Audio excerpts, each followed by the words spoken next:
something, please show me something alright.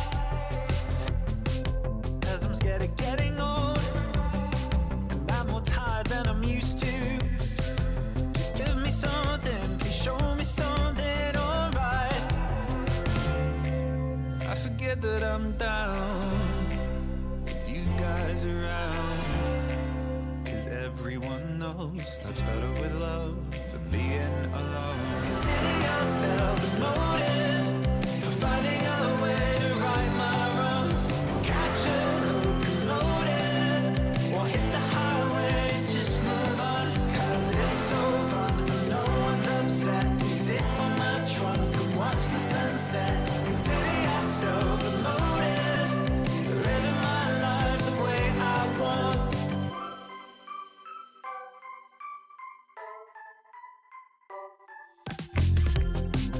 We're creating memories, and we drive our parents crazy. We're chasing sunsets, living each day like the last day of our life. And I know this is what we want, cause this is just what we do. Free to tell our lies while discovering our truth. I forget that I'm down with you guys around. Cause everyone knows life's better with love than being alone. Consider yourself the motive for finding a way to right my wrongs. Catch a locomotive or hit the highway, just move on. Cause it's so fun when no one's upset. We sit on my trunk and watch the sunset. Consider yourself the motive, living my life the way I want.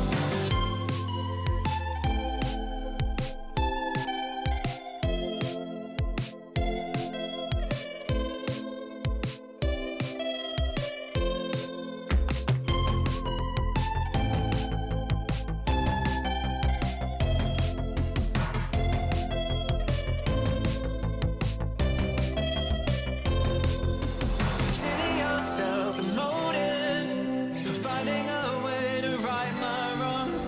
Catch a locomotive or hit the highway, just move on. Cause it's so fun when no one's upset. We sit on my trunk and watch the sunset. Consider yourself the motive, living my life the way I want.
Pulsing through my veins, I feel alive. A surge of energy as you come into sight. Caught in the moment, I'm hypnotized. With every breath, I feel the fire inside.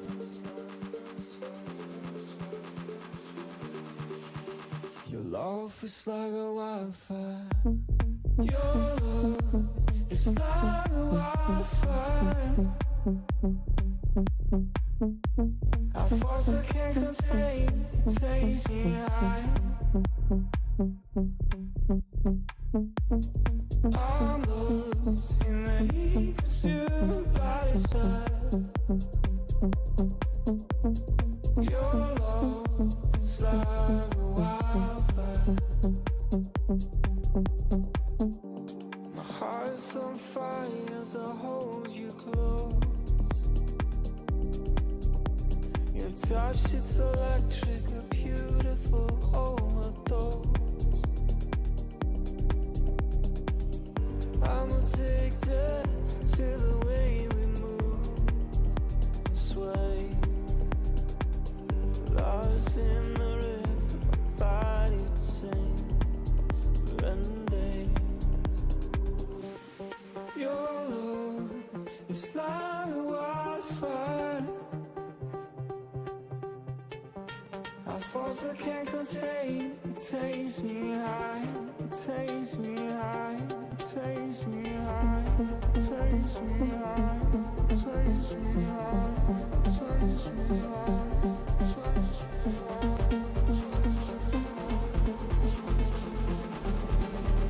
Your love is like a wildfire. Your love is like a wildfire. A force I can't contain, it takes me high. I'm lost in the heat, 'cause your body's hot. Your love is like a wildfire. Like a wildfire. Wildfire. Like a wildfire, like a wildfire. Lost in the moment, but caught in the flame. Your love, it's like a wildfire, it's never the same.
making history. Absolutely phenomenal. And Ace is the champion of the Intel Extreme Masters World Finals. Storm's still not quite done. MC is going to take this fight, though. 3 seconds left. Last 2 rounds of match, it's got to start it well for ESC. And this is a massive move for Zez, but he's not content with just a Nexus kill. He wants to win. And it's all done. A Trullis win. Unbelievable Rogue with a 4-0 victory over Classic. And they did it again in the finals. It's Nobu! Give it up for your Intel Extreme Masters World Champion!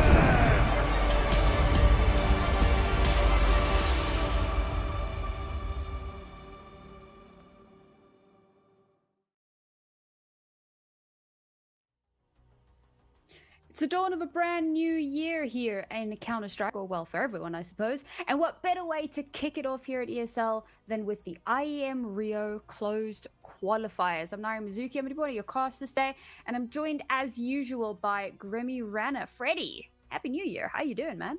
Happy New Year, Merry Christmas, all of those things. I'm doing great, and I'm doing even better that I get to sit here, share some amazing Counter-Strike alongside you. How about you? Oh, I am super hyped, man. This holiday was way too long. I am ready to dive straight back in. We've already had some incredible Counter-Strike over the last week or so. And of course, the action just does not stop. As I mentioned, IEM Rio Closed Qualifiers here. We're in the Americas region, which of course encompasses North America and South America. And it must be said, we have some really, really strong teams that are competing in this region. But Freddie, maybe a couple of teams missing, or, you know, maybe that we would have wanted to have seen. How do we feel about the 8 teams that have made it? Yeah, there's one big team that's missing. The new ramped MIBR, despite placing second at the Bet Boom Rush B Summit Season 1, which was actually a pretty big event. Sharks ended up winning that, but we'll get onto that. With their new player Venom Zero, new IGL, LNZ. I think Venom Zero kind of wished he'd maybe stayed in Red Canids. Yeah, MIBR lost to Shinden, if I'm not mistaken, in the open qualifiers, which was a big travesty. But then outside of that, to me, we do just have the kind of top teams from the region battling it out, and that's going to be really exciting. And as you can see on your screens in front of you, the schedule for the evening. As you can see, Imperial Esports have already walked away with a win in their matchup. 9Z are currently at a LAN. Yeah, honestly, I wish all of my games were that easy. 9Z, unfortunately, were not able to, you know, get a good setup going, so they weren't able to play their game. Luckily for us, despite the fact that the Young Sharks are also playing at that LAN, they are still able to set up and play in this incredible game. And honestly, I think this is one of the best matchups that we could have started the year off with. And I know you're really excited about this matchup. Yeah, I mean, to be honest, when I look at this on paper, and especially in the context of a closed qualifier, this looks like a grand finals or like an upper bracket final. To have this in the opening round, I almost feel bad for both of these teams, as it feels like neither of them have a... Well, yeah, they've both pulled the short straw. You've got Sharks, who on one side were looking ready to ramp up for the major last year, then missed it. Red Canids, who unlikely made the major, and we all, you know, I think we all know Red Canids from FaZe. I think everyone was talking about them, right? But Red Canids, they've made a really good roster move going into this year. It's back-to-back really good roster moves for the Red Canids after having really weird mismanagement. They're on a really good path, and Sharks, unfortunately though, I see them as the favorites in this whole qualifier. Yeah, 100%. You were talking about the roster changes for Red Canids, and I was saying to you a little bit earlier on, I was so sad to see Davideus back. Not because, you know, obviously for Red Canids it's great, but I was enjoying seeing him getting that opportunity on Pain, but just not kind of playing up to the potential that we'd hoped, having seen him in the kind of tier 2 sphere leading up to that. Yeah. Just wasn't quite getting the same results. It is kind of crazy if you actually just take it, like, this is the one time I'll just allow, just like go on HLTV, look at the stats, and it's like from Red Canids, it's obviously the conversation talking point when you always have in South America is there's a big the the range of levels is diverse and very steep. You know, it really like goes up and down on a click just like that. So he was farming when he was on red Canids, and it's not like he wasn't doing well on Pain, but I think it was very obviously he was the outlier. He was struggling, and Pain have decided to go the the Furia route, and MIBR kind of with Clem, but they just went, right, who's got the best stats? VSM, third highest rated player of 2025, come in here. Period Junior, 11th highest rated player of 2025, come in here. And they've decided to go statistics over anything else. And I guess it worked against Bet Boom, but as much as I would love to get into that conversation, that's not for today. However, for Red Canids, it does join up because this is their second player who's moved down from the top rope. So Che Jesus from Imperial got benched. He's moved down. He made the major. He got a new lease on life. And I definitely assume David Diaz is going to have that same ability. Absolutely. And of course, well, we're going to be diving straight into this one. So there you go, folks. Map number 1. We didn't get to talk too much about the veto, but it is just a pistol round at the moment. We'll see how things go. Maybe we can get into that a little bit more. But this was Red Canids' map pick, and well, we did have some question marks around that. So let's see if they can make some magic happen. As now, we're going to start with a very aggressive push in towards A. It looks like they're kind of angling towards ramp, in fact.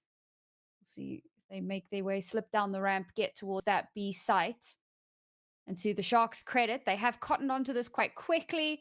Follow fires off a pot shot, falls off the angle, however, so they're going to give that space available. Call the rotations down. No rotations just yet. So actually, Redkin is going to get the site utterly for free. They've already overrun. Now, there are still 3 players that are in the vicinity for Sharks, so maybe they'll be able to contest, but it is a pistol round, not a lot of utility to try to fight back with. So allowing that bomb to get planted means now it's going to have to be a full 5v5 retake scenario. Not necessarily the situation you want to be in as shots start to ring out across the board, but Red Canids with a very strong 5-stack, getting the better of most of those trades. Now with a player advantage, the last 2 players for Sharks have to push in. They have to start making moves, and oh, good Lord, Gafolo all the way in on his own, and he's not even the first to fall of the final 2. Gets a little bit of damage done here, trying to keep it close, but ultimately, that's going to be the Canids walking away with the pistol.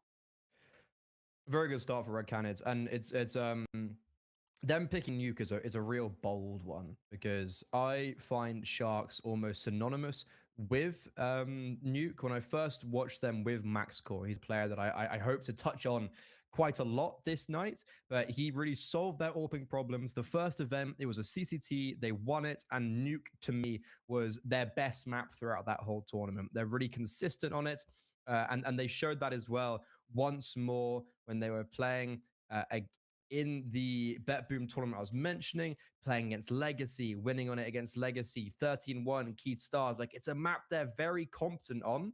So it's very brazen for the Red Canids side, but fortune favors the bold, and they've had a bigger off-season than Sharks. They haven't exactly been biting and chomping at the bit to come back. This is their first event, and especially with a new player, there's definitely a lot of question marks, a lot of unknowns. We'll see if we can answer some of those questions here today. It's an important one. Luckily, there is a lower bracket, so if things do go awry, there will hopefully be a plan B that they can fall back on. Speaking of B, it's going to be another B hit this time. Made their way down secret, but of course, leave a bit of a stack for our CTs rather than trying to split themselves too heavily. It is, of course, going to be the retake. I say that. They did actually opt to force into this. So they were really hoping with all those MP9s, kind of banking on some of those close range encounters. Now have to make the decision. Do we go for the retake? Do we risk losing this investment that we've made after losing that first round? Or do we back away and try to salvage as much of this economy as we possibly can? Let's maybe just try and catch some exits here. Davideus, name hot on our lips. Ooh, just barely makes it away with his life there. A little bit of cover here from history, but no, that's going to be Sharks. Oh, as I say that, no, they slipped into secret. They're trying to catch them out, and they've both lost their weapons. Ah, well, we'll keep most of them at least, but no exits to be spoken of. Yeah, it's a good start for Red Canids, T side. Sharks probably could have done well to save more than 2 as it was in the end. Gafolo going 1 for 1 towards the end. And that means Sharks, they're going to be going to this third round on an eco. Will still have those 2 saved weapons, but if they'd saved more, this round would have had as much potency as the previous. So not as scary, but definitely got to respect the scout of MaxCore. He's someone that I'm such a big fan of, and I really hope he steps up in this qualifier. But another player who, as we go into the first gun round, you definitely want to keep an eye on is Arden Zhao. He got the MVP at that event they just won, that I was mentioning on LAN, and it wasn't like they were playing, you know, tier 2 Brazilian teams. They won that LAN, beating Imperial 2-0, Legacy 2-1, and then MIBR on a best of 5. Probably the most legit LAN win you could ever get. Like, you're literally just missing Pain, and then I don't know. It's like, am I missing anyone else? Is it just Pain? And it's like you've got basically the top 4. So really legit LAN win from them, and they just need to see if they can convert that onto online success. This is the place to do it if it can be done. Keeping up the same pressure that we've seen from them in the last couple of rounds here. Oh, Koala getting that first kill off there, hoping to try and get an upgraded weapon, but unfortunately not to be the case as the bullets continue to rain down. And in this kind of anti-eco setup, oh, unfortunately, it is pretty much how you expect it to go. You were talking about the Brazilian teams and the LANs and, you know, the importance of some of these games. But, I mean, this entire IEM, like, this is such a huge thing for the Brazilians, for the South Americans, for all of them, you know, kind of that home turf advantage, as you were saying a bit earlier. Yeah, so for when I look at this qualifier, a team like Imperial, they should be qualifying for tier 1 events later down the line this year. But for 9Z, Red Canids, Sharks, Bestia, Odic, Fluxo, Shindered, any of these make through the qualifier. It's one team, by the way, not like Europe, which has 2 teams, albeit there's twice as many teams in the qualifier. If anyone makes it through, that makes a year, and again, it makes it even that much more sweet that it's on home soil. Bye now for the young Sharks. Oh, and already Cowers with a nasty little double before dying himself. That's a bit spicy. Well, the double was, I mean, he did get a double technically.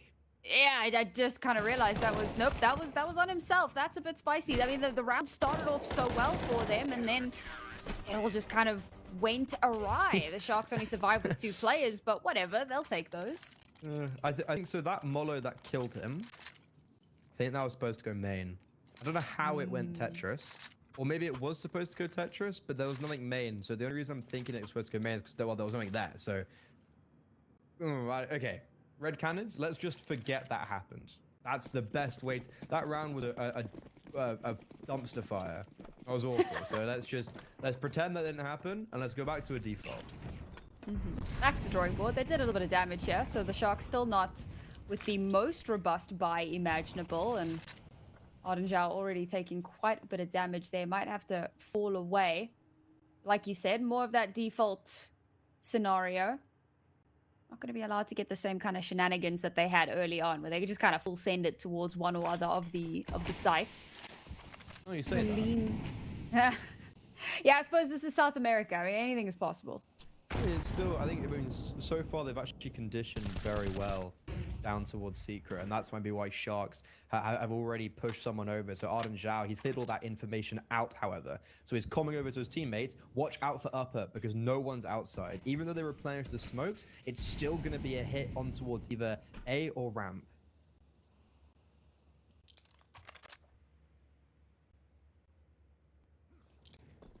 I like that we're burning down the clock, but we leave it too late. We may just overcook this. They have kept quite a bit of utility in hand, and now that first kill to come through, that's going to be the opening. That's going to give them the opportunity that they need to start pushing in. The A side now has been taken under their control, but we've gone 2 for 2 in the trades, and it's Davideus that has to step up and reclaim that numbers advantage. Bomb yet to go down. That little bit of paranoia, that inkling that maybe there'll be somebody waiting just around the corner. And it is, of course, MaxCore on the AWP. You were talking about him a little bit earlier on, and well, he has shown up now hand in hand with Koala. He's going to leave just one alive. Koala finishes it off. Davideus can't do much more in that round, and the Sharks now starting to make that resurgence. Yeah, that's a really good round, and my player I want to highlight is Arden Zhao. So I mentioned that he was going towards Secret and clearing that out. He instantly rotated up the vent after he cleared that and held main. So he allowed the 2 players on the A bomb site to fully focus their attention on the players coming out of hut and door. That was just superb read for starters, and then just execution from Arden Zhao. It got a bit spicy, but we're starting to see Koala and MaxCore come alive. And I think that's the thing with Sharks. A lot of firepower. That is certainly the one thing they have. It's a very cohesive unit. Maybe Gafolo might drop off, but he's allowed to. He's the IGL. Give it a little bit of leeway there. Not everybody can be like one of those explosive fragging IGLs. Not everybody can be a JT. He used to be. He used to be. 4 years ago. Just catch that ZA bias from me. Koala's having a good game though. Another little double kill here for his team. But rifles have been given over. That's going to make the Red Canids emboldened ever so slightly. Now they have a player advantage as well. It's just Cowards that maybe has a little bit more danger behind him. But the rest of the Sharks are on the other side of the map. This is a free push towards A. Of course, they are going to do it quite slowly. You know, you don't want to kind of overplay your hand too much, but we're not seeing any responses yet. Well, I mean, the issue is Doc is just tucked. Like, he's playing for it to be a B bomb site hit. And Arden Zhao sure has cleared out Secret, but what about Ramp? And he's not seeing anything. Bomb will be heard. So they know at least it's a committal towards A. If I'm Sharks, you're saving. There's no point to go for this. $100 on Arden Zhao. No kill on him as well. Money's really bad. So just keeping these weapons alive will be really beneficial. And the AWP should be down as well towards Ramp. So that's collectible. And a round from Red Canids, where it's those 2 players I mentioned at the very start, the David Deus and Che Jesus duo, the 2 who were playing at the top of their region and have come back down. Both going to Red Canids. It's great roster move, great management, and they've just proved it right there in a hero AK force buy round. I was getting a little bit nervous for Doc. He continued to kind of push in. There either, actually. It was a little bit scary, I'm not gonna lie. He did back away at the right moment. The AWP not saved, however. I wonder if he... No, because surely you would know, right? Your AWP would be able to tell you this is where the AWP is. Yeah, I'm not sure what happened there, because they were on ramp. Anyway, we move. Shotgun comes out. Oh. I'm always in 2 minds about that one, but we'll see. Maybe they can get a nice little cheeky angle. Themselves a bit of damage done. Honestly, the GOAT. Especially on this map. Where's he playing? He's playing. Yeah, he's playing A. He's playing door. If they try come out, like, they're dead. Issue is, if it's anywhere else on the map, that's when it starts to get difficult. Yeah. I don't know, maybe you could get some shenanigans done in vents if you run into somebody at just the right moment, but realistically, it's going to be a tough one to find that value. And the Red Canids, again, taking that kind of slower approach here, but we are kind of angling towards outside again. Wall of smokes appears. And that is where the bomb is starting to angle itself, but I do like that we've got a little bit of presence over towards ramp. That could maybe cause Sharks a little bit of uncertainty, as the Red Canids have already made their way down Secret now. And still the bulk of the Sharks' reinforcements are up towards the A site. This is a perfect opportunity. If Arden Zhao doesn't live here, if they can get him taken down, the Molotov going through, that should give away the game ever so slightly. Arden Zhao's tucked himself in a little bit, fighting now against 3 players, somehow still alive, somehow managing to just live that little bit longer. But no, eventually he and Doc will both fall by the wayside. And the site will get overrun once more, down to only 2 players left. And as predicted, Gafalo, well, they didn't go A, buddy. He's stuck with that XM now, and not too many options otherwise. Yeah, this is a rough one. This is a really just great start for Red Canids. On a map that I was very scared for them. Shark, CT side, Nuke. World's their oyster. But so far, it's going to be a 5-2 and may as well be a 6-2 lead. As Red Canids should be up against a low buy in the next. Kafolo did get one with the XM. But he instantly then falls. So, sure he gets the extra $600 skill bonus. Would have probably preferred to keep the AK and armor. MaxCore, they found him as well, and they are hungry. There's blood in the water. They're charging him down. The bomb explodes, and history executes him. Haven't seen him out on AWP yet. I'm ecstatic to do so. I think when we get onto a map, well, actually, I guess none of these are like T and City maps, but I was going to say like him versus MaxScore is going to be a really fun matchup, especially because history at the major over in Budapest, he was the best player for Red Canids. He was the standout, and he has been for many of his teams. And then with the addition of David Deus, ooh, Red Canids could have some potency, and maybe I stepped on them thinking this would just be a Shox win. I mean, they've already done some phenomenal work here on this T side. Even if they don't win another round for the rest of this half, they're standing in pretty good stead. Of course, with this anti-eco now, I don't think this is going to be too much of a dangerous situation for them. At most, there'll be a little bit of damage done, but it should be them heading up to 6. And this is quite the dominant way to kick off this map, and the best possible way to do so on your own map pick. I'm curious, you know, you kind of mentioned that this was a bit of a strange pick to come through. What was going through your mind with that? I think I've already touched upon it, of just like Nuke is very well, the whole veto is very synonymous with Sharks when I look at it going to Nuke and Inferno. It's like Sharks look at this on paper and they're like, well, we've got our 2 favorite maps. Thanks, I guess. And with Red Canids, Nuke was not a map that maybe was in their arsenal. They played it at the major. They lost to FaZe. Do you remember? That was the final map. Yeah. That was the 3rd map. They also got domed by Legacy, another regional rival. And then even before the major on LAN, they lost to Yawara and Keedstars. So I'm like, guys, really? But right now, they've got a very clear game plan, and MaxScore just been read into. History, or David Deus rather, had his number. AWP down, there's no util on the map, Sharks have no economy, we've got no map control, and a man disadvantage. So maybe I did like this map pick. Yeah, I think one of the big things, and this was something you touched on a bit earlier as well, was that there's a much larger sample size across the board for Sharks, whereas the Red Canids have been a little bit of an unknown quantity, at least coming into this year. Oh, Gafollo does indeed get dropped. And picked up that AWP, trying to kind of step into MaxScore's shoes for this round, and not going to be allowed to do so. The site has capitulated, the bomb has been planted. Surely it's just another save, and this time they can't hold on to the AWP. I say this time again. Yeah, I was actually excited to see Gafollo on the AWP. He first came on my radar in 22, 23 when he was on Isurus, and they came over to Europe and played in a few online events, beat Skada when they were like top 30, top 20. So that was when he was AWPing. He's reinvented himself. He first went AWP or IGL, and now is rifling IGL. And there was a big, actually kind of chasm he left when he went onto the rifle. There was a lot of people who came in for Sharks to try and replace him on the AWP. And it didn't work, and it really was a severe detriment to the team. MaxScore filled that hole, but it's not showing right now, is it? And when Gafollo picked up the AWP, I was like, oh, we're running it back. But no, he gets owned. And Red Canids, they're really on form. History's got the AWP out for the first time. And it's just a David Deus, Che Jesus masterclass, which, well, you almost expect it when they go back to playing at this level.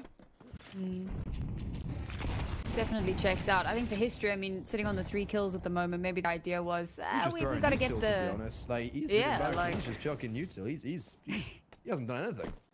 I mean, he's hard chilling, right? He set up the rest of his team, let him, you know, absolutely pop off. Why not? But now the gloves are off, and his own AWP has been brought out onto the field. So hopefully we can see that get some results here. And again, I mean, to Red Canids, like, not their detriment, to their credit, they are still not, despite how kind of dominantly they've won a lot of these rounds, they're still not getting overconfident. They're still not, you know, doing crazy run it down plays. It's still really methodical, clearing things out as it should be. And it's the mark of a team that really does aim for greatness and for better things. They've got the experience where I'd be worried if that was the kind of the stuff they were doing. But the T side, they try to just wrap in towards main there. That was a bit cheeky from Che Jesus. And it looks like the T side are still going to try and commit towards A, with a lot of utility being dropped, and David Deus staying outside, regimented on his lurk. But there's not going to be anyone behind this util. That's the issue. This is really good because they've taken down the raid boss of Che Jesus, who's been really on top of it, and they've got really solid control. Devadeus gets taken down and outside, so this really does just become a little bit of a pincer maneuver. No one behind our teams at the moment, but with the strong defensive line saying that history, double kill for him. Cowards to follow it up. Koala now, top fragger on his team, has to isolate these last two players and do it perfectly. Knows where the planter is, catches him with his back turn, taps onto the bomb, waiting to see if somebody swings out. But as you've said, time of the essence here, without a kit in hand, unsure where history is, and history looking to get a third kill in this round. Ooh, misses the all-important shot, but he's bought so much time. Has it been enough with the kit being collected now? History still has to play this perfectly. Oh, and he's too nervous, he's too scared. Doesn't go, doesn't peek, and Koala saves the day. It wasn't the prettiest, it wasn't the cleanest. I'm talking about both the round and that clutch, because that round is almost disgraceful from Young Sharks. This is not the team that we saw beating the best in the region on LAN only a couple days ago. This is a bit of a question mark. Max Core being caught off guard in that 5v3, like, how's he just dying there? How's history getting 2 from door with the orb? Like, how do Red Canids almost win that round, or should have won that round after being in the 5v3 and the kind of nothing burger they were in? So I guess if you're a Sharks fan, thank the Lord for Koala, but I don't see this being the end of your troubles. Very much just the beginning, because we still have to swap sides at some point for Sharks. I want to try and get these next 2 rounds under their belt if they possibly can. See if Red Canids can kind of clean things up a little bit. Yeah, I was saying, you know, getting Che Jesus down so early, huge boon for them. History does so well to try and bring that back into a winnable situation. But caught in the clutch. It's a little bit too much to ask, I suppose. Heavy lean in towards lobby again. Smattering of util towards outside. It's Cowards that gets the first kill onto Doc. A nice little angle there on it as well. Doc maybe getting a little bit too eager. Gets caught out. Bomb had started making its way towards ramp. They flushed the ramp player off position. Is that going to call rotations? Do the Sharks now start to get a little bit antsy? Still kept 2 over towards A. Some good angles as well, but oh, Gafalo walks straight into history's AWP. Now Koala, with so much to try and watch for, gets that first kill, but is overrun by sheer numbers. Falls by the wayside. And with only 2 remaining, it's got to be yet one more save for the Sharks roster. It was crazy. The first gun round, I was sitting here complimenting Arden Zhao specifically, and also just Sharks and how they were positioning to counteract Red Canids. But then we go into a round like that, and it's Doc getting caught off unnecessarily. Really could have been avoided towards Huts. And then also in the late round of, it wasn't necessarily, so their play on ramp wasn't a play that they were making to cause rotations. It was to deny information and not allow the information, so to pull it originally. So that's why we see like Max Core and Arden Zhao just staying very much at bay on that B bomb site. Red Canids split the defense in half and then just had the pick of, well, do we go A or B? Because both are weak. And when they went on to A, it also helped that they just had perfect utility. So Red Canids can do no wrong. Certainly seems that way. Even when there's a couple missteps here and there, they do really well at kind of restabilizing themselves. It's an important thing to have, especially at the highest levels. But now we go into our very last round of the half. The Sharks desperate to get themselves at least one more round. See a heavy lean, much heavier than we've seen before, up towards the top side. One player playing towards Secret, but actually going to play an aggressive Secret here. So trying to hold on to this map as close as possible. I like the positioning here from Arden Zhao. It's not something that they've really done in any of the previous rounds, and it does pay off. Che Jesus again taken off the board really early. And the important thing is that Arden Zhao should actually be able to survive from that. There's no one there to back that up, to swing on that. So the numbers advantage firmly in favor of the Sharks. And the last time they got the opening frag onto Che Jesus, that was the round they won. If barely.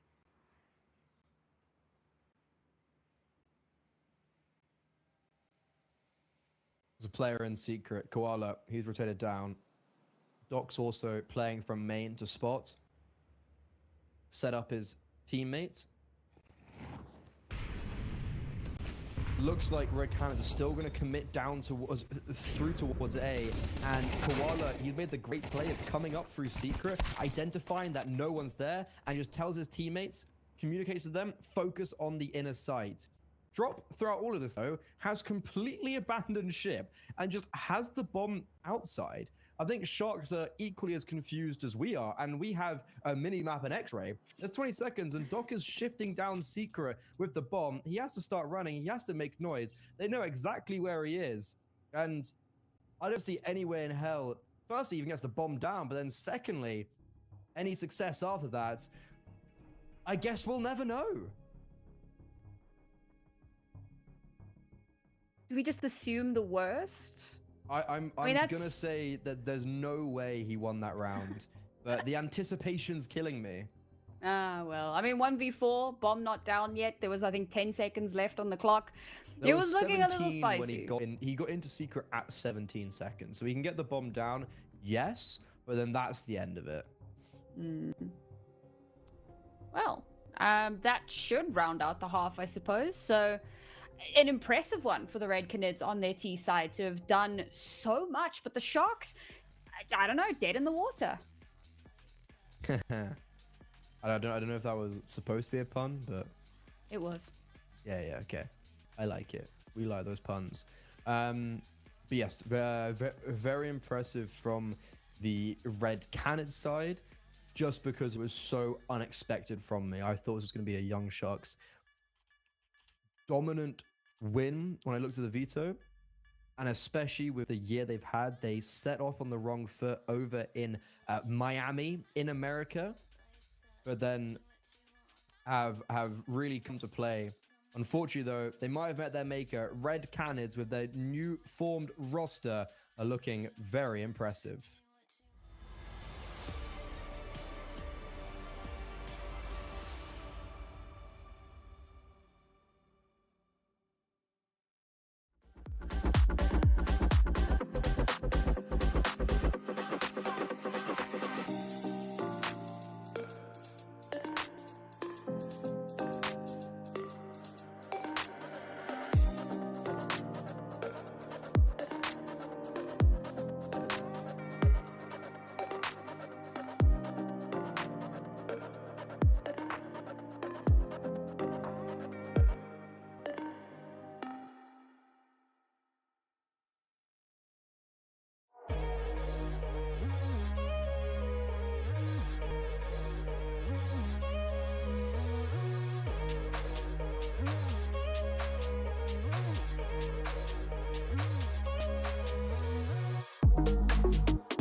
All right, straight back into the action. And yes, as predicted, that last round did go in favor of the Red Canids, and it looks like this first pistol round is looking no different, as they've walked away with it and brought that deficit up to 5, Frey. The Sharks seem to be having a bit of a rough time.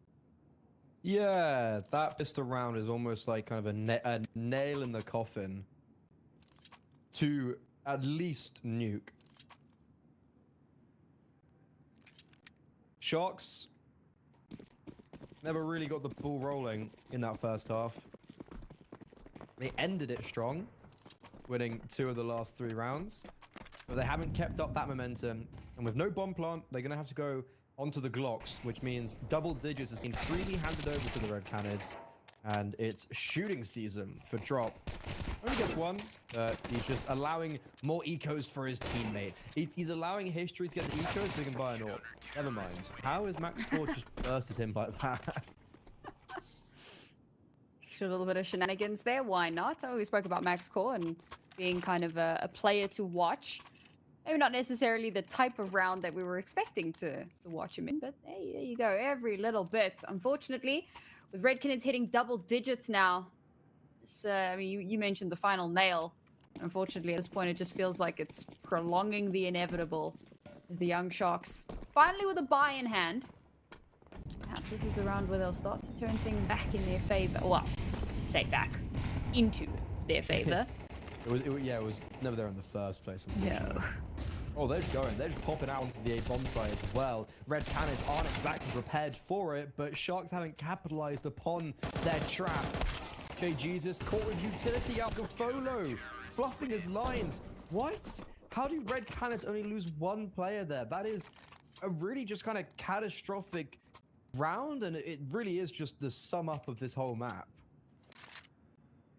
A lot of those, like, individual engagements seemed to go awry. I mean, you could see Red Canids trying to respond to all of the util that was coming through, the flashes, the you know, everything that was just kind of forcing them off of their angles and flushing them out, and still somehow winning those duels, right? And case in point, follow whiffing that spray and allowing Che Jesus not only to get his gun back out, but also then to win out in that duel.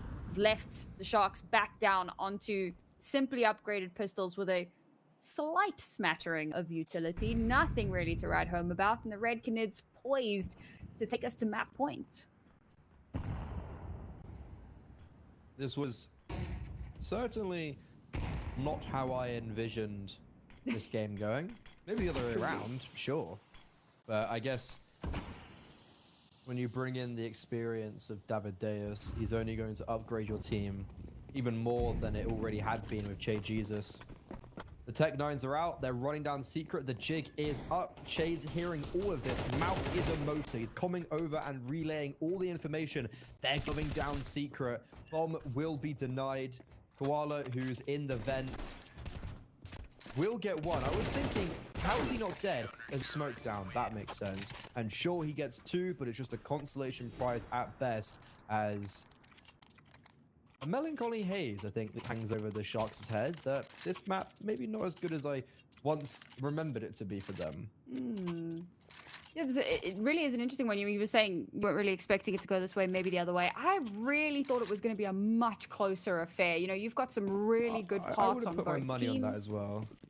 Yeah, like this is far more one-sided than I had anticipated. I'm a little bit disappointed, but it's map number 1, and perhaps there is still a chance for redemption. Not in this map, as Cows and David is just like, over. Oh man, it's just a slaughter at this point. Bomb's also been lost. So Koala, no. I mean, this is a disaster. Like, caught in the reload. Did they leave door? Like, that's the second A rush they did in that half, and in both of them, I don't think they got past Tetris.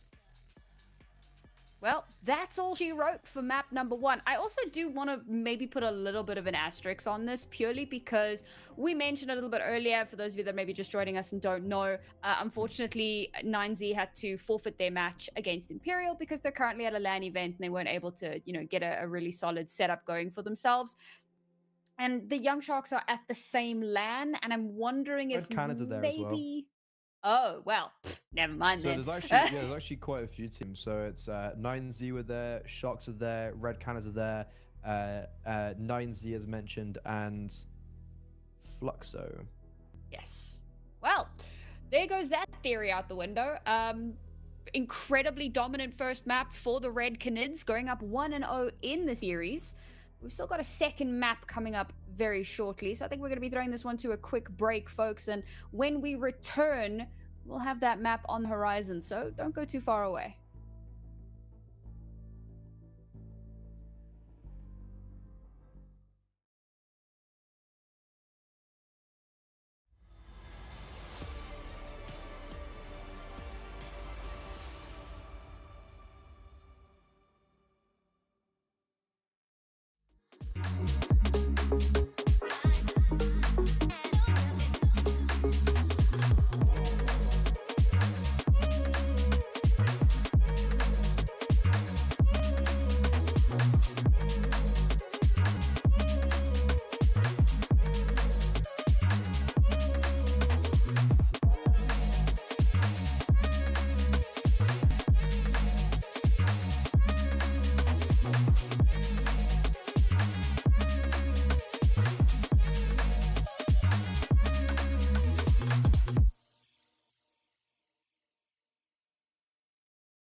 wanna be? Where's your head at? Where's my head at? Watch how the waves they're chasing each other, and they let it be. Where's the shore at? Where's the shore at? Loud gets louder, fast gets faster. You know told me pride aside, I don't know which of us is right, but let's just get on the same page tonight. The same page tonight. I don't know which of us is right, but let's just get on the same page tonight. The same page tonight. Kinda miss you. Kinda miss you.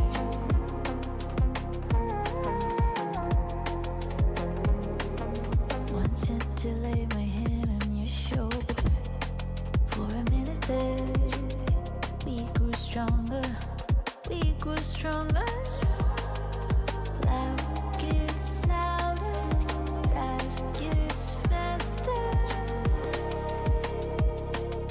You know told me pride aside, I don't know which of us is right, but let's just get on the same page tonight. The same page tonight. I don't know which of us is right, but let's just get on the same page tonight. The same page tonight.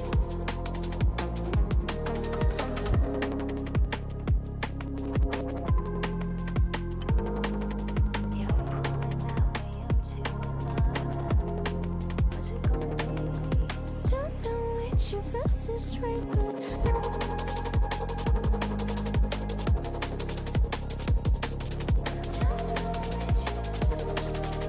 don't know which of us is right, but let's just get on the same page tonight. The same page tonight. Don't know which of us is right, but let's just get on the same page tonight. The same page tonight.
feeling quite away from you. But the time has done its thing, and I feel better.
I've been thinking about your love tonight. Two hearts gonna make our worlds collide, baby. I just wanna be the one to treat you right. Two-step in me, baby, slide, slide. I've been thinking about your love tonight. Two hearts gonna make our worlds collide, baby. I just wanna be the one to treat you right. Two-step in me, baby, slide, slide. I've been thinking about your love tonight. I just wanna be the one to treat you right. I've been thinking about your love tonight. Two hearts gonna make our worlds collide, baby. I just wanna be the one to treat you right. Two-step in me, baby, slide, slide.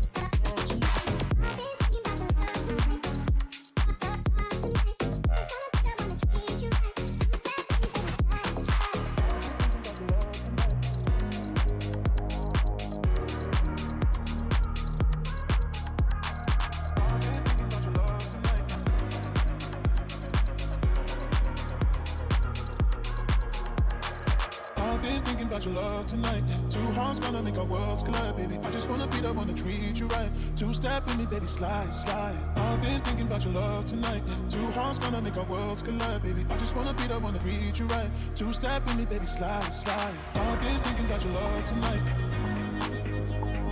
I just wanna be the one to treat you right. I've been thinking about your love tonight. Two hearts gonna make our worlds collide, baby. I just wanna be the one to treat you right.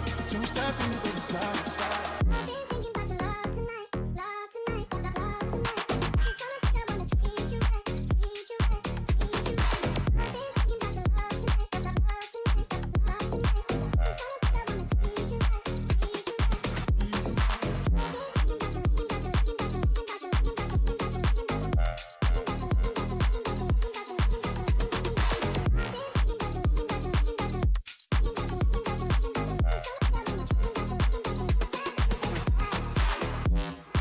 wanna be the one to treat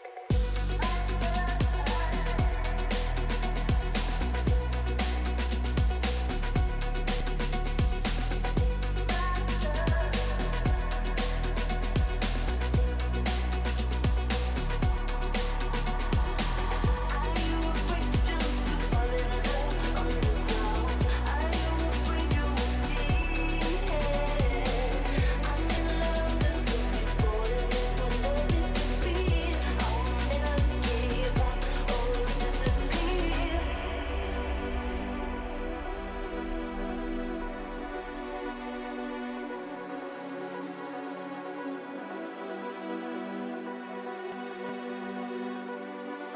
right,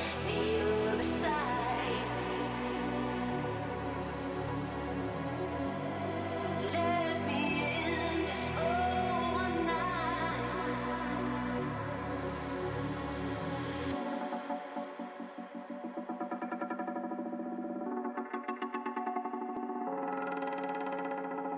you right,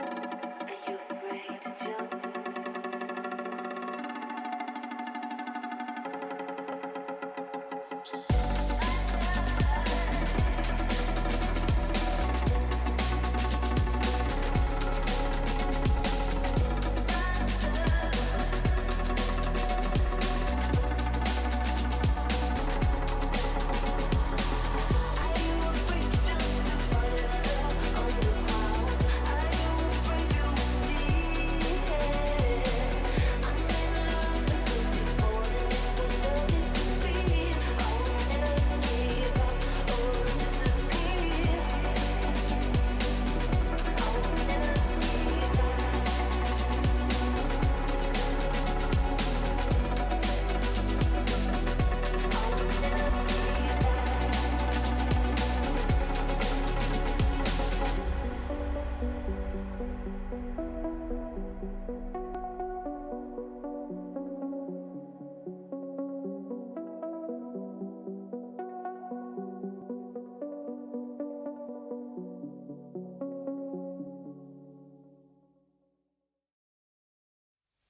Whatever happened to make a fool out of me? I was lost in the idea of it all. Too many years I've been suffering here, burning down, I know. And I don't know where I run to, but it could be oblivion. I dream I was making love to a whole new life. Learned my lesson once, I'll skip the reminder of what's left for me if I turn around.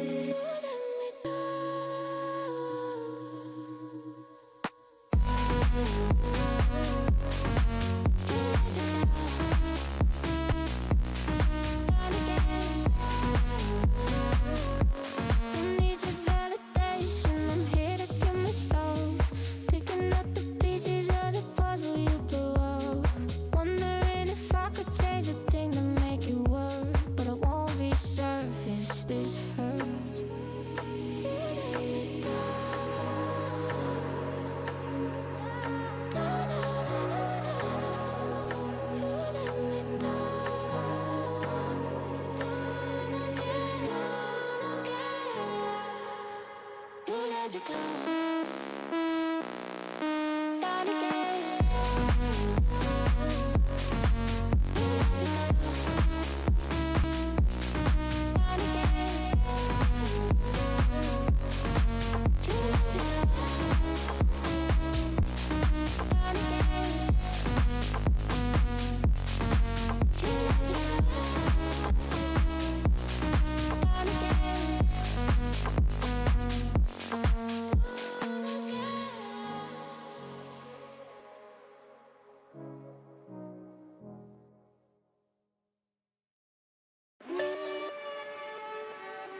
Tonight is perfect for crying out loud.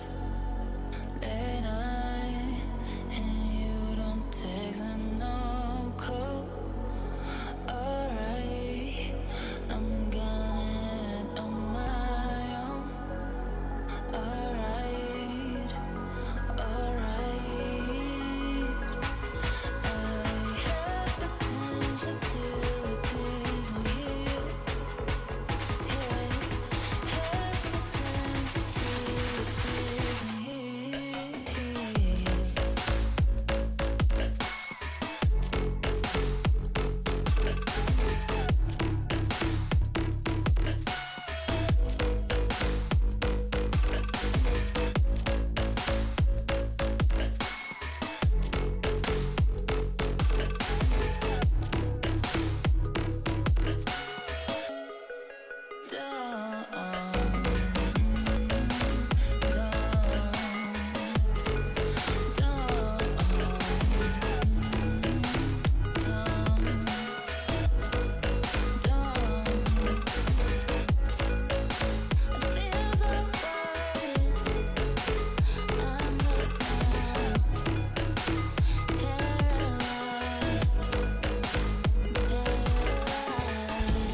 I want you close to me.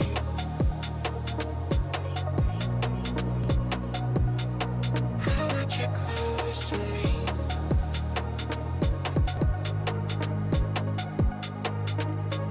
Close to me. Close to me. I want you close to me. Close to me. I want you.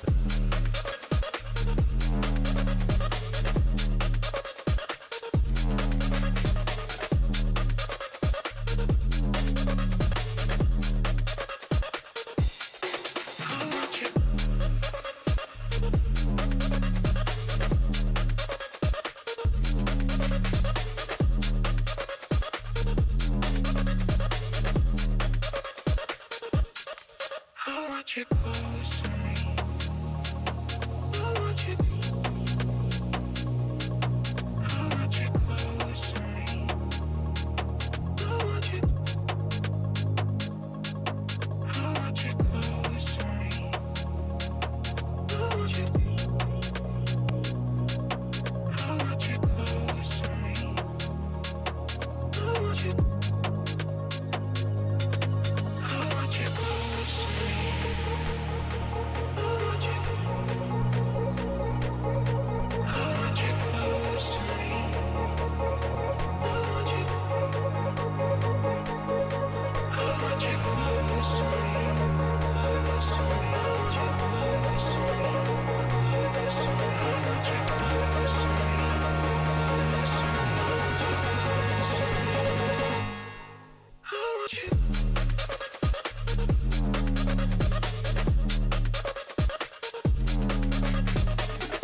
he was doing as well as he could given how kind of one-sided that first map was, but hopefully, there'll be a few more opportunities here to really see him come alive. Something we touched on a little bit earlier, but Inferno is one of those maps that teams should be pretty comfortable with overall.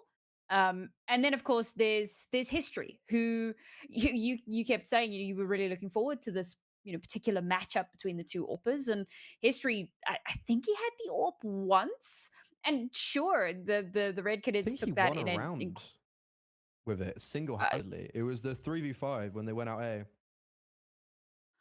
okay.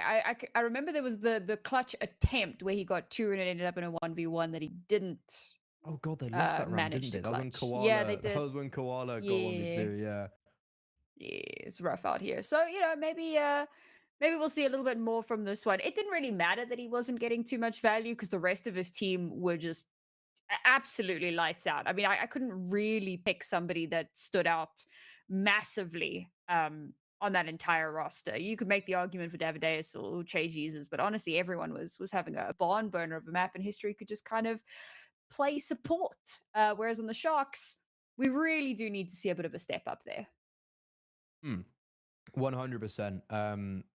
I think, as you said, for sure, history wasn't needed. They didn't have a CT side for him to warp on. He was just kind of throwing util, which, sure, it worked. And I'm very intrigued.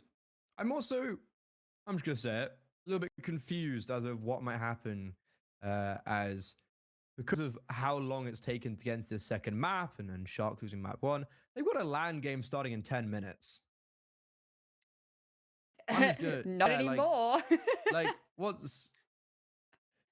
no one really knows what's going on.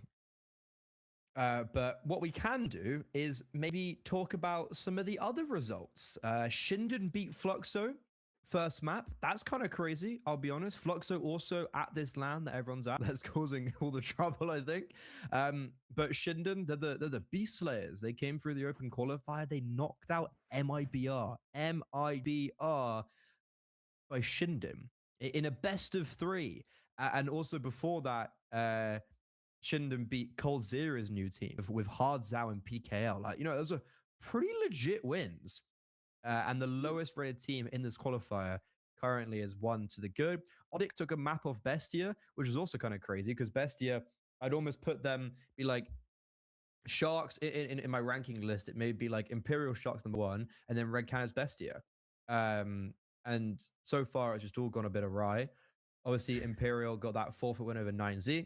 So whoever wins our game that we're watching right now, they play Imperial later today. It's the 3rd game of the day. And whoever loses this game will have a forfeit win against 9Z, maybe, unless they can source PCs in time, because that was the issue. So yeah, it's all going down in South America. That it certainly is. Things are very spicy. Although we do know that some of our global games, or EU, for the more recognizable term, I suppose, are still going on, right? Eyeballers and Nemesis, that has been an absolute slog fest. And remember, I mean, Eyeballers is the team that knocked FaZe out of the bounty recently. So, I mean, this is a team that there's a little bit of expectation on them off the back of that result, and they're being pushed quite hard at the moment. So, looking forward to see if they do come out on top of that one. It's quite a close affair at the moment. So yeah, it's some pretty interesting results across the board here. How do we feel about the teams that have made it through to global? There's quite a few of them there, double the amount that we have in Americas, but maybe some surprises there as well. Well, there was the unfortunate. That was really unfortunate, I think, with the global that so many teams had to pull out. So at the very end, like Parry Vision couldn't play. I think there should be a list somewhere. Parry Vision, Heroic, and Gamer Legion are notable omissions. The trio declined as they're competing at the Blast Bounty Finals in Malta. So I guess good of ESL to allow them that. So that's why Gen 1, Ursa, and Kalesi, who didn't technically make it through the open qualifiers, came through. But Kalesi, Ursa, and Gen 1 are all taking that they've all taken that opportunity and ran with it. Ursa beating BC Game, like, sorry, WTF? Like, what's happened there? Alf, I remember he was a GOAT. Orpa, who played like 3 tournaments for the 9 Pandas roster at the beginning of 2025, and everyone thought he was like the next guy, and then sat on the bench for half a year after those 3 tournaments. So it was like, sure, but now he's being simple. The biggest upsets to not make it through when I skim the list. So OG lost in the open qualifier very early on. Actually, it was crazy. That was a really bad loss. And then the likes of Sinners, they didn't make it through. So I don't know, like their team that probably should, you know, they're playing at Blast Bounty. They competed against Spirit with a new roster. But the surprises, and then also I guess VP didn't make it through, but I think, you know, they lost to the better team. They lost to Nuclear Tigers. Floza, Enjoyers rise up. I think the surprises so far today, Sangal taking Hot to the distance. Big Academy beating Foot. That was the mental one. Big Academy even making it. They had like no prac from what I heard, and they'd only pracked 1 map. And now they're through to the upper quarterfinals. I love it personally. I think they like also Speedy, their coach, isn't even with them today because he exams at university. Oh, wow. Gen 1 beating BetBoom on map 1 was mental. That was a really cool map. I hate to interrupt you, but it looks like we're in, folks. And Sharks on the verge of winning out the pistol round, it seems, as Davideus is left all alone in a 1v4. Apology for the delays. We've been having some server issues, but hopefully it's smooth sailing from here as the dualies come out. Davideus himself is the one that takes that little bit of damage, but finally the final shot to connect puts him in the ground, and that is a hard-fought pistol victory for the Sharks. Sorry, I just was not gonna lie. I was like fully just like, okay, we're podcast mode. Oh, there's a game to be had. No, you're good. You're good. We bounced in about halfway through that round. We were just making sure that the server was live before we dived in, and it was. So there you have it. Apologies for the delays on the servers. It's been happening all day in Europe and South America, so it's just been one of those days. It happens. But the Red Canids, despite losing that pistol round, they're going to be forcing back up. 4 MP9s and a Deagle for Kawes. Bit of utility, but not really much actually. So sometimes on Inferno, when you see the seat side fort arc, there's just like a horde of smokes on the B bomb side where they can just keep on dropping them and rotating them. But it looks like Drop has put down the one and only. Is there another one in CT? Yeah, okay, there is one more in CT, but the T side are going through it. It looks like the pathing onto the B site here is a fairly simple one for them. They're going to have to contend with this MP9. Oh, never mind. That's Drop really nice. Completely flashed out. That is unfortunate. Did I say MP9? Mac 10. The MP9's on the other side of the map. And that's the round. We go into a save, folks. Unfortunate for the Red Canids. And this was something that Sharks did as well on Nuke. They lost the first pistol on the CT side. They forced up, and it didn't really go their way. And it really took them a while to get back into things. And, well, it was all kind of downhill from there. So we'll see if the Red Canids can pull something different out of the hat this time around. Has done a little bit of damage here, so...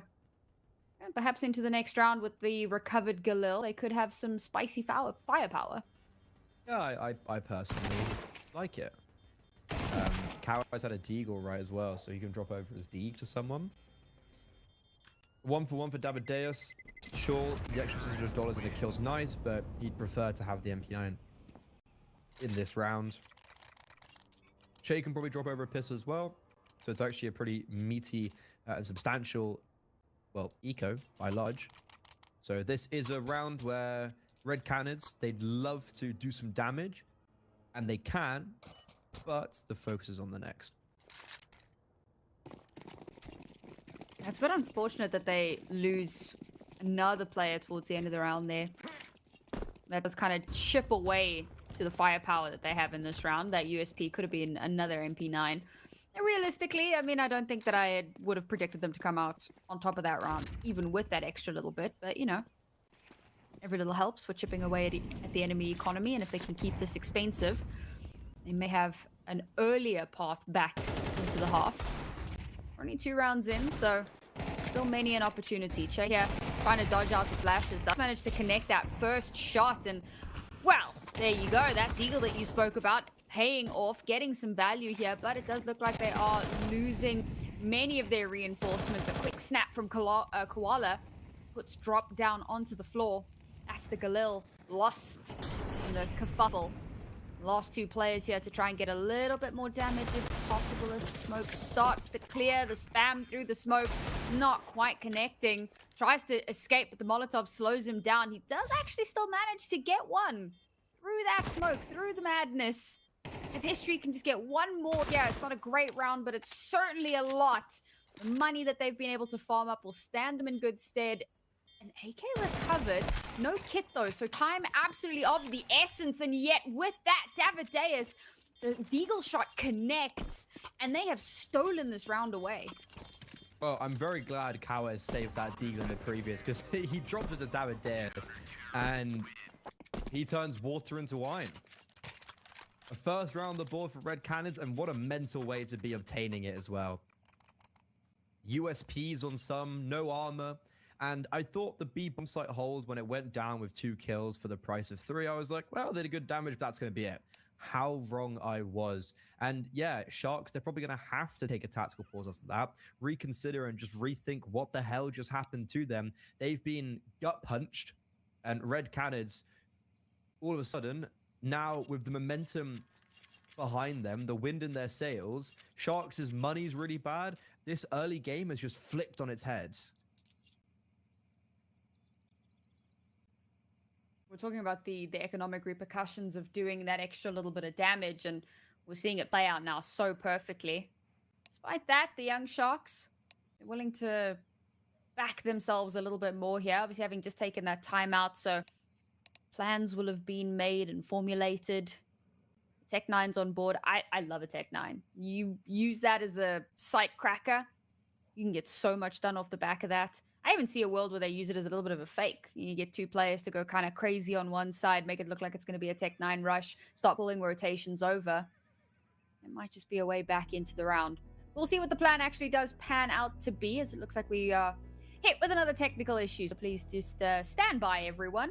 We'll be back in as soon as we possibly can. It's not the worst buy in the world, though, for the Sharks. Like, they're still in with more than their fair share of a chance into the round. Oh, yeah, for sure. I mean, Red Canids just proved how easy it is to win. Yeah, how easy it is to win when you've got the low weaponry. A non-armored Deagle is sometimes all it takes. Sure, a major semi-final, semi-finalist and his experience certainly does help. Red Canids and Sharks. A game that is just keeping us on the edge of our seats. And Red Canids, well, to be honest, both of these teams, I see them, especially with how Sharks have won that regional LAN and have kind of risen in the VRS. They're top 30 in the world now. They're, I think, one of the top 6 in the Americas. It's a team that I envisioned to be making the Budapest Major. Didn't. Red Canids, I think, took their place, or they were... Young Sharks were 2 behind or something like that. It was very close. It was literally like, I think between the 2 that qualified at the end and then the next like 6, it was like 20 points or 50. It was ridiculously close. Yeah, the Americas really had it fun. So I think both Young Sharks have already started their expedition into cracking into international Counter-Strike. Red Canids, I didn't expect them to, but with their roster move, with bringing in Davideus, I assume that they're going to follow suit, and we're going to have not just once upon a time it was a Pain, a Furia, that was it, right? There's a Legacy that's playing super well, and then now a Red Canids and a Young Sharks that's going to come through. Obviously Furia just doing their thing, you know, they're the goats, but also MIBR with LNZ. Like, this is the South America really coming to play, and then Bestia as well. So I think a team, for any of these teams, making the IEM Rio main event not only is going to give them superiority around their counterparts that Sharks already has, but boost in VRS and an opportunity to extend that even further on LAN against the best in the world. I'd be all here for it. Yeah, we always like to see some of the maybe underappreciated regions performing incredibly well, and making some waves. I think one of the biggest examples is Furia's absolute resurgence towards the second half of 2025 last year. That was just incredibly impressive, moving Molodoy onto the AWP and just how it has boomed their performance overall, and of course brought that many more eyes. Like let's not um let's not talk too much nonsense here. It's not like South America was unknown or small by any measure, but certainly when you They talk have about won a few majors in the past, right? A couple, one or two here and there. But when you talk about the powerhouses, it's usually you're talking about Europe. So it's nice to just get more appreciation, really giving them the flowers that they so rightly deserve. And speaking of, it's quite interesting. You mentioned Davideus, and something that we brought up a little bit earlier on was that he'd been doing really well in the South American circuits, which is of course why he got picked up into Pain in the first place. And obviously didn't get quite the same success, but now bringing him back into this Did make arena, a major semi-finals, to be fair to him. Sure, 100%. But now that he's back in this arena where he can be that kind of big fish in a slightly smaller pond than the one that he was in before. I mean, this is such a huge opportunity for him to really just kind of continue with that streak that he was on previously. And already day one back in the server here and showing us exactly why he, got picked up, and hopefully he can just keep that consistency going and have a second shot at it. Yeah, completely that, right? I think CS2 has been the rise of other continents. So obviously Asia coming on the map, and it all started in Copenhagen in 2023 at 2024, it all started in Copenhagen at the major. Not quite North America, but South America and Asia, I think, started on the upward trajectory there. However, unfortunately, after 3 rounds of playing, we're gonna be going back to a break. So ladies and gentlemen, grab some popcorn, grab some water, and we'll see you very soon.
That's quick.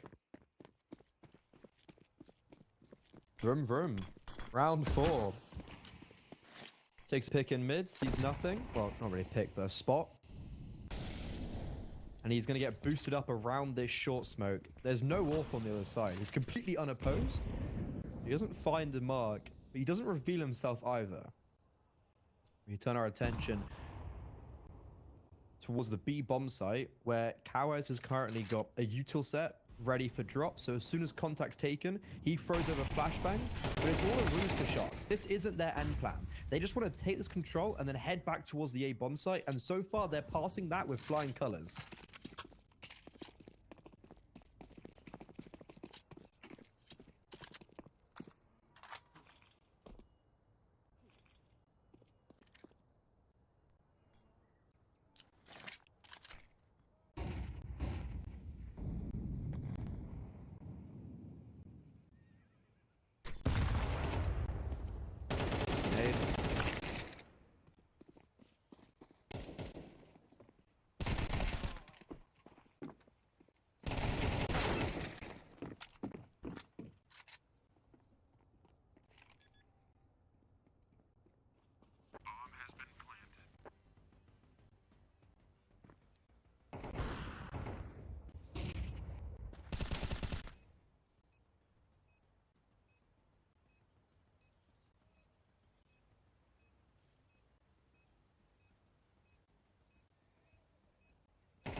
Cowes, 1v1, charging down. He's running out of time, and Koala wins it out for the Sharks. Red Canids, a messy round where the Sharks, they call a perfect call, and it just executes perfectly.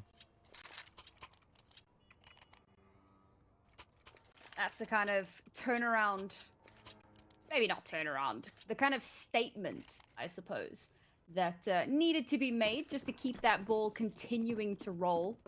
A really impressive hold on that site as well. A good little fake made over towards that B site.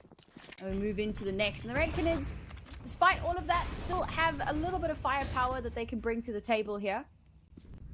Already we see the battle for Banana. Looks like the Sharks have a lot more space than the Red Canids would like to have happened. So the Red Canids have to play this a little bit more passively. Have to give up that space. Meanwhile, we've got to push over in towards mid here. Davides could get caught out playing in the boiler room position. Oh, that flash. That flash is very nearly the end of Ardenzau. And after all of that noise being made, they're going to back out. They're going to regroup with their team up towards Banana. So many reinforcements from the Red Canids still over towards this A site. B is free and clear for the taking, but the flash and the HE are exactly what Drop need to get that first kill. Cowers follows it up. And with just a few players remaining, however, Koala is one of those that is still alive, and Max Core as well. Catches Davideus on the rotate. The bomb planter gets put down, and so they're going to have to recover that. Still go for that plant.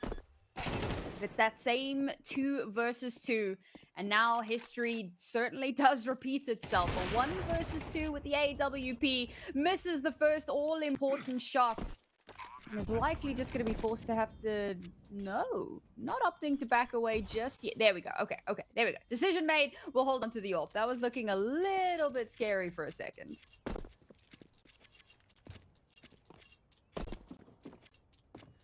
It was one little blip for Sharks when they lost against the low buy, the Pistols.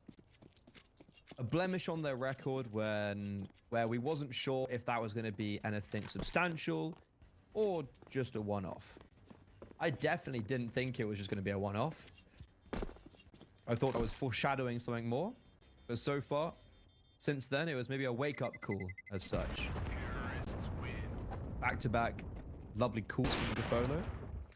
And perfect execution all around. Oof, that was close. History survives barely with that AWP. It is just going to be a full eco regardless. But that AWP can pack a lot of damage.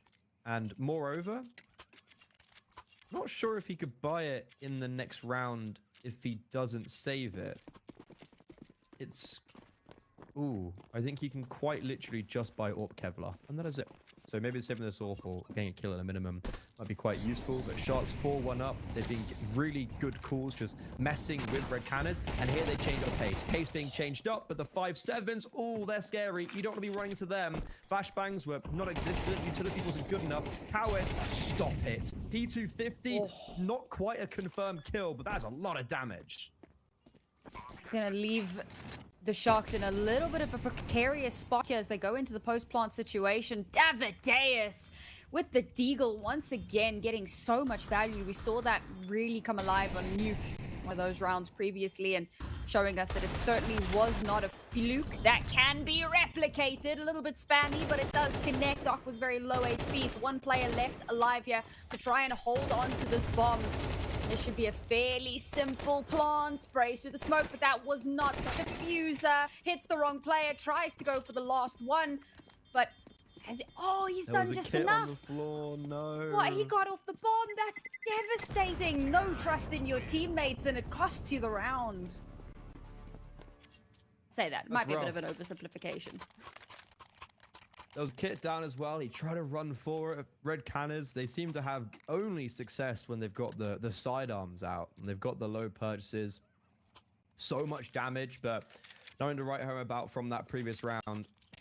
Young Sharks, they change up the pace. I like the call. It was just kind of the execution of it, which was very poor. Regardless, they get given a lifeline. They're still 5-1 up. However, Red Canids, that was a low buy. They've got their full purchase out and history with Azorb. He's had it most rounds, but he's been struggling to weaponize with it. And it's not normally something you see from him, especially after he did so well in the major in Europe. So many of these rounds have really been down to the wire. That last one in particular. It's the Sharks that always seem to maintain stability. Perhaps this is where things start to change, as immediately it's an absolute shooting gallery in the B site, already whittling away 3 of the Sharks players. A player advantage now for the Red Canids. If there was ever an opportunity, if there was ever a time, this would be it. History now to see if someone gets a little bit over aggressive. He can maybe take advantage of it. They're going to push through this smoke. Perhaps wait for it to clear. They don't have an HE on them. They can flash themselves out, but that doesn't really help history. Time is of the essence, though. All 3 of them do have kits in hand, so that previous round shenanigan will not be a problem. However, as the clock continues to tick away, a nasty shot onto Shay Jesus gives away Ardenjal's position. It's beautifully tag teamed up on the bomb with kit in hand, and at the final moments, the Red Canids finally get their second. Yeah, that was a really nice hold from Red Canids at first. So what's really cool and what's a good thing to see for the Red Canids side is that it's not just these miraculous retakes or individual moments. It's actually just a legitimate, decent hold. And the only reason it got unraveled is because for some reason, Doc went into the CT smoke as the first player, left all his teammates out to dry, and then came out and killed the Oranges player. It was all very bizarre, but a really good round from Red Canids, and it's a good sign of stability in the future. The issue is that future is not going to be on the docket just yet. Still quite an uphill battle that needs to be climbed, or fought, I suppose. A little bit of a timeout coming through here. Give that a moment. There we go. That was quick. All right. Not sure what happened in that previous one, but there was some shenanigans. And this is an important map for the Young Sharks, right? It's not just because it's their map pick, but because the first one was such a dominant loss for them, and obviously losing out on this one is the end of the series for them, and they're going to be dropping down to that lower bracket, where they'll likely have to play up against 9Z for the second time in the same weekend, presumably. Although I suppose the same could be said for the Red Canids, depending on how that the LAN bracket plays itself out. But no matter how you slice it, lower bracket isn't really the position you want to be in. So we'll see if the Young Sharks can pull themselves towards themselves a little bit here. Unfortunately, couldn't scrape too much together with the economy they had. I say that 3 back ends it can be devastating. Already taken very early banana control drop, gets traded out. A nice little flash, and Doc's able to fly his way through there. Cowies gets shut down. And this site should be free for the taking. Last remaining Red Canids playing this a little bit more safely. I do believe it's the same 3 players as well. At the very least, history was certainly involved in that last one. The AWP, very memorable. Davideus' Deagle was as well. Now with the rifle in hand, need to try and replicate those same results. And even less utility available to them And this time around, they're going for the save.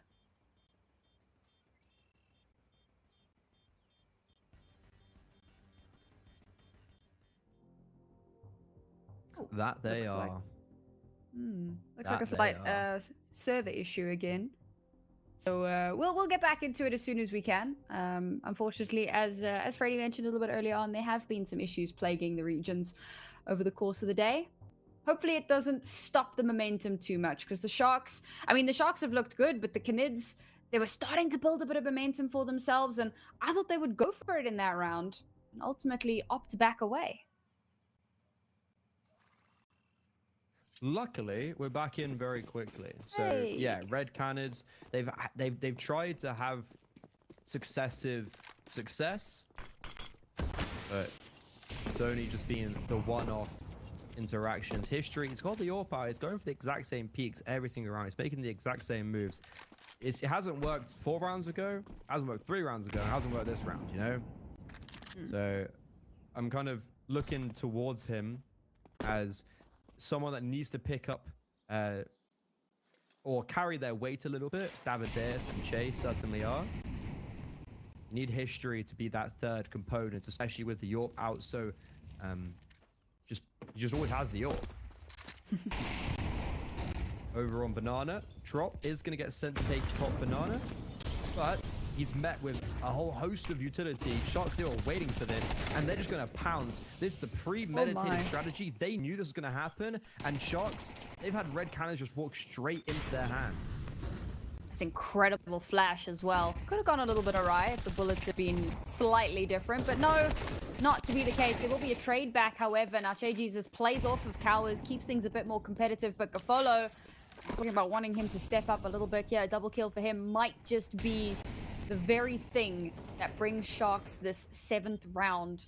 As again, it's Davideus and history that together have to try and make a miracle happen. It's very likely it could end in another save attempt. But here's the thing. Look at where Koala is. He is determined to deny that save from happening. He does not want that AWP to make it through into the next round. And if he can position himself well here, Davideus turns away, but still manages to connect the shots. History gets the kill onto MaxCore. It's the final kill as well, but it doesn't even matter because the round is over. 5 more seconds. Maybe. That's the second time Red Cannons over towards B have had the opportunity to defuse, but just not enough time. It's a tough pill to swallow. And Young Sharks just somehow keeping in the lead. They keep on chugging along. Their T-side's been very well articulated so far. Defolo's doing a great job, and Red Cannons don't necessarily have an answer. They're coming up with some, but they're not the right ones. This is a big change. Fast down Banana for the CT side. Flashes are plenty. A lot of utility heard, and the bomb at +3 are in apartments. A reaction could be taken quickly towards A. Timing is dwindling and is being lost by the second, so they're going to actually avoid to regroup, especially because Doc died on bottom Banana. But then just like that, Arden Zhao walks out Boiler after his teammates left apps and they have no Banana control to force anyone away. Like, Red Cannons are obviously just still holding. And then an unlucky nade takes down MaxCore. Folo rolling back the years with the big green. I don't have much hope for Sharks in this round. The damage could be nice. I mean, this was a really weird round from the Sharks, just all things considered. I mean, okay, sure, they kind of get held at bay at Banana for a little while there, but that first kill comes through onto MaxCore, and then you get the HE kill, which, I mean, that's utility. It's a tough one to try and maneuver around, but then you get somebody dying all alone, moving out of Boiler. Maybe they just weren't expecting Red Canids to play that little bit more aggressively in this round. Unfortunately, it does come back to bite them, but hang on one moment. You said damage. It's not just damage. There's a little bit of money from the plant here.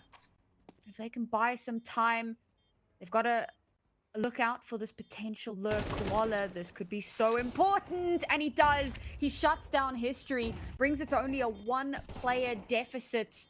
What are the odds of bringing this one home? Well, Koala's still alive, and he certainly has something to say about it. Gafolo takes down Davideus as well, and Cow is all alone on the site. Can't make miracles happen, and Sharks 2v 2v4. Unreal recovery in that round. Is that a 2v4? I thought it was a 2v5, no? That was definitely a 2v5. Yeah, Koala. I mean, eventually it was a 2v4. Gafolo. Oh, it was, yeah, okay, sure. 2v5, Gafolo gets the first with the AWP on Banana, and it was 2B2A. I've seen enough. Put Gafolo back on the AWP, Max Core. I love you, but bye-bye. We're bringing back the Isurus boys. We're rolling back the days, because him and Koala have just put on a masterclass. And this is a night and day performance for both sides since map 1. Like, Sharks, I was just a really... There was miscommunication. Something went wrong intrinsically in that round. And yet they still somehow win the 2v5. Oh, it's a crazy game. It's a crazy series. It's been a crazy day in the IEM Rio qualifiers in Europe and South America. And trust me, it's not going to end there. So buckle up, ladies and gentlemen. There's 2 more rounds left in this half. I don't see Sharks wanting to slow down. History finally getting AWP kills, but it doesn't matter. Honestly, it's quite impressive, the resurgence that we're seeing between the first map, Nuke, and here Inferno. Sharks really have stepped it up a little bit there. I don't know what conversations were being had, but come to play. As you said, 2 rounds separate them. It's not a great economic round for the Red Canids. They're gonna have to try and mount a miracle. This time around, not playing that hyper-aggression. And it was the hyper-aggression that had given them such a huge advantage in the previous round, but they still lost it. So maybe they thought, we don't want to try that again so soon. Immediately drop gets taken off the board. All this said and done, Sharks with a minute left are still kind of hanging in towards their spawn.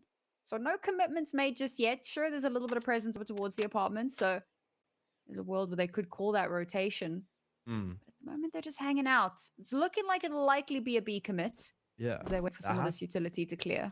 They're happy to do so. They've got the opening kill. They've got that 5 versus 4. Let the CT side use their utility. Take away information now. They don't have much utility themselves as well, Sharks. 4 smokes, 2 flashes. And interesting enough, after pushing Che back on B, they're going to head towards A, and luckily for them, Coward has just rotated away. So it's the History and David Diaz double up on short, but this AWP could be treacherous. Oh, treachery is afoot. History.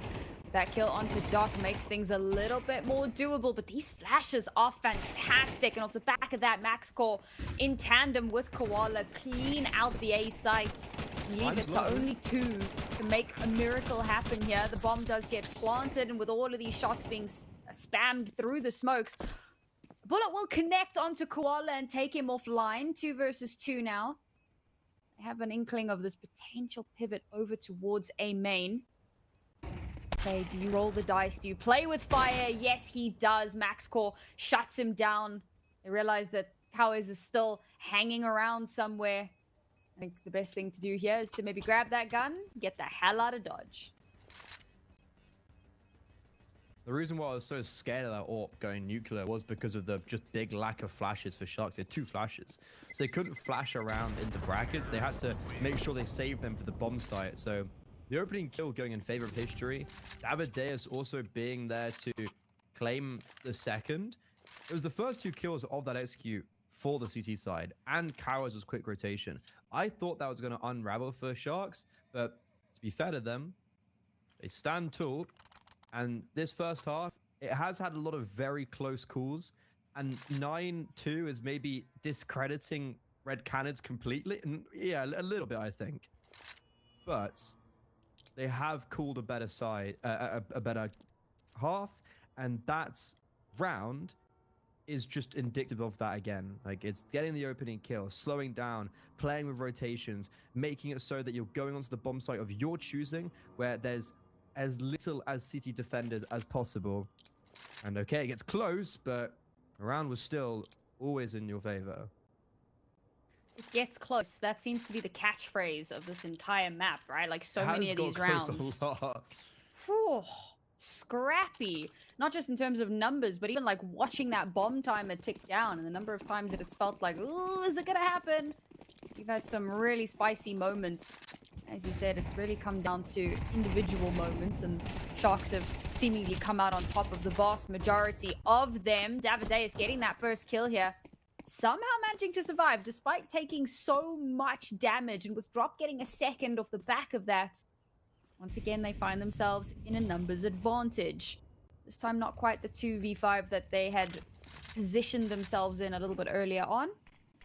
Hopefully this time we make some slightly better decisions. We don't let ourselves get isolated. As noise is being made over towards B, it's called the rotation. Davideus is headed on over. That's okay. Che Jesus holding the line. Dukes the AWP like an absolute pro. Able to slip back on towards the site. Can call Davideus back for reinforcements. Why on earth would the AWP be over towards A all on its own? Oh my god! Davideus looks away just at the wrong time, trying to play anti. There was no flash. It was a smoke, and he gets shut down. These last two players try and meet up on their way in towards the bomb site here. Gaffolo's already been taken down, and MaxCore all alone with the AWP. Been spotted out a little bit earlier on. He make something happen, some kind of a move with 40 seconds left, and they know they saw him push through. There's a deep hold in towards mid as well. MaxCore gets the first, tries to go for the second, but gets absolutely shut out. Finally a third for the Red Canids. Will it be enough as we move to the second half?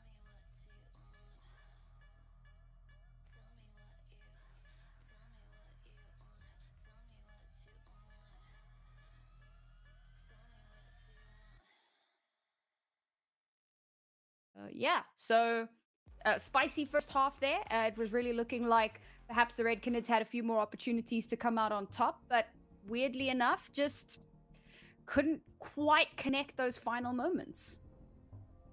Yeah, that was a final round where I saw the stars aligning once more. Like, both players on the bomb side were really low. Gaffolo again, a part of the clutch. I was like, okay, I've seen this one before. And for Red Canids, 3, unfortunately, with how they're playing this map, I can't imagine is going to be enough. Sharks just have looked better, and with their 9, they should be able to prevail with that.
Follow and Koala hiding out ever so slightly, unassuming, and they strike at just the right moment. The bomb's been lost on the site. History is all alone, and this will be double digits for the Sharks, unless, of course, History can make them the craziest play of his life. Nope. Nope. Double digits indeed. Yeah, I mean, Max Core's been lights out in a stark comparison to History, who's chilling on 4 kills, despite having the ult for the most of that CT side. And Red Canids, no bomb down, but they're going to have to go for a force buy. Well, I don't know if they have to, but they are. 7 rounds down. Sometimes it feels like your back is so against the wall that you just have to keep on purchasing in, keep on forcing the issue. Missed Mollo does mean Koala's going to... Oh, he smokes it, but then jumps back into apartments. It's a fast day from the T side. Are the T side even prepared for this? Yes. The answer is absolutely yes. Good lord, it's another just spray down. The firing gallery has shown up. Tech 9 not going to be able to get even one consolation kill for the Red Canids. 2 rounds in a row with a very similar approach. 2 rounds in a row where the Young Sharks find themselves in a really good spot. Strike at the perfect moment. The Red Canids crumble. This is not the same team that we saw on Nuke. It's also not the same Sharks we saw on Nuke. Goes True. both ways there. That force buy may as well have been just an eco. Red Canids, they are on that eco now. They've got 5 deagles across the board. No armor, no utility. This is a sure foot in for 12. And Sharks will be looking to force us to an ancient. I wonder what happened on that first map to just make it so abysmal for Sharks, if that's the right word. Yeah. Good word. Well, perhaps we'll never know. Dive straight back into the action now. Eagles across the board. We know what Davideus is capable of when he's got that in hand. Perhaps we can see some replication here. Cowers, unfortunately, has already been taken down. Tries to go for a little bit of a peek there, but gets caught before he has the opportunity to back out. And a very early numbers advantage given over to the Sharks. That could potentially put them on map point here. So the Red Canids really kind of have to pull themselves up by their bootstraps.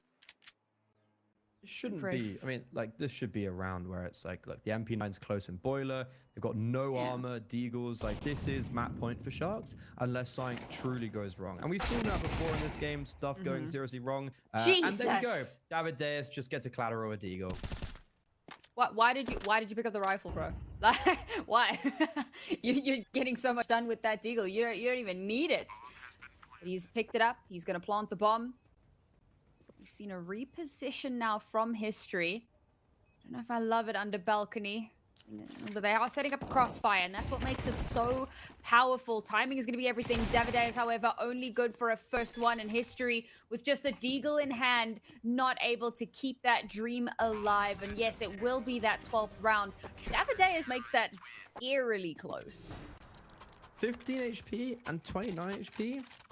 Oof. Lucky that Doc gets those 2 kills, and also lucky he has a bit of conviction around him. He sprints onto that bomb site with the MP9 and just dissects that crossfire. So not quite as easy on the 12, but still nonetheless. Bomb plant does mean Red Canids have all the bells and whistles going into this round. That's their one advantage. But Matt's caught out on the AWP. I don't suspect we're going to be seeing him anyway similar to History. I think is going to be a danger in potentially what could be the last round. Davideus already 2 nades just flying down mid. The shrapnel forcing him down to 17 HP. So maybe no collateral headshots for him in this round. Reminder that our first map ended on a 13-4. The Sharks looking to best their opponent's score line on that first map here. Looking to end it at a 13-3. Rock has already gone down. Numbers advantage. Yeah, the bomb's still in their spawn. The bomb's still in their spawn. Oh, dear Lord. They have to wait for Cowers to retrieve it. Sure, they've gotten a kill already. They've opened up the site. Have they not realized it? No one's gone back. Okay, there we go. We turned around. Somebody's gone to go get the bomb. Freddy, if this is how the round is lost, I would be absolutely gobsmacked. But it looks like Sharks are going for the It's save fine, here luckily. instead.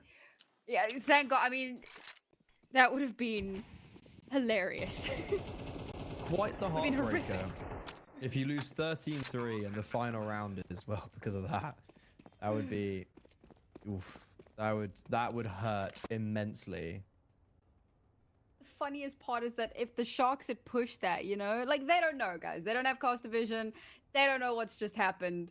But there's a world in which they completely just shut that out. And instead, they make the right call. They make the smart call. They back away and hold on to their weapons. But that would have been... I mean, Call America's funniest home videos, you know? Do people get that reference? Am I old? Yeah, we had, oh my God, I can't even remember what it's called. Oh my God. I wasn't allowed to watch it when I was younger. It was like, yeah. I don't know, Irish things, I couldn't tell you. Regardless though, York doesn't get saved. Max Core dies in pit. 2 do save for Sharks out of the 3 that we're attempting. So red Canids, they make it so Max Core isn't wielding his primary weapon. And that's 1 out of 9 rounds needed concurrently. That's the first. Can they build upon this? It ain't going to be easy. And there's not many signs that are pointing towards that actually happening. But hey, God loves a trier.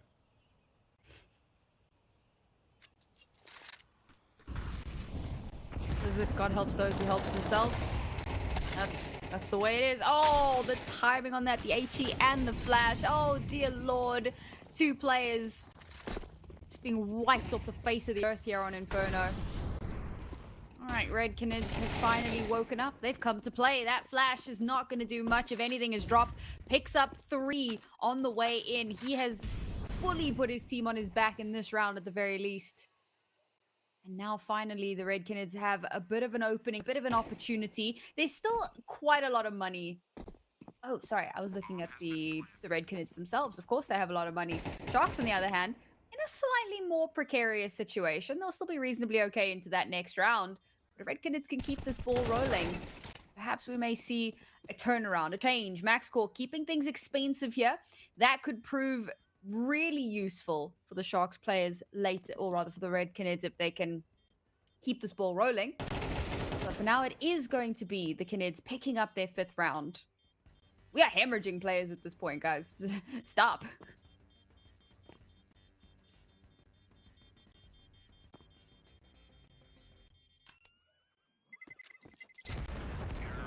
Big round from drop.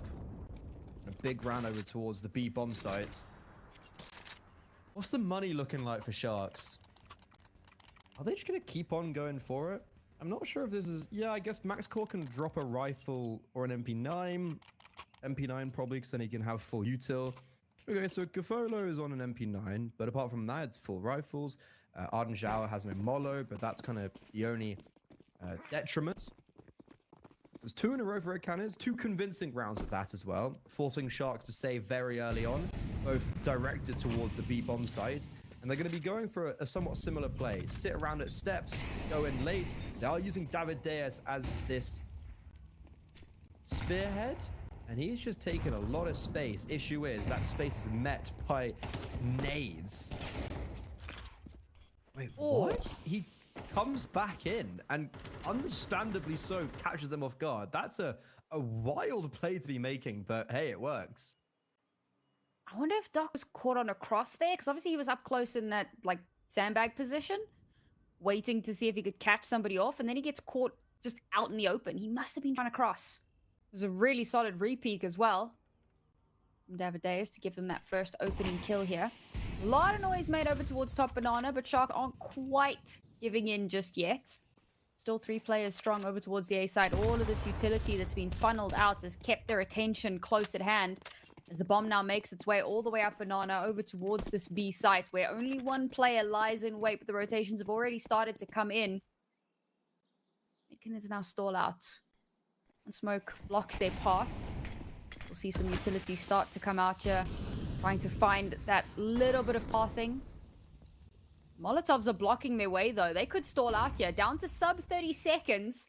If they're going to do this, they're going to have to go, and they really don't have the time to waste because, of course, this is still map point. Drop gets the kill on the opener. The follow now, looks into the wrong direction. Gets debated by the sounds of gunfire. Drop with 2 to push in on towards the site, and only one player remaining. It's Koala on the other side of the map. The bomb's going to get planted, and somehow Red Canids, they have found that second wind. It's actually a really lovely execute, especially with how Sharks had the rotations. Getting those molos down, heaps of flashbangs being tossed over, but the issue there for Sharks was the fact that their rotations were just stuck behind the CT smoke, and their one player on the B bomb site was super advanced, playing around first oranges. If he was playing towards triple or dark, and maybe one of those city players was over towards coffins, like if the first guy who dropped the molo just rotated coffin, there was no smoke there. It was a different story. But instead, it's Red Canids just kind of walking onto the bomb site and claiming it as their own. So yeah, a second wind is, for now, it seems like it's a little bit too little too late, as they've still got to get through 6 more of these. The one ahead of us, and most directly now, is looking pretty sizable, or scalable rather. 2 MP9, 3 MP9s, a Deagle, a USP. That's it. So not a dangerous round. And David Day as well. What a shot. So this should be 7 for Red Canids. Should be is the operative word. And I wonder if Sharks just, I don't know, Red Canids have gone beat every single time and have won. So how do Sharks play around that? Pray for a miracle, I suppose. That's that round basically done and dusted. Just a quick one. Europe is finally finished. The Eyeballers versus Nemesis game went into... First round is over. Yeah, Lord above. It went into what, 3 overtimes? Eyeballers did come out on top. So, you know, saved, I guess. Oh, that's quite spicy. What's crazy is that they've both got to just play. And also, Nemesis will play against BC game. And there's another Europe game that's on the horizon there on our A stream. Big Academy is going to be taking on 9, as I understand it. Oh, so, I love it. Jay Bowen the GOAT. That might be on the mainstream, who knows? Yeah, it should be on the A stream, yeah. Yeah, that would be a fun game. So yeah, still so much CS action coming at you guys over the next few hours. So I hope you've all more than a few settled in. Oh yeah. Well, bearing in mind we've got, you know, other tournaments starting as well, so things are just gonna kind of well, no, it's not the actual tournament itself, but still, you know, things just kind of, it rolls on. There's always something to watch. Oh, Pro League starting soon. It's end of February. There you go, yeah. Oh, I meant specifically today. But, yeah, lots to do, so settle in, folks. Yeah, I'd hold your breath slightly with these next 5 rounds. I'm not convinced yet. Okay. But, like, Max Core hasn't really done anything this half. It's basically just been Kufolo, who's got them to the 12th. Arden Zhao, the MVP of the LAN they just won in South America against the best of the best, currently sitting 10 and 12. They were up pretty sizably, and he's yet to come to play. So maybe not in this map, but certainly in the next. I think it's going to be needed. And towards B, Red Canids are looking to bully once more.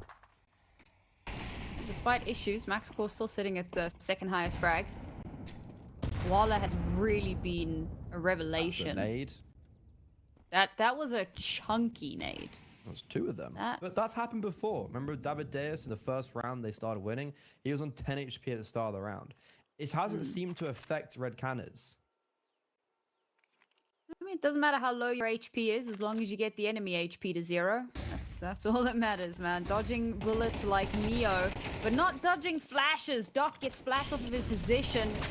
Drop actually manages to get one while flashed out, follows it up with the second, wipes the bright lights out of his eyes, and continues along with the reign of terror. Leaves the last few Sharks players alone. Oh, shot through the smoke. We've got a lurk coming in as well. That's going to put MaxCore in the grave. Takes the AWP away. Is it too early to say, I see overtime? That B bomb site is just so concerning. Like, Sharks actively play around the fact that they have 3B there. Like, the whole round is to get red cannons to come onto that B bomb site. And I was watching them set up and I was like, what are they doing? Like, what is this setup? Why are they moving around? Why are 2 people coffins? I don't know. That was just a really odd 3-man setup. And I think for red cannons, the question is, when do they start?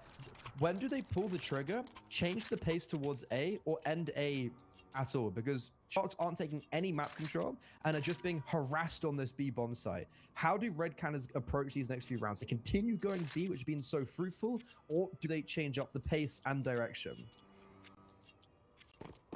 The trouble with doing the same thing over and over is there's room for adaptation. That being said, the Sharks have not exactly shown themselves to have too many adaptations up their sleeves so far.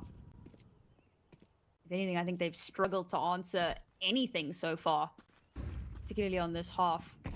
I say that. I mean, they came in at a good scoreline, and they managed to pick up a few rounds one after the other. Okay, you could, you know, chalk a lot of that up to the pistol and the momentum that comes with that. But since the Red Canids kind of started getting weaponry in hand, they've really kind of had the run of the show a little bit here. And you were talking in the first half about the Red Canids were calling a better game, but were really just kind of struggling in those high-pressure moments, in those ones, in those isolations. Now on the T side, it looks like they're starting to pull themselves towards themselves a bit more. I was more so, I think, no, unfortunately it was Sharks are calling a better game and they're getting it close, but it shouldn't be as close as it were. Sharks were just black and white calling a better side. The photo was really good. But I'd say we've been talking all about this. MaxCore just one tap Che Jesus with the 5-7. There's still 2 players on the A bomb site. That's where the bomb's committing. MaxCore's put a lot of distance between him and the bomb site. And Arden Zhao, he just seems very unaware that they could be up short, but it's a ruse. Even though he gets caught in action, Gotholo's there, ready and waiting. They never expect him. It's a 5 versus 2. Information of one towards long, information of the other towards short, and they're actually going to pincer Arden Zhao towards pit. An instant headshot means we're back to a 2 versus 2, and the bomb's being planted. We've been in this situation before where we've said, is this really the round where it happens, where they win the game? But it looks like the Red Canids still have so much to say for themselves. A bit of a crossfire set up here. Waiting for these Sharks players to make their way in. History gets the first now. They know where this last player is. Doc spots it out ahead. A little bit of damage done, but he himself is so dangerously low. Has to try and isolate these fights. And it's history all day long, baby. 4 kills for him to secure that round. And it is a 9th for the Canids. That was a 4v2. Where the first 2 kills were picked up completely isolated. MaxCore swinging on long. Koala just taking a duel on short. You blink and you miss it, and it goes from a 4v2 to a 2v2. And you know, both those players who died solo are just thinking, please don't let that be the reason why we go to overtime now. That was the best opportunity for Sharks. They had him right where they wanted. And now it's starting to spiral. David Day through the smoke, drops Arden Zhao. Che Jesus, bold, a bit too bold. 5v4, we didn't need to go for that play. And MaxCore evens up the numbers instantly. I think it's easy to start to itch a little bit and feel like maybe you need to make a play. You're getting so close to evening it out, so close to regaining control of the situation. A dry swing through a smoke. That gets you dead 9 times out of 10. And it certainly was that time as well. Ooh, that smoke gives David Day a ridiculous pathing. Good God. He's all the oh man, he's making his way into church. He's gonna get in Bye-bye, behind them. Folo. Oh my god. And they just keep firing off shots. And Doc Doc DCs? is disconnected. Oh my God. Oh no. Now Of talk all about the hand of people. God. Talk about the hand of God. I was like, how's he just killed both of them? Oh my God, they've all DC'd. They all DC'd. Oh my God. How could it get any worse? They were 12-3 up. Now it's 12-10 because 4 of them DC'd in a 4v4.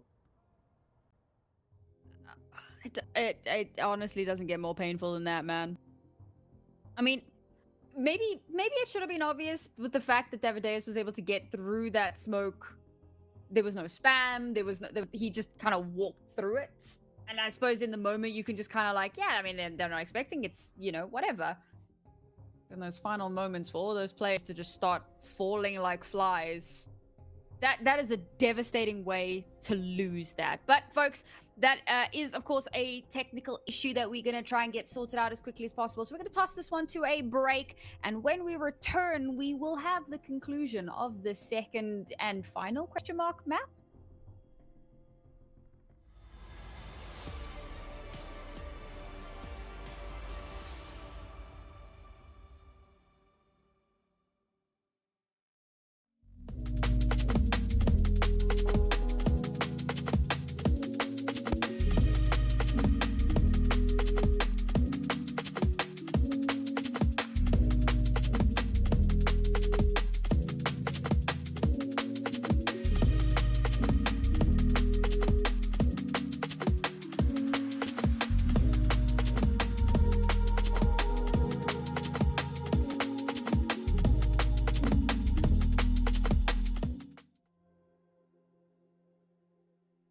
Much quicker break than what I had anticipated. I may or may not have put a cookie in my mouth when production said be ready, but hey ho, we move. We want to get this map over and done with, and honestly, so do the Sharks. They've been given so much space over to the Red Canids. If there was ever a time to take advantage of the back of a 4-player disconnect, the mental games will go so hard. The Red Canids have to seize this opportunity. If I'm Sharks, I'm a little tilted. Mood. Like 4v4, everyone DCs. Lost 7 rounds in a row right now. Sharks, it's not getting any better for them. However, 2 rounds ago, this was where they were the most fruitful. For the first time in a while, that is. 357s, 2 MP9s. They've got full banana control. They're maintaining it with 2 deep. Arden Zhao and Doc. Being supported by Gafolo, who's got Molos to send down, but no smoke. So there goes the first. There's a second nearby. Issue is that Team Molo just obliterates Doc. And I was about to say it spreads for both, but Arden Zhao hasn't spread to him. He's in prime position, but only one is afforded to him. What an instant and needed trade from Che, which leaves Red Canids still in the driver's seat, looking to park their car closer and closer towards overtime. This time around, I mean, we've seen kind of low buy rounds where the Sharks get some miracles done. They pick up guns, and that kind of keeps that snowball, that momentum going. This time around, obviously not going to be given that opportunity. Towers gets the shot onto Koala. And at this point, it should be a little bit of a foregone conclusion. So we'll kind of turn... Oh, maybe not, maybe not. Oh, my dear God. Down to a 1 versus 2. Surely not. Surely we can't get too much more done here. Full HP. Doesn't have a rifle in hand. It's going to have to be done with the pistol. The bomb is lost. Needs to be collected. So much damage done. 1 kill and a bit of a tickle onto Cowers. But just not quite enough. Another round that goes way closer than it should have. Scary stuff. Really scary stuff.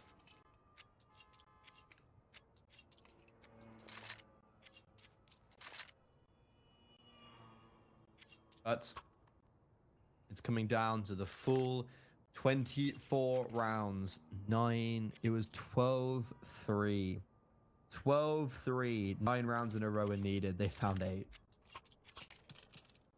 Oh, Sharks. Oh, Sharks. What a weird series this has been. Just up and down all over the place. But Red Canids, I guess they're the ones looking stronger throughout. And an overtime here would be very rewarded as they have been just the better team on rifles. Like, it's been very uncontested apart from, yeah, just like those 2.57 rounds we've just seen. All right, this one for all the marbles. OT or map 3. Could all come down to the opening frag. I say that, we've seen some crazy comebacks at the most ridiculous deficits. You really cannot call a round until it has ticked down and you get that round over chime. Neither team wanting to get unnecessarily aggressive here, both realizing the gravity of the round that plays out before them. Spam, a little bit of info. Ooh, Doc takes a little bit of damage on the return. Gets away with his life, realizes that there's still a bit of presence in towards mid, and the Red Canids have done this before. Play a slightly slower game. Try to starve as much of that info as possible. Smokes on both sides of the map now. And that kind of causes a bit of confusion, or uncertainty rather. Is it going to be the A push? Is it going to be the B push? Follow starts to rotate over towards B, realizing they can't leave one all alone to potentially be run over. The sheer amount of noise that's being made should become evident quite soon. Interesting that they've pulled Cowers away as well. I thought that he'd be playing that late lurk again, but instead regroups in towards Banana. It's a fairly free site. As I say that, it is an even trade. Doc again, constantly getting flashed out at that pillar. Never really managing to dodge it in any meaningful way. The bomb does get planted. Smoke's in the way now. MaxCore looking for just a pixel, something to show itself as the smoke starts to clear. He's out in the open. No one's home. No one's looking for him. Tries to spot somebody just a little bit out in the open. Another trade-off. But advantage still. Red Canids. 3 versus 2 to take us potentially into overtime. MaxCore swings. Gets that first kill. Is able to back away. Doesn't lose his life just yet. But there's no kit online. And that bomb continues to tick away. But do they have the time to connect it? As drop continues to be a problem. Continues to make things difficult. And no, they cannot make the miracle happen. 12-12. And we go to overtime. And he even gets the spray out towards the end as well. Like, absolute BM coming out from drop right there. Oh, I can't believe. It's also a bit ironic. It's his old team where he got his first break. A homage to that, I suppose. And Red Canids, they have their eyes set on a 2-0 victory right here, right now, because of that fumble from Sharks. Astronomical. 12-3, 9 rounds in a row, slip through their fingers, and after being the reigning land champions in South America, this is what they come out to play with? Oh, bye-bye, Doc. They have read him like a Harry Potter novel, a Nader Mollo on his position, followed up with a spam. That banana aggression has just been terminated before you could even say hello. The devastating thing with the Red Canids starting on the T side here in overtime, this is their dominant side. If they can get these 3 back-to-back rounds, okay, we may yet go for a double OT, but they stand themselves in really good stead to close things out as Koala is now being caught up in apartments, but does manage to back away.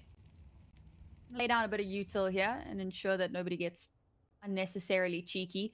But look at this heavy stack over towards A. After losing that first player, they've put every single resource that they have here towards mid. Oh my god, That's is anyone going to check for boiler? Oh, he's done it!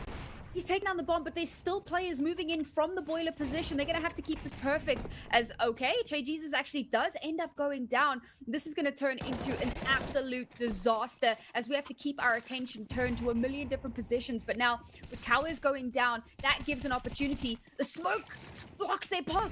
The bomb is recovered, and the Red Canids will just hightail their way over towards the site. Devadeus holding Gatekeeper, try and allow that bomb to get planted. 2 versus 2. The rotation in through the CT spawn as they start to make their way in a little bit closer. The Red Canids have nothing to deny sightlines any longer. They've got 1 flash. It would have to be timed perfectly to get any sort of real value. A Molotov here, they could maybe Molotov off if there's an attempt at a defuse, but 2 kits available and so much HP for our Sharks players means that they are in prime position to turn this round back in their favor after what looked like an incredibly rough start. Drop brings it into a more doable situation with a double kill and leaves Davideus to have to try and clutch this one out. The bomb gets lost in the source, and despite that, Gafalo gets the final kill, but cannot confirm the round. The Canids go up to 13. That is truly a round that just embodies what the hell this game is in this series. And well, the IEM qualifiers for Rio. This is gonna... I'm loving today. I'm loving it so much. It's madness every step of the way. And Red Canids, I don't know how they pull that one off. I was looking at the 2v3 or 2v4 at one stage. Like Davideus, Drop. If there's ever 2 players that can win it out right now, it's sure as hell them. And they show us why. Sharks just too late on the retake. They make that one mistake and the round falls with it.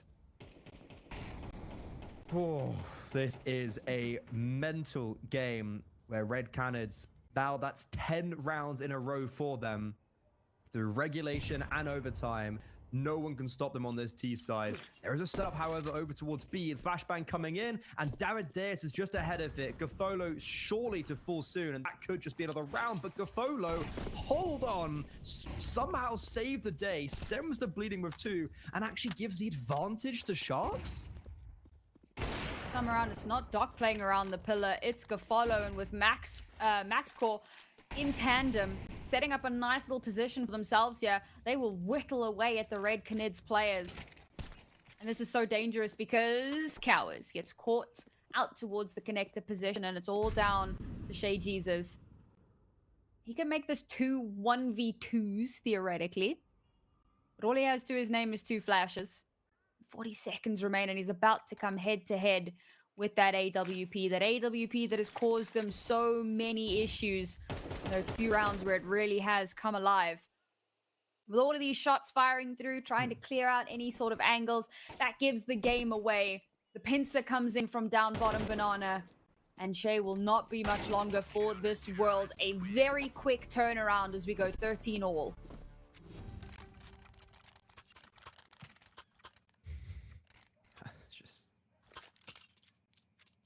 Such a... It's a round where Red Canids play that correctly. They get ahead of the flashbangs. Doc falls. The Sharks' play towards B has been read into. And then Gafolo just does whatever he does. He swings out coffins. They know he should be there because of where the flashbangs get thrown from. It's always from the same position. And yet he gets 2. Alongside that, it's instant rotations from the AWP. So when Red Canids thought they could repounce, boom, another layer of defense. So the first round in 11 for Sharks on the CT side. At least they've got 1. And that could actually be the difference maker if you think to how dominant they were on the T side. Is this overtime just going to be who loses the round on their T side?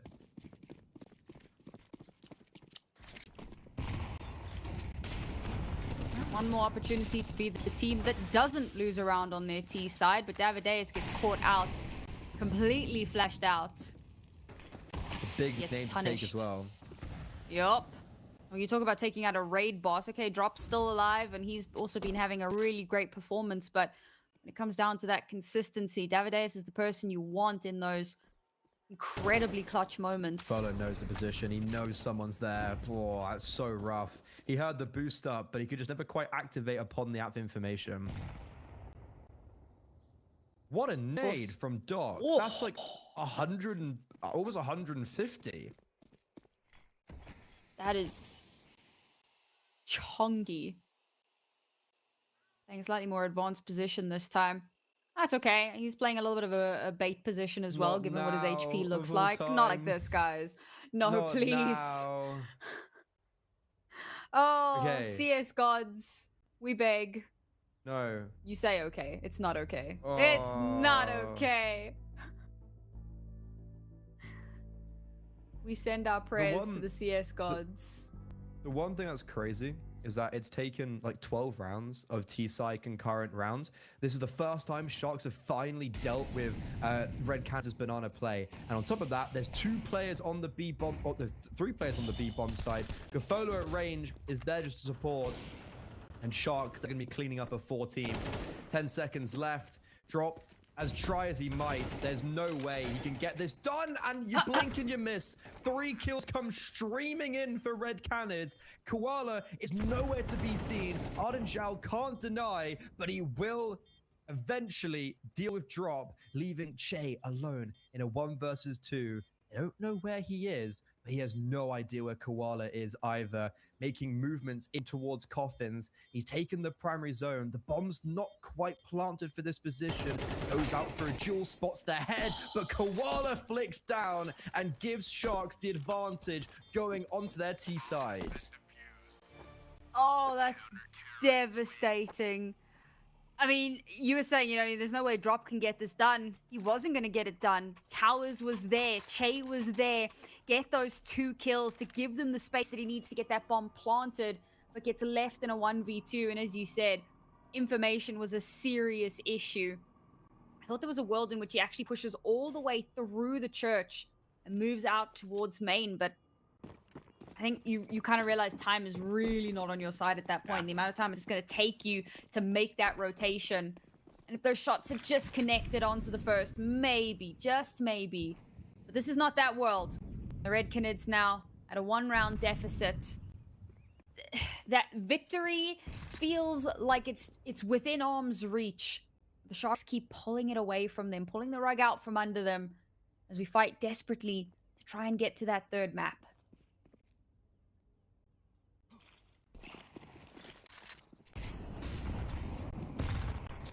Beacon and nade damage. Red Canids will dish out some of their own. Oh, kind of matching their counterparts. All 5 players for Sharks are just sitting top banana. Red Canids have 3 players here. Che flashed through, but I don't know whose flashes is blinding who anymore.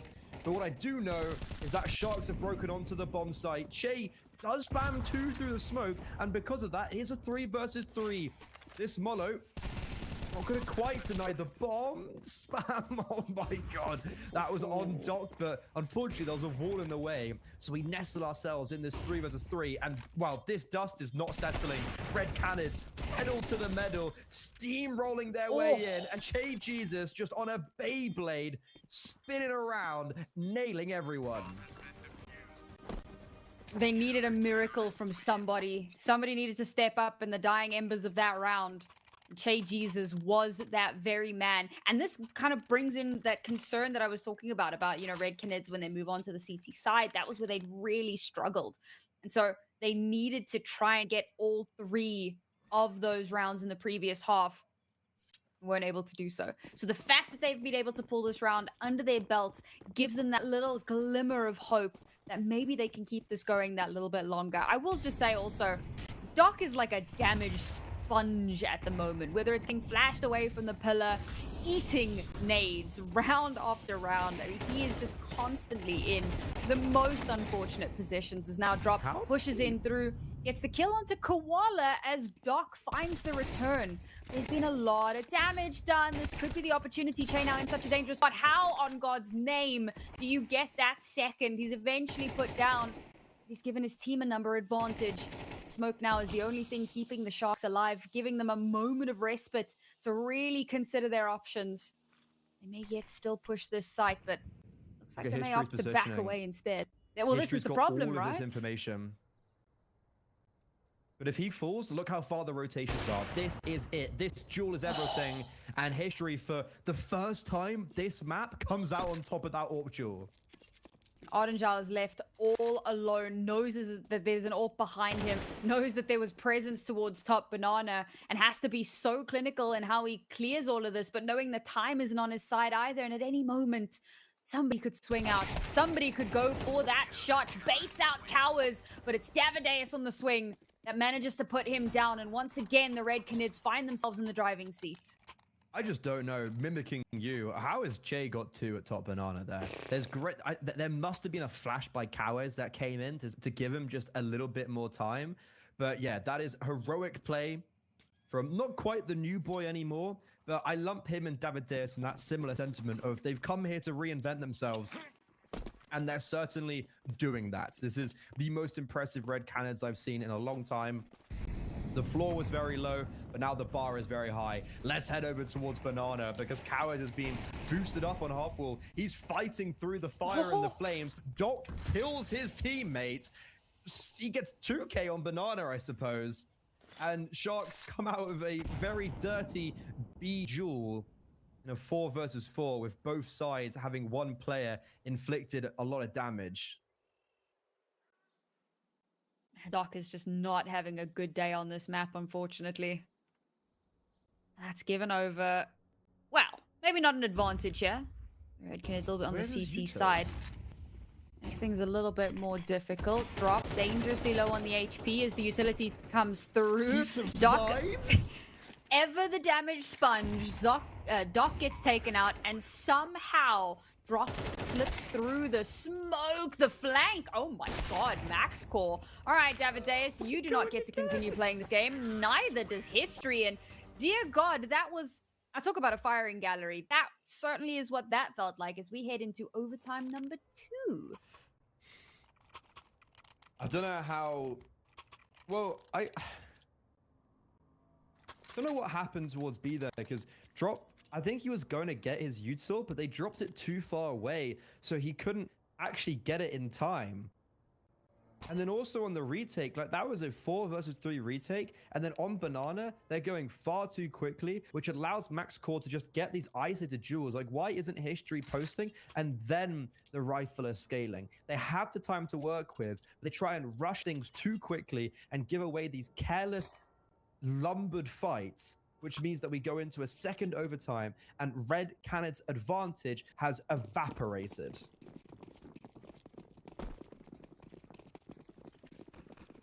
Well, around and around we go. Where we stop, feels like none of us really know. This is Doc different. Playing tip of the spear. Charge Yeah, goes very Doc. aggressive. Straight through the Molotov and straight into History's crosshairs. Dear God, the amount of noise that was being made there. History was like, yeah, come on, lads. Right into my crosshairs. Oh into my my God. sights. Gets a second as well before he's traded out. David Deus holding in the pit position. Good for a 2 of his own before he's finally naded out. But it's Che Jesus for the last. And Red Canids, what a hold. What a dominant hold. David Deus and Che, you can both tell how good of a player they are and just kind of the differences between the level that they can play up to and the level they're playing currently in teams, right? Because they get sometimes these multi-kills that you're just like, firstly, how do you even get 1, let alone 2? Like, it's those 2 players specifically that we keep on hounding on for just like, wow moments. Not aces, but just consistency and reliability. However, a flash in the pan from History, he needed it. He needed a moment, and he gets it. A kill on long and a transition towards short, he needed that. His team, they've been waiting for something, and he finally delivers.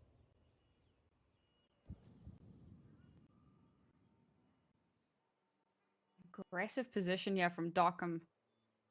This is why I've been calling him the damage sponge. You know, playing these advanced positions. Cow's got flashed out as well. If this is a contact, yeah, drops dead. I thought maybe he'd just start spamming, but no, Gavallo, good for a double in. Oh my god, Che Jesus with 3. Jesus, literally. Literally, you know what? The name, I'm seeing it now. I'm understanding. That being said, bomb's still gonna get planted. 2 versus 2 now. Do you still have kits available? No real information on where these last couple of players are. And well, David Deus is going to get punished for it, unfortunately. And that's going to leave History all alone. Retaking with an AWP 1v2. Surely you can't make this one happen as the Sharks continue to keep that ball rolling. And History's still pushing.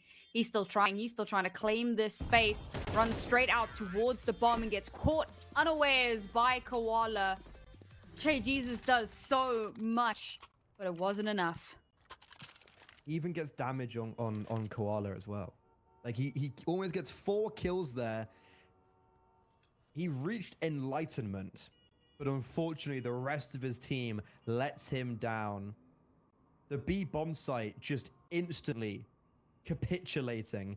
A really bad setup. And Sharks, they countered that perfectly. That could have very well been a 5 alive round and just a whitewash. But Shay, he gives them lifeline, but no one seizes that opportunity. 16-16, the rulebook's being thrown out the window right now. Running through CT smokes is the way forward. These two teams are inseparable. We either go to a third, or Sharks, the reigning land winners of South America, get sent to the lower bracket immediately to play up against a 9Z who, I have found out, have fixed their PC issues. Hey, things we love to see. At least they'll still be able to play in that lower bracket that they've now unfortunately had to fall into. Drop. Guys, I don't like that he keeps proving me right about this damage sponge thing. I mean, he's very often in these advanced positions, which is a bit more of a dangerous spot to be in. But if you're going to be playing tip of the spear, it needs to be support and survivability. And unfortunately, it's just a hail of bullets that ends in disaster for him. JG's is this time only good for 1 kill before being traded out, but gives some space over. You know what? I thought it was the op shot that hit. Nope, it was the HE that cleans him out. Opens up the site for the bomb to be planted. The last 2 players. Oh, Max Core watching, waiting for them to make that positioning towards Banana. They now know exactly where history is. Not the first time he's been in a clutch situation, and not for the last time. I don't think he's going to be able to win this one out. In a 1 versus 3 with the craziest crossfire setup imaginable, he swapped to an AK. He's waiting for somebody to give him an opening, but it's Max Core with a 3rd in the round to keep this going. I think we're going to be going to maybe a lot more than just these overtimes. This is shaping up through a 3rd map.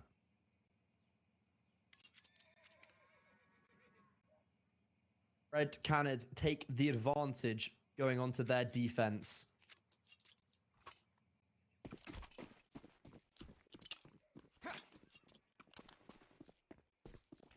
Issue on... Oh. Oh dear. Oh dear. The big issue of both CT sides was the B defense. So, as we see it flip, that CT side, despite them having the lead, it could always be precarious. And, well, it's not towards B. It's a lurk out A for Kawes, who doubles down, but the bomb needs to be collected and actually head over there. Gofolo makes it a little bit tricky for them, but it will be collected. And, well, quite literally blink and you miss. It's going to be back to even Stevens, 17-17. We're feeling that double OT just yet? Seems it may just be on the cards. We were talking about how a lot of this is going to come down to like who loses their T side. Sorry. Oh. Did I not do maths? Triple overtime. Never do maths on stream. Yeah, we were talking about it coming down to the team. Yeah, okay, but it's like 13, and then it's like 15, and then it's like 19, and then it gets spicy. Okay, maths. The best of 5s. Like, best of 5 rounds confuse me. I'm going to be honest. I'm going to own that. It confuses me. If not for the fact that the HUD very often tells us which overtime this is and what it is the first 2, 9 times out of 10, I would forget. But people don't pay me to do maths. Thank God. They'd be wasting their money. But yeah, 17-17. And... It hasn't come down to who loses their T side, because it's just continued to be incredibly back and forth, despite what a weak CT side the Red Canids had during regulation. They have somehow miraculously managed to keep putting up a fight now that we're in overtime. And I suppose that's when the pressure starts to hit and you realize you really have to step it up. Just a gentle reminder, this was a 9-3 half. It was also then 10 rounds in a row for Red Canids. Where's that from? Well, where's that Red Canids? It was on their T side. They were so dominant. And they just went B. What may be a good sign for the future for Red Canids is that they won that last round because Kawes, who's not been the top 3 fragger, opened up the A-bomb site. And this time, back to old Wayne, it's Davideus, red on the trigger. Nothing can stop him. A spree of desolation he leaves in his wake. 2 kills, and they just can't stop him. They're rotating everyone towards the B-bomb site, but I can tell you now, that will not matter. I was going to say, it's a lot of damage to trade off for the 1 kill. Davideus doubles down with the 2nd as well. And there's that point where it's like, well, that was more than worth. A little bit of damage to get an opening kill. That's okay. It's a bit rough. Could do a lot of damage. Could even do a death. And it does! Oh, drop, buddy. He's just been eating these nades round after round. And Doc. He is. They think he's triple. Now they do. And he's gone. Away with the fairies. And it's all koala all the time. 1 versus 2. As the Red Canids look to take the first round here in the 4th overtime. Nope. Still can't do maths. It's still second. It's still the 3rd overtime. Yeah. No, I still can't do maths, guys. Second. Second overtime. Haven't got to 3rd yet. 15. My brain is mush. 19. Whoever wins this, if Red Canids win, they win in 2nd overtime. I've just trolled myself like so hard. Whatever. Series point now, the Red Canids. They win this round, that's it. It's done. It's over. Thank you, Overlay, for giving that to me. Overtime. I missed. Wait. Yeah, 12-12, 15-15, 9, and 18-18. Yeah. Freddy is gaslighting me, chat, and I don't know how to deal with that. It's just, turns out none of us can do maths. You start saying 2, 4, and 3, and I confused myself as well. Okay, it's that. Yeah. Oh my God. I was. What a nade though. Gafolo. He's pulled out the York. Like we know he can use. He's used it so much in his history. But it is just history on Inferno. As Sharks, who come into this qualifier for me as the best team here, even better than Imperial, and they're about to bow out 2-0 in the upper bracket first round. 2 Red Canids, a new roster, a new look. They're looking so sharp. No way! Come on! No. This is the. Oh man, the timing on that series point.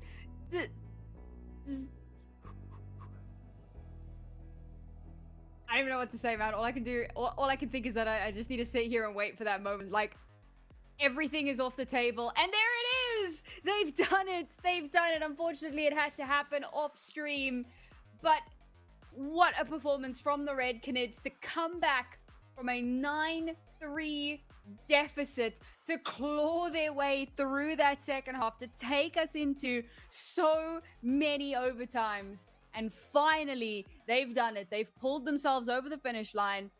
And they have won this series. The Sharks will go down into the lower bracket, Freddy, where they will meet up against 9Z. And the Red Canids move on to face Imperial Esports.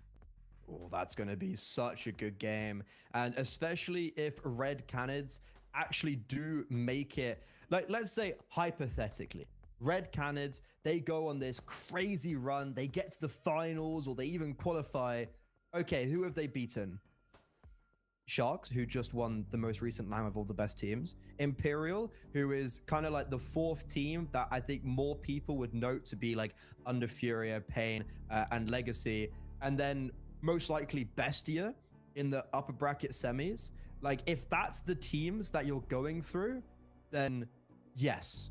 So the upper bracket finals against Bestia. If those are the teams you're making your way through to get to the grand finals, legitimate doesn't even come close. So for Red Canids, this is a great litmus test to what we can imagine will come.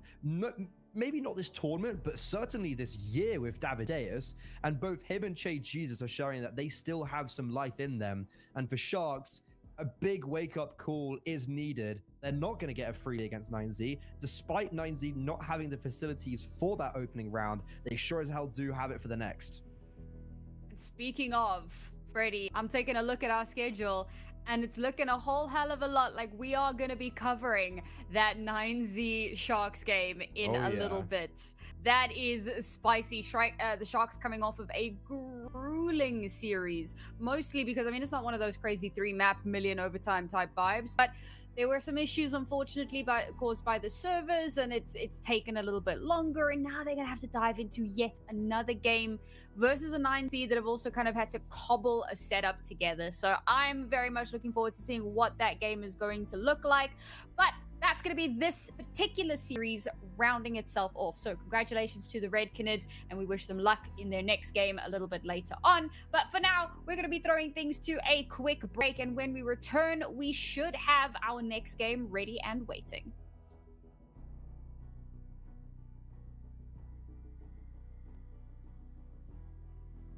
Oh, sorry. Not a break just yet. Gotcha. Apologies. May have jumped the gun ever so slightly there. Big debate.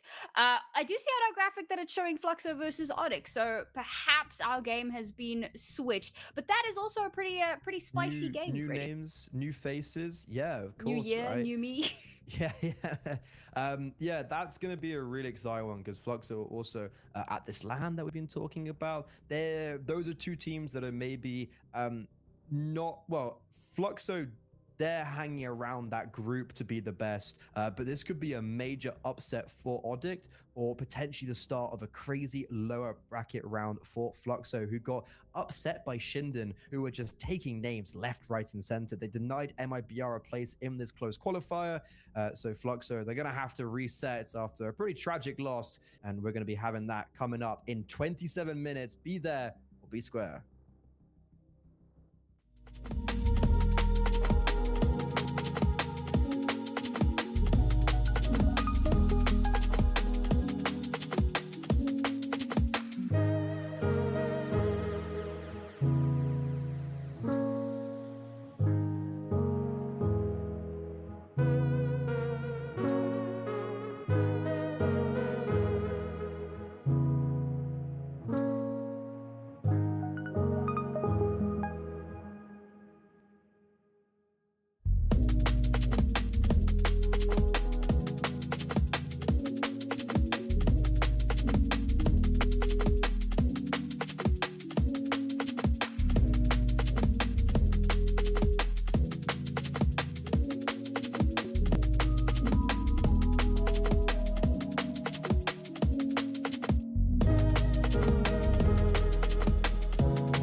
you can feel it. That this is a magical moment.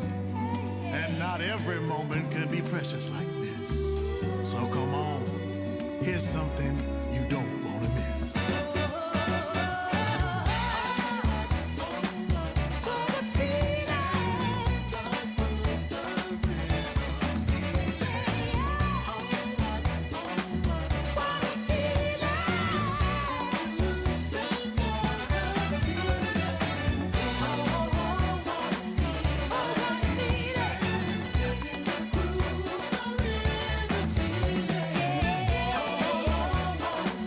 What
Making history. Absolutely phenomenal. And Ace is the champion of the Intel Extreme Masters World Finals. Storm's still not quite done. MC is going to take this fight, though. 3 seconds left. Last 2 rounds of passion's got to start it well for ESC. And this is a massive move for Zez, but he's not content with just a Nexus kill. He wants to down.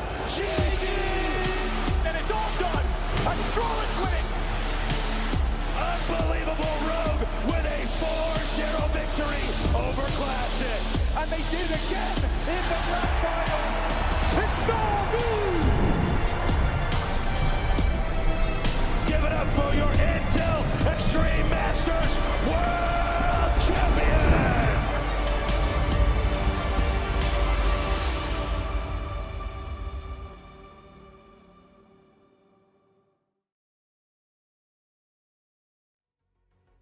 And welcome back, everybody, to the IEM Rio Closed Qualifiers. We're here in the Americas region. Myself, Narim Zuki, joined by the wonderful Grimmy Rana. Freddie, we had a bit of a sweep in our first matchup, or at least the first map was, but it looks like all across the Americas, it's 2-0s for days as we head into round number 2, our second matchup of the evening.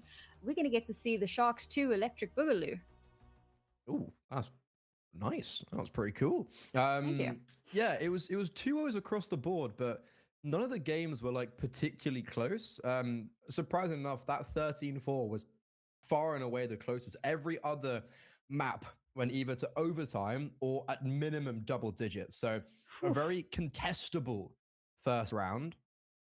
And for Sharks versus 9Z, now that is a crazy game to be having in the lower bracket first round. 9Z had to forfeit because of lack of PCs at the event they're at. They have since sourced PCs, so that's going to be really a barn buster. But we're turning our full attention to Odic versus Fluxo, which is the battle of the experienced team who are trying to build up past just being a team that qualifies to the major versus an Odic who is brand spanking new with some very young faces. Yeah, that's going to be an interesting one. That is going to be played off stream, however, or a little bit, no, yeah, off stream. We are going to be covering 9Z versus the Sharks, which is, well, I'm pretty excited for it because it feels like a little bit of a redemption arc for the Sharks, given the match that they had, just a little bit earlier on. They've had a little bit of time now to take a break, to take a breather, maybe hash through any issues they may have been having. But 9Z come into this relatively cold, as you mentioned, having to forfeit that first game and spending a lot of time trying to, source PCs. And, how much time would they really have had to warm up? Maybe a couple of, I nearly said demos. What's the word I'm looking? Death matches, something to that effect. But they're not going to be quite, they're not going to be quite as warm as our Sharks team, it feels. Yeah, 9Z, I mean, I think from what I saw, they've had that set up ready for quite a while. And they haven't played at LAN just yet. I think their first game is tomorrow. So that means this, outside of the open qualifier, because that's where they came through, this is their first game of the year. And a bit of a weird one as well, because this 9Z roster underwent a big overhaul of just bringing back in players who once were a part of the roster, and going into, but well, the only newest player is Luchov, who comes in from Bestia, playing on Isurus, playing on mostly Argentine rosters. So yeah, it's a bit of a weird 9Z roster where I didn't like it when it used to be a thing back in like 2024. I'm not sure if I like this roster now in 2026. Oh, those are some harsh words, Freddy. Okay. We'll see if they can prove you wrong, as it seems the Sharks did. Not in the way that they would have wanted, unfortunately. You know, we had them as favorites going into that previous matchup. Now they're fighting for their lives here in lower brackets. We did have the veto pop up on our screens a moment ago. And I'm curious, you know, was there anything there that had maybe stood out to you, you know, in terms of the picks and bans, or did it seem pretty bog standard? Well, the Sharks. Oh, it's gone now. I was just thinking about what their confidence levels are going on to Nuke. Despite them just being battered on it, 13-4, they're still like, okay, this is our map that we're going to be playing on, and I respect the confidence, but it is scary to see a veto of Nuke and Inferno as the second and third map after what we've just seen. Like, that was a triple overtime loss, sure, on Inferno, but Sharks did not look good on their defense, and they did whiff a 12-3 lead. So for 9Z, it's actually very important, as they are completely undergoing a revamp in the VRS due to them picking up a new core. Maybe not the smartest of decisions from the organization, kind of confusing actually, after, you know, they were at one stage, well, this time last year they were in pretty good setting, but a new year, a new lineup, some familiar faces, and I think they've got a lot to prove, especially in an event like this, that they can compete with this newer roster. They've played against Sharks with the old core, and they were fine at dealing against them in the likes of ECL. So they were always a top team of the region. They just need to show that they still have what they've got, despite having no Levi, Abano, or Max. I think the thing that's really interesting me is we've got Nuke and Overpass in our first two maps, and they're both very heavily CT sided, but as you said, you know, Nuke, obviously the Sharks have just come off of a really painful defeat. But you've got to wonder if maybe no, I was going to say maybe the fact that Inferno was so close has kind of bolstered them a little bit, and then you have to remind yourself that they went into the half at 9-3. It went all the way up to 12-4. And from there, it just kind of slipped out of their hands into those overtime situations. And that arguably could even cause more of a mental boom, knowing that you kind of had it in the palm of your hand and let it slip away from you. So as we move on to Overpass, yes, it's one that the Sharks have played a fair amount. They haven't had great results on it. But as you said, you know, it's so hard to tell with 9Z because they've kind of made some weird piece moves, kind of shuffled things around a little bit, and so their statistics are slightly lacking in that regard. It does make it that a little bit more difficult. I think they would have loved to have had that Dust 2 come out, but that got banned out fairly early on, so not going to be allowed the opportunity to do so. Dust 2. They used to pick into they used to, there was a time they came over to Europe, it would have been, yeah, like I think 2024, and they just kept on picking into it, and they just kept on losing. And it was like it was honestly just like stupid how many games they'd played and lost, and they were like, no, we still commit to it. Let us cook. It's, yeah, like they're still attempting to cook, but who knows? Maybe they're just gonna burn the house down. I had that with Saw at one point. I mean, this is also like maybe 3 or so years ago. 3 or 4 years ago. I think it was 4 actually. They just kept picking into Overpass and they just kept losing it, man. Back then it was a terrifying sight to behold. But you know what? We grow, we live and we learn, and we move on from those questionable decisions, and hopefully we'll see something akin to that here.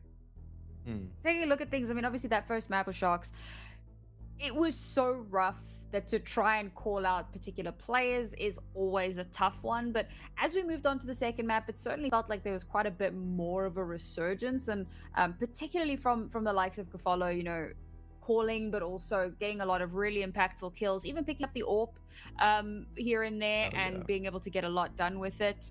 So I'm curious to see, you know, is Doc still going to be playing that more forward position, because he was getting caught out by Util a lot, and maybe that's more of a you know, the enemy team type vibe, right? Like dealing with a Util heavy team, maybe that's what gets him caught out and caught unawares, and maybe if we come into this one, he'll find a little bit more success on it. Yeah, I mean, he's probably gonna not change up his like main play style. I think there was just a lot of flashing signs of inconsistency for the Shark side of Arden Zhao. I never saw him remotely come online in an effective sense, despite him coming off the back of a LAN where he was the MVP against Imperial, Legacy, and MIBR. He can't come online and transition his form to be, well, like, that's bad. And that was a really big issue for me. And then Maxor, his AWP only came out in like flurries. It's like, oh, you got a really nice 2K in this like post plant, but that's like the only kill you've got, period. I think Koala was really the only guy that impressed me. And outside of the T-side of Inferno, Gafalo's calling felt very, very flat. So Sharks, they've got a big wake-up call. And this 9Z with rejuvenated DGT, who left the team after a very long stint, went and became the best team in South America, now returns to basically his home and leads and hopes to lead them to a major once more, as he did in the past. So it's going to be really exciting to see if this 9Z roster has what it takes. They obviously have the firepower with the likes of Huaso Peak, and especially with the addition of Luchov. That man packs a punch. And I would certainly not sleep on him whatsoever. So I'm you know, there's great signs already getting here so dominantly. Let's just see if they can continue that form. Yeah, admittedly, DGT is one of the players that I've been really looking forward to seeing, not least because there's parallels with his story and Davideus, right? In more ways than one, being on a team in kind of the quote-unquote tier 2 scene, being picked up and you know, going on to achieving some pretty cool things with a bigger and, you know, more storied roster, I suppose. And then unfortunately at the end of the season, teams start making changes, rosters shuffle, and he finds himself back here in 9Z, and particularly potentially can bring his old team to kind of the top of the pecking order. So there's some similarities there. And I mean, we saw how phenomenally Davideus did back in, you know, his old team, his old environment, and in a I don't want to be too mean when I say this, but at a slightly lower tier of Counter-Strike, where he kind of sits head and shoulders above so many of the people in his region. So I'm looking to see if we're going to see like a similar performance out of DGT here today. And just a quick one, folks, apologies for the delay. Obviously, we've had some server issues today. For those of you who are just joining us, they have been plaguing us ever so slightly for most of the day, but hopefully we'll be jumping in fairly soon. Yeah, I mean, so this is the core of 9Z, where I think it'd be unfair to call them like a tier 2 team, because they were top 10 in the world at one stage, and that came off the back of their IEM Dallas semi-final run. And this is the same core of Huaso Peak, DGT, and Max that made that run.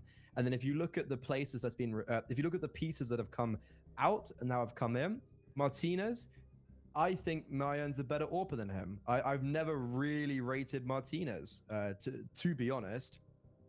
I don't know if that's a hot take, but he's just an AWPer that I feel like has fallen quite flat and is playing at a good level right now in Gentlemates, but wasn't back then. And then Luchov, from my perspective, is a big upgrade from Buddha. So definitely firepower-wise and experience-wise now, this is a better team than what it was before. And we saw what they could do with the pieces at a tier 1 level. So yeah, Luchov, he's had his major dreams ripped away from Bestia last year. This is when he's looking to try and change the script of his life. Of course, this is where that age-old adage comes into play. The proof of the pudding is in the eating. And we can sit and speculate until the cows come home.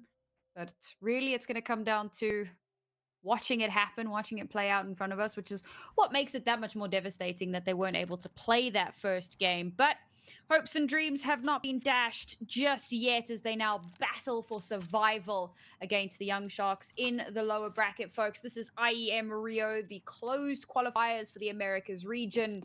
9Z versus the Sharks. Kick off with our pistol round on map number 1 of Overpass.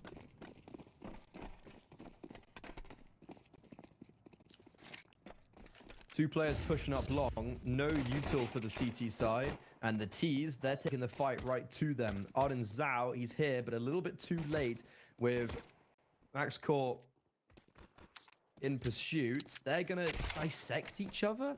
Oh, that's weird. It's kind of odd to think that Max Core and Arden Zhao just made 9Z's life easier for them. So on the T side of their map pick, 9Z are, well, they just tore Sharks apart, and it's looking like the Sharks we saw against Red Canids. I mean, I like the attempt at an aggressive play. It's pistol rounds. You want to try and find an advantage, maybe catch the enemy team off guard a little bit, kind of mess up their pacing. They lose all of those duels. They even tried to go for a bit of a long push, get caught out there. And it leaves Koala all alone, making his way up through underpass, finally kind of wraps all the way around here, spots out someone, but bomb's already been planted. There's no hope to try and win out this round, unfortunately. So the best he can hope for is to try and rake up a little bit more cash, survive that a little bit longer. Not to be the case. A clean round, pretty much untouched by the 9Z squad.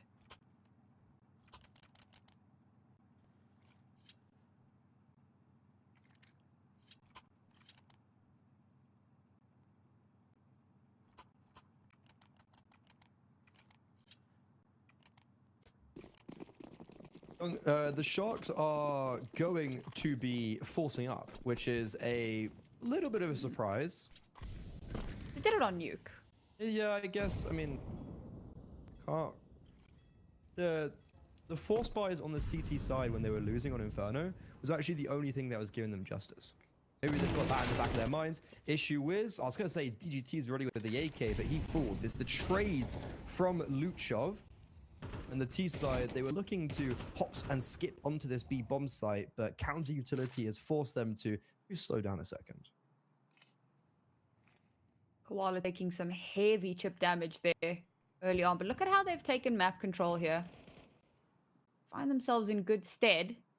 But that leaves the bomb site pretty much free for the taking. Oh my god, Max Core gets one, but unfortunately that means he is caught turned in the wrong direction, so the trade-off is fairly easy. Luchov spots 2, has to go for a reposition, still gets the kill onto Koala.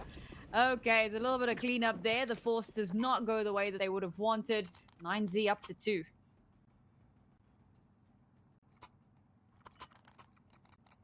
And on the T side of Overpass, it's always dangerous giving the T side this little bit of a free run at the first couple rounds. Eniko coming up.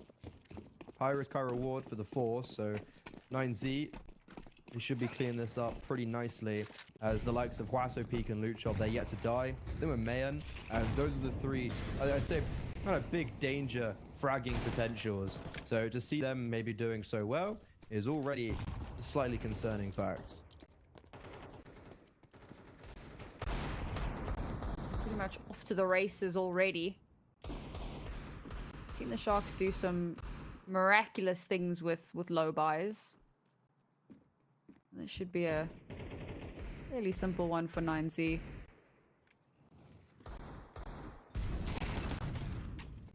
Ooh. Oh, surely that's it. That's the Mac-10 who's seen a lot B. Take bomb, go A. Maybe he died a bit too early before he actually saw anyone, but nonetheless, 9Z are still going to go towards the A bomb site. Like, Max Core's lurking around smoke, but he's got a USP. And Gafolo gets a kill, he picks up a Mac-10. So, yeah. I was thinking there might be a world in which Max Core kind of catches someone. He could catch bomb. Again, it's just kind of a USP, right? Like, he takes a jewel and it's aim punch and USP. Like, it's just, unfortunately, not a massive amount he can do. The worst part, however, is that he gets caught with his back turned. I was watching it on the mini map there, and it was one of those kind of cosmetic checks. You just kind of, oh, nothing there, carries on, shot in the back of the head. Would have been magical, right? You get the bomb drop there, the rest of your team starts to swarm in, and you start thinking about the potential for the magic. And it gets denied really quickly. Not even able to... No, they did recover that Mac-10. They'll hold on to that. Take that into the next round. But it's a third for 9Z.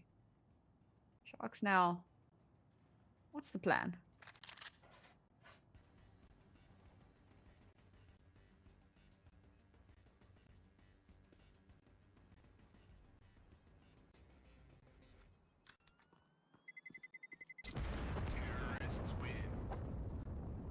Trying to see if anyone's going to come and hunt them, but no. I just had a really weird memory from a long, many moons ago of Gafolo, not as an IGL, but as an author. He and Isurus were really good at Overpass back in the day. In CSGO, it's a completely different kettle of fish. They were pretty good on Overpass. And that's imprinted into my mind about Sharks. Can he cool like his teacher did on this map? This is going to be a pretty important round as the Orpa tries to go for an opening pick, gets flashed off, and now there's 3 players towards A just trying to take a duel. Issue is Max has got a kill completely. Wait, what? Oh my god. Spotted about where did the trade come from? Wait, how did Max get that kill? A lot of crazy things going on here. But numbers advantage still in favor of 9Z. Koala still kind of holding over towards the A side here. Oh, up close and personal. Dancing around the pillar. A 3K for him as they just keep handing him ones. He will take that to the bank. Now Max is left alone. Doesn't have control of the bomb. That's lost on the site. Still has a little bit of time to play with here. He's being held for. Koala has been absolutely devastating so far in this round. Is Max aware of that position? Does he spot it? Does he know? And he does. Ooh. He wins out on that trade, but he's so dangerously low now. And he's going to have to come up against Max Core. It's not the AWP in hand. But no matter how you slice it, headshot's a headshot. That's going to be the round finally going in favor of Sharks. Well, they can certainly thank Koala. He was the one guy I mentioned coming into this game who was the only standout on Inferno. He was the only player on Inferno. And I think realistically that just kind of whole series for Sharks. And he's brought that form here. I'm still worried about the likes of Arden Zhao. You know, that worries me. Like, where is the Arden Zhao that we know and love? Yet to be found. Max has gone for this peak before. He got forced off it before. This time, he dodges the flashbang. And amusingly enough, kills Huaso Peak, who was boosting up Mayan. In the meantime, Doc is able to deal with Luchov and Connector. And this is an absolute shutdown by the Sharks. Now we're starting to see the fruits of those aggressive pushes, right? They tried it on the pistol round. Didn't go their way. Maybe they weren't expecting the entirety of 9Z to be there, pushed so close. This time, some slightly better guns in hand. The AWP, of course, nothing to turn your nose up at. Managed to find those openings. And 9Z have to kind of rethink the strategy at this point. It becomes a little bit of a death ball. Seeing DGT out first. He's expected to be a little bit of a star. So to have him as the tip of the spear might just be the play. Just before the smoke blooms, looking to catch someone unawares, but unable to do so. Mayon wins out against Max Core. That Could be big, but now positions are known. Gafalo's tucked into the left here. Waiting for someone to show themselves. It's a good reposition. He could catch a timing, and so he does. A double kill to shut 9Z out of this round utterly. Max still has control of the bomb, but there is no universe with 26 seconds remaining and 4 players alive. And they're on the hunt for him. Might be able to do a little bit of damage, but instead opts not to go and face the enemies, but rather to back away, hold on to that weapon and a little bit of utility. Live to fight another day. I'm not sure if I like the fact that he's living to fight another day. Look at the money. It's an eco for 9Z. This is an eco round. They've got 2,400 coming into the next. That's when they buy up. Max has put himself in a very precarious situation where, well, if they buy up here, the rest of his team, they're going to have, well, no resources. But then if they buy up next round, he's going to be the one with no resources. So no matter what, there's going to be a purchase in the next 2 rounds that 9Z are not up and on full fighting strength. So for Sharks, it's just excellent early rounds, aggression, and then lovely positioning from Gafolo that 9Z could do nothing about. That nade, the previous round when Max Core got that opening kill with the orb, it was because of utility placement. There was a nade that landed in that smoke. It was a very well premeditated round, and 9Z have all disconnected. Mayan had been naded already. I'm not sure what that means. Might have to do with the time that somebody yelled, "Whoa!"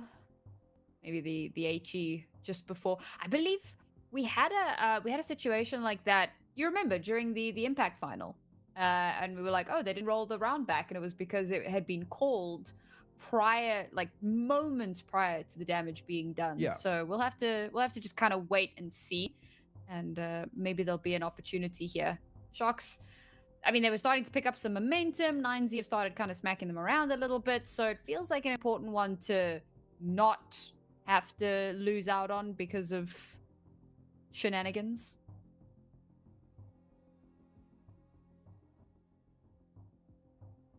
Especially when you take the economy into consideration here, like this could be dire straits for the team.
Welcome back to the first map of 9Z versus Sharks. We are right in the depths of elimination territory. Both teams lost their opening matchups. 9Z, unfortunately, had to forfeit. Didn't really have a choice against Imperial, but Sharks, pretty a devastating loss against Red Canids, considering that they got owned on what's about to be their map pick of Nuke. And then also trolled a 12-3 lead. We come into you also, if you're joining us now, we are currently underway on Overpass. It's 9Z's map pick. They won the pistol, they won the counter force. Now they sit in a position where they're 3-3, so they lost their lead. Sharks have won all the gun rounds, and on top of that, 9Z, they saved a hero AK from their gun round into their force. Unfortunately, that hero AK never really got used, as 3 players, one of them being the wielder of the hero AK, DC'd moments into round 6. Issue is, damage was already taken. So the round continued. It's on to a rifle round for 9Z, with Max not having the best economy. If I'm not mistaken, he will just be on 2,400 for this gun round.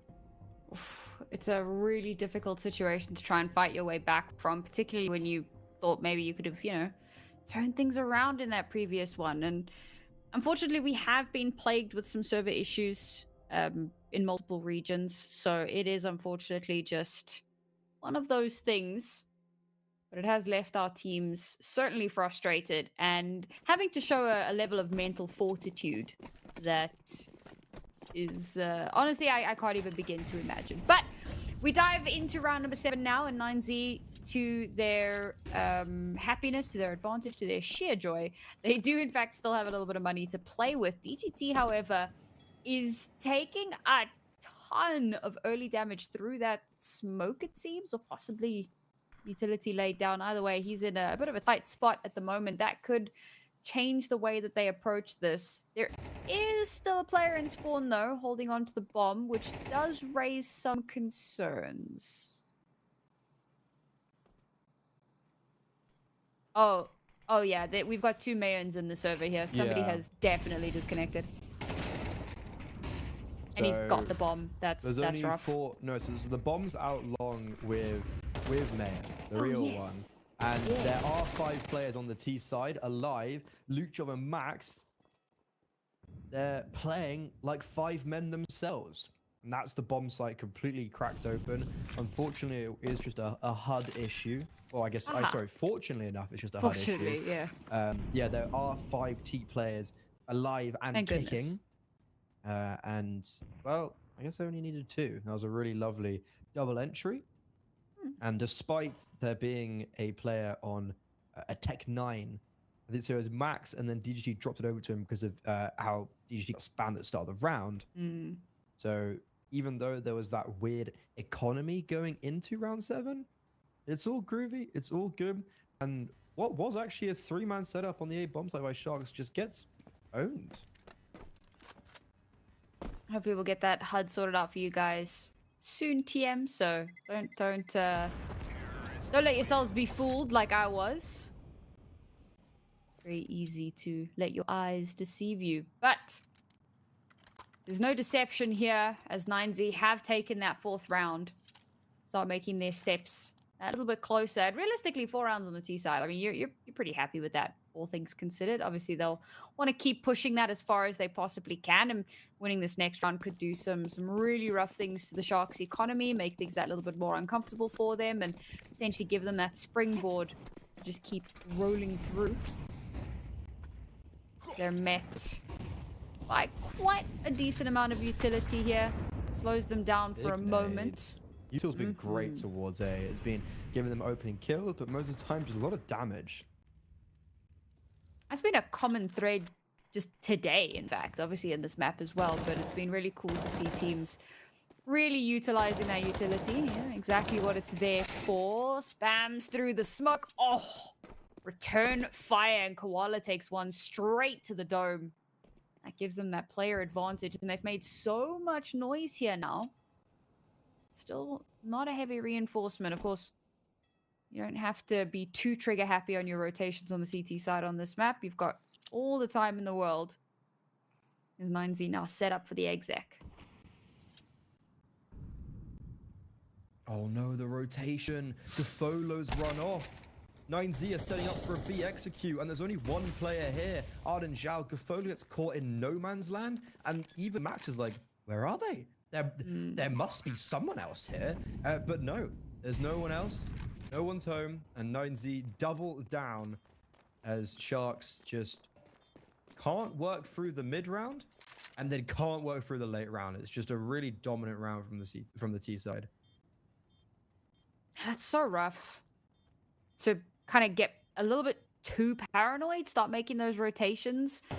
To 9Z's credit, no, actually, that would be a lie. Like, it wasn't even an info starve thing. They were making so much noise outside B, and Sharks just kind of had the wrong read on it, maybe expecting it to be some sort of a fake. So they start rotating over. They rotate a bit too soon, and it ends in disaster for them. MaxCore can get a little bit of damage done, but at this late stage, it's not really going to make that much of a difference. So as mentioned, money is still good enough to pull them into this round, but they have to start tightening the belt pretty soon.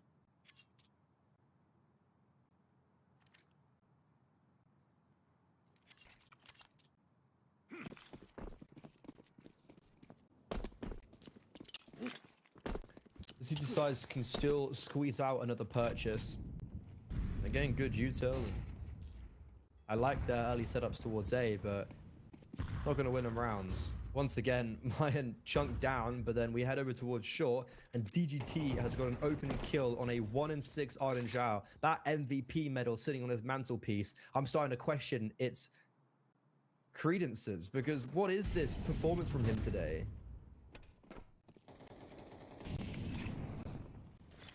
You know, everybody has an off day. Unfortunately, this is not the time to be having one. Can't have one, yeah. Yeah. Lower brackets, IEM on the line. This is not the time.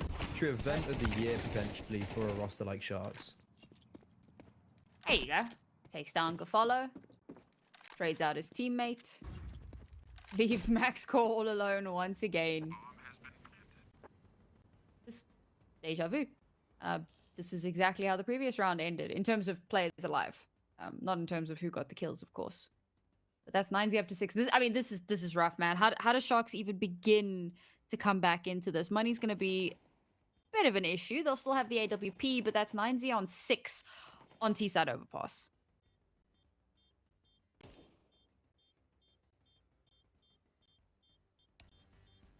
Six and no sign of slowing down, especially with Sharks' economy being flatlined ever so slightly. MaxCore's just never been able to activate with his AWP as well, which has been the big issue. When they come A, he gets silenced, and then the majority of the time, the B bomb site falls a bit too quickly. It's a very team effort as well from the 9Z side. Like, I can't point at one individual, but it's, you know, very overwhelming as just a cohesive unit. But then on Sharks, you've got the players who are dipping and dropping. I hate to bang on Arden Zhao, but like, if he can put up genuine superstar performances against the best in his region, against top 10 teams, what has gone wrong? I don't know.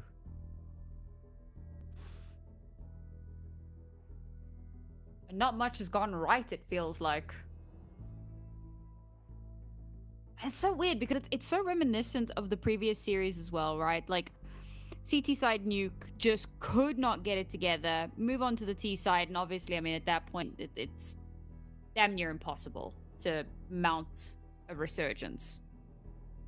Then we get into the second map, and it goes into like 2 overtimes. Now again, we get onto Overpass, not their map pick, and they just crumble. We're gonna be heading on over to Nuke again fairly shortly, because let's face it, it doesn't look like this map's gonna last much longer if the trend continues the way it is. And that's the map that they did get absolutely decimated on. Sure, you can make the argument they're gonna get to... No, actually, they're not, because it's their map pick, so they're gonna be starting T-side. just maybe I'm putting too much stock in the sided nature of the maps. I'm willing to take that criticism, but to say it's not a factor would be, I think, egregious or erroneous. And the Sharks, given the performances we've seen today, are not really giving us the confidence to look at too many other factors, if you know what I mean.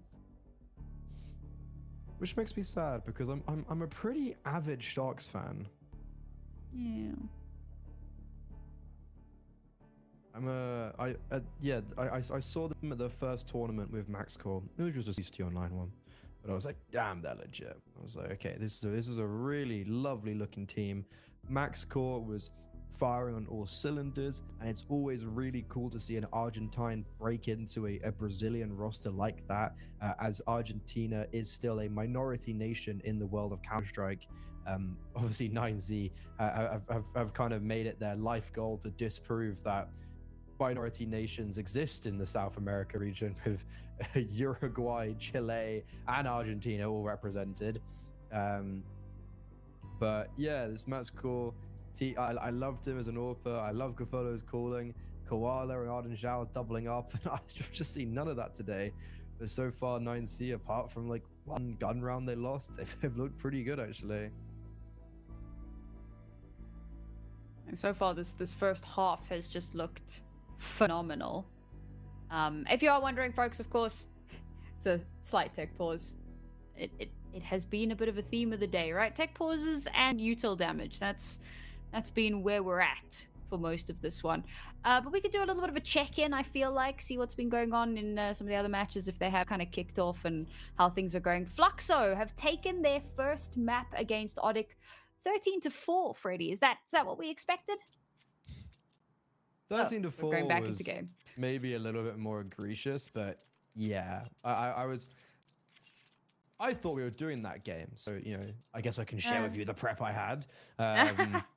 I was kind of making, because they've had some pretty, you know, I want whatever they're smoking over in the Fluxo camp, because they actively brought in Exit, the IGL of MIBR, who had Lucalzi under him in MIBR for a year. They actively brought him in instead of Art. They actively benched Art. And who do they make IGL? Their star player, Lucalzi. Exit has joined a roster to replace an IGL. He's not the IGL. What? And then they played awful against, I think it was like Shinigami. They played awful, like god awful. I was like, okay, whatever they've cooked up here is just the opposite. Oh, sorry, Shindon. Yeah, they played awful against Shindon, and I was like, okay, just call it up. And they've got this like awful setup I saw on Twitter at that LAN. So I was like, okay, it's gonna be rugby for them. But hey, they bring it back. So far, we've in the short time that you've given us that little nugget of information, I'll be real, not much has happened. We've had an opening kill. Sharks playing this as safe as they can. Nice little boost, gives them a glimmer of hope, but it's mostly taken away. Surely we don't. Surely we do. We do. We do indeed. Follow gets shut out. And the bomb's starting to make its way over towards the A side. As much as they have the player advantage, they could take that space if they wanted to. Why take unnecessary fights? Just head over to where you know it should be free and clear. Bomb should get planted. That does give Sharks the opportunity here to potentially hold on to their weapons, and that AWP included. Is this the third round that AWP is going to get saved? He's hanging on to it like a bad smell. I mean, it's a good thing that they save it, because the loss bonus, not exactly sure if it lies at 2,900 or more, but regardless, it's, you know, not going to be enough for armor, AWP, and util. Saving the AWP is actually very important for the economy right now. And as I say that, DGT playing a headshot angle is looking to pincer in this AWPer. Max on one side. Yeah. Bye-bye, Mr. AWP.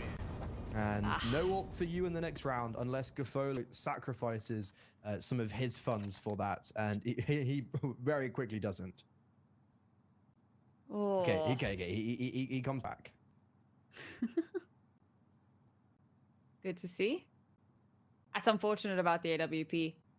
That particularly because they're opting to reinvest into it, and that extra bit of money would have gone a long way for like utility to kind of assist them that little bit more. But their buy isn't the worst. It's just would be nice to have a little bit more to back them. Meanwhile, the Sharks now on the cusp of a very dominant first half. It's already been dominant. But like if the young Sharks can get the next 2 rounds, you kind of look at that and you go, yeah, okay, it took them a little bit to warm up, but it wasn't that bad. You know, you can live with that. Also, talking about the sacrifice, no, they actually do. Instead, they sacrifice the helmets. Make sure that they've got some utility. Because let's face it, you're playing against AKs. What difference is that really going to make? Yeah, I don't think... Oopsie. Yeah, helmets is fine. The nade went a little awry. See, you're all about missed smokes. I'm all about missed nades. They just kind of bounce back and you almost eat them yourself. Luckily, not the case this time.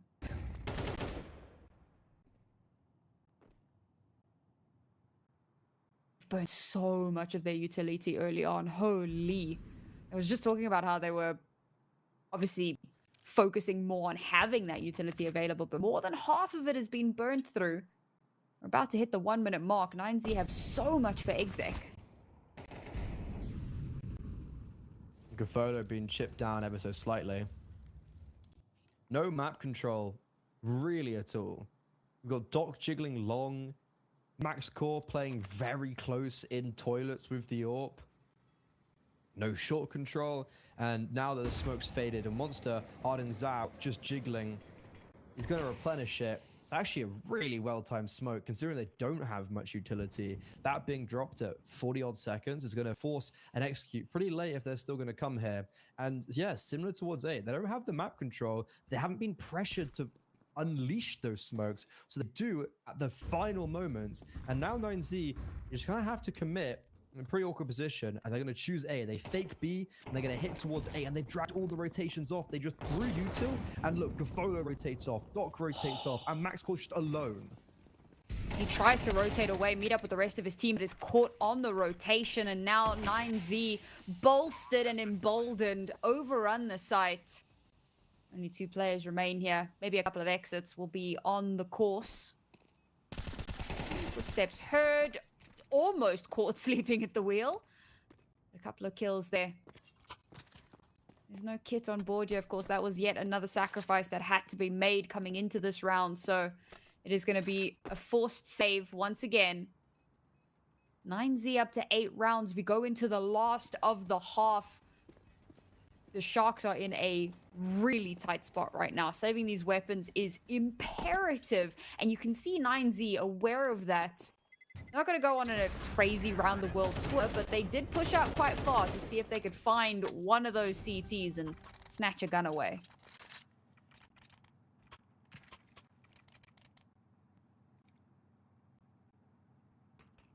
A round that I don't think could have gone any better than they imagined. Pulling all those rotations away from the A-bomb site. Even I didn't expect it to work with that much just vigor. Like, they were in a pretty good setup. A couple flashes and a smoke, boom, leave A. And yeah, Max Core just gets kind of hung out to dry a little bit there. Final round the half. Wasso peak. Uncontested on short. They're going to try to shift back in, but he's got a nice angle. Okay. Welcome to the server, Arden Zhao. But as soon as he has some sort of success, instant retaliation.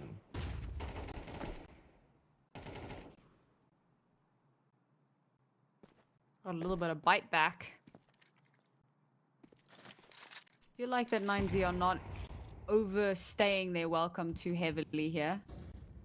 Not unnecessarily pressing. Again, I mean, I don't know if this is just 9Z doing a really good job of baiting out that util, or maybe Sharks just feeling that paranoia that, like, we have to try and deny as much as possible as early as possible. But 9Z play a lot of slow rounds. Despite that, the Sharks burn out so much of what they have available to them so early on. Gafolo going on a exploratory mission, and Luchov getting 2 there is outrageous. Max Core all alone gets support by Max on the... Can't really call it a flank. I mean, Blue Top was just all alone. Doc now in a 1 versus 4 has managed to pick up that first kill, but the bomb's gone down. Utilities coming out, and an MP9 at range is not going to do the do. A 9-3 half in favor of 9Z. Hey, that kind of rhymes. Hey, would you look at that? And what's crazy is that there was just that kind of first gun round was really good for Sharks. That was it. It was 9Z who were 3-2 and had to forfeit the round because they took damage and then disconnected. It's a 9Z who just dominated on the T side of Overpass. This should just be a tap in to success. But if I've learned anything from today in these qualifiers, both in Europe and in South America, nothing is ever just given over to you. It's going to be quite an uphill battle ahead of the Sharks now as we move into the second half in just a little bit. I'll admit it, I'm a little unconvinced. You know, even if we go pistol conversion and bonus round, that's going to bring them up to 6. Okay, we're only at a 3-round deficit, but then 9Z are going to get guns in hand, and that's assuming the Sharks can get all 3 of those rounds back to back. With the way 9Z have been playing, things do look a little uncertain for this squad, and I don't know. I don't know if you can really kind of hang your hopes on that happening. It feels like both 9Z and the Red Canids have picked up some players that were unceremoniously relieved of their duties on other teams, have made a huge resurgence. But we will know for 100% certain how that's going to end on the other side of this break.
A dominant performance from 9Z on their map pick. It's weird watching a team on their map pick look, you know, prepared. Sharks, they've got Nuke waiting in the wings where they've already been dominated on today, and worryingly enough, it wasn't even their pick when they lost to it. So they actually had the advantage of starting on the defense, and they were still only able to scramble 4 rounds together. Now they're currently sitting at 3 on Overpass as they go onto the T side. Not notoriously known as the side for comebacks, but if there was ever an opening, if there was ever a will or a way, it would be this pistol round. But it's also terrifying to see that the highest kills after the first half is 5 on the T side, and Mayan's keeping it at that. Keep those numbers low. Normally you got to pump the numbers up, but Mayan is realizing that that just wasn't even on him. Yeah, what it be like that sometimes. I can relate. Usually I'm on the receiving end of that. You know, they weren't even aiming at me, bro. And yeah, and yet you end up on the floor. I mean, we still got 2 Ts alive here for the Sharks. Perhaps a miracle lies in wait as we wait for Koala to regroup with Kafalo. 9Z have the right read as well. DGT's up here alongside Max. He's just jump peeking. It's also the perfect bait because they just might not expect Max to be so close here. Koala, Yeah, I DDC think, spotted just... him. See ya. Unlucky. Last player alive. And honestly, it's going to take a little bit of a miracle here. Baited out into the open. Into the waiting arms of Max. And a much-needed pistol round goes the other way. And Sharks flounder. A much-needed pistol round that they lose. Yeah, unlucky. Yeah, it do be one of those days. I'm just so disappointed in Sharks. I really like this roster. And they're just playing so bad.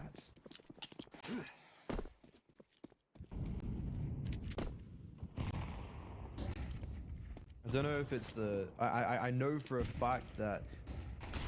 Well, I mean, 9-0 are the same position. They're playing in a LAN where they haven't got the best setups for these games.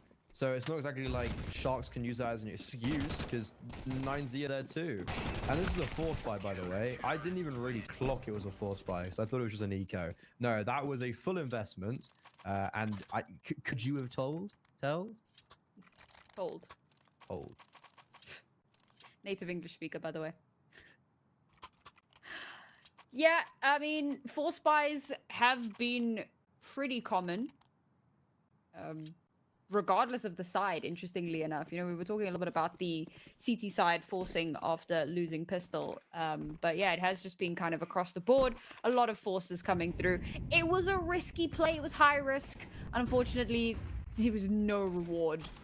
That's going to leave Sharks in dire straits. Okay. Koala with that first kill wants to recover that gun. He's being watched by Mayon. Koala's going to try to run him down and does so. Despite all odds, has now recovered an M4. The FAMAS has been picked up by Max Core. And the bomb has pivoted. They've got all of that space. They've pulled all those rotations. The B site free and clear for the taking. Guns that they've recovered now must meet up with them. Max Core takes a ton of damage on the cross. Finally, that util comes out to give them the space that they need to position themselves ever so slightly better. Oranjao. Okay. This is cheeky. Oh, they have no idea. Catches DGT. GT, it feels like almost has him there. Almost has his number. Not quite. In the end, Koala will finally fall. And let's face it, Oranjao probably not long for this world. There you go. So a couple of kills to be picked up by 9Z. But a ridiculous round from the Sharks to pick up. But a round nonetheless. I don't know if we can pluralize that. I think it's more ridiculous round from Koala. Sure, yeah, fair. Is the reason why that round is even a possibility. He gets the 2 kills towards A, and then there is, to be fair to Catholo or whoever, it's a good call to go towards B. 9Z stampede up onto that A bomb site, feeling very rushed of like, okay, we need to get there. Our teammates have been run down. But it wasn't like a kind of normal rush A with pistols. Koala was actually very far ahead of the rest of the team. So they could just double back and then go proceed down connector. And it was all done very quickly. And Z had no real chance. But saved weapons does mean a slight reinvestment back. Max is on the lower end of things, a 5-7. Not fully investing, maybe saving for an AWP in the long game. But Sharks, after early utility towards B, they're going to just group up all 5 players and walk through Fountain. Oh, I was about to say it might even work out for them, but no one is watching lower. Luchov just chills there at the slightest little headshot angle.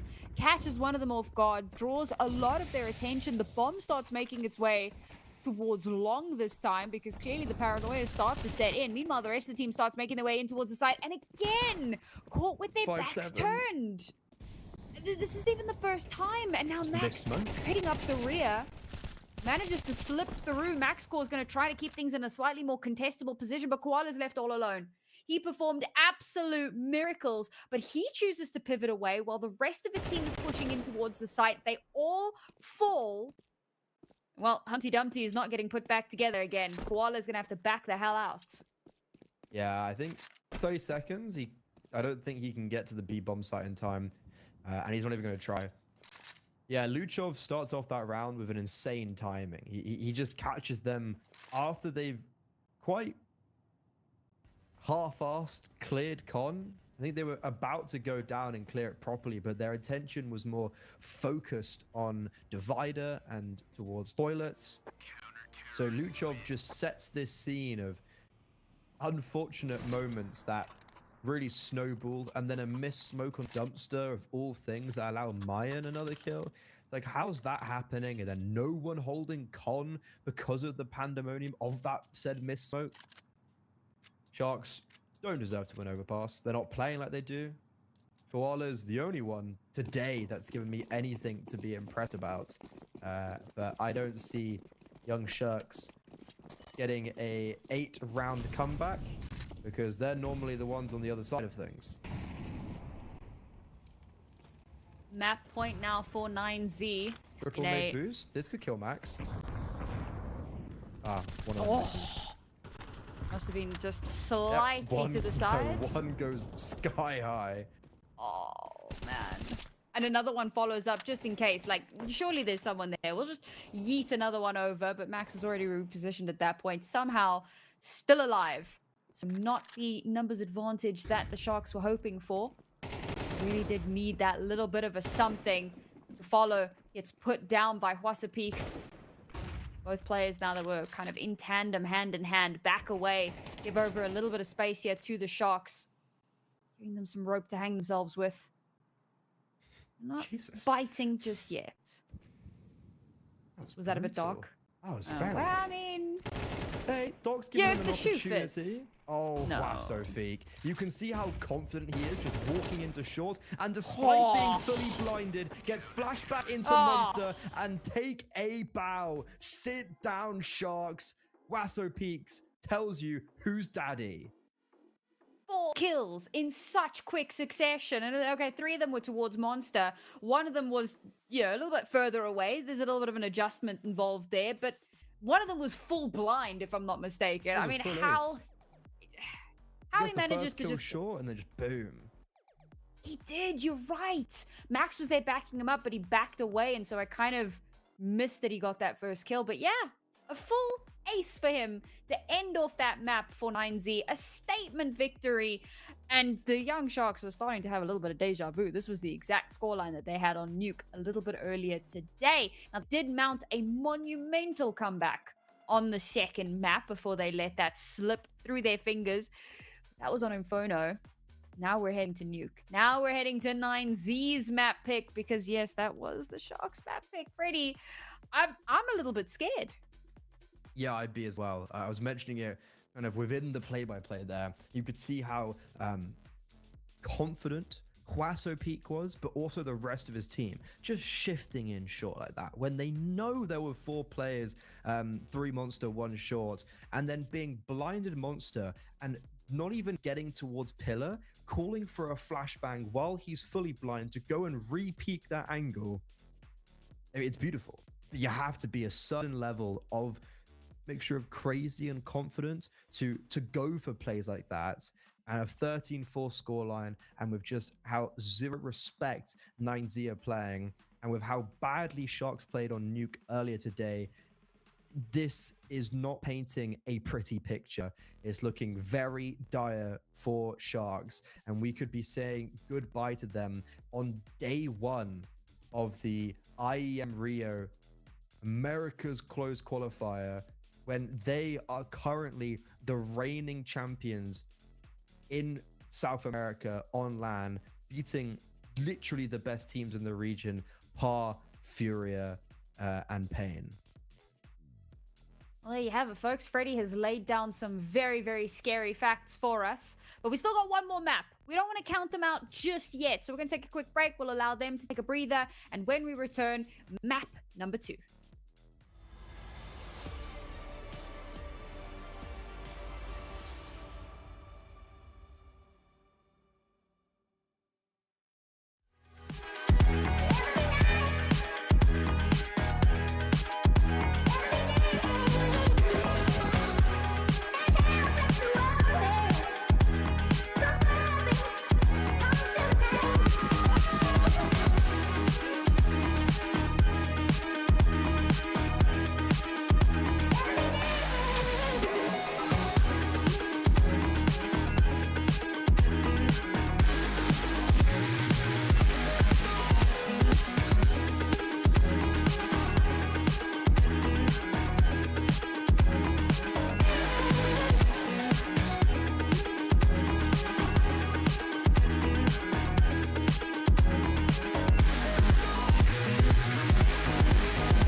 I gotta get out.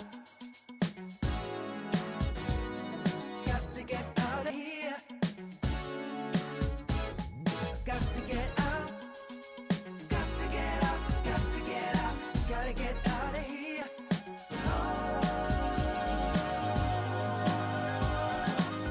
I got to get out. I feel it here inside of me. But you know what just occurred to me, baby? The things ain't what it used to be. And this time, I just keep on walking. And I won't stop, no. I just can't waste time talking. Gotta save my soul. Gotta get out of here. Yeah, that's the last thing I do. Got to get through to you. Got to get out. Come on, got to get out. Got to get out. Gotta get out of here. Got to see what's out there for me. I'm just a nomad. Come on. And where I go's where I be. Come on. I can't help but follow my own beat. Yeah. Come on. And all just I know I gotta be out of here.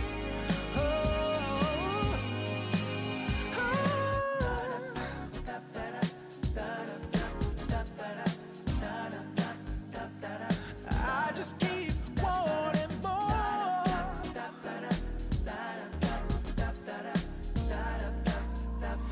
There's gotta be a better place. Oh. I gotta get out of here. Oh. So you can't hold me back no more. Got to get out. Got to get out. Got to get out. Got to get out. Got to get out. Got to get out of here. I gotta get out. Yeah. Come on, got to get out of here. You can't hold me back no. Got to get out. Come on, got to get out. Got to get out. Gotta get out of here. Got to see what's out there for me.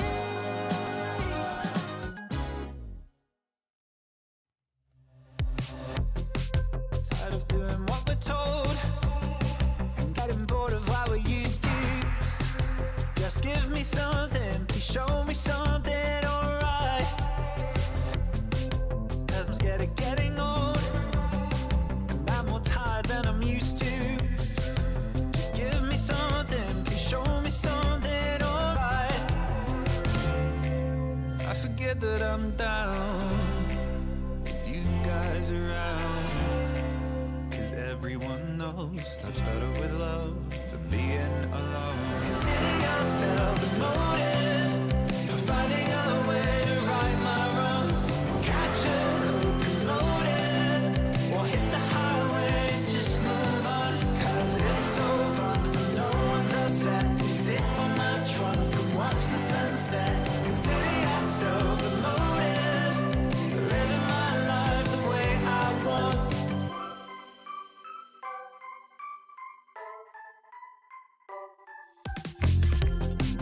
We're creating memories and we drive our parents crazy.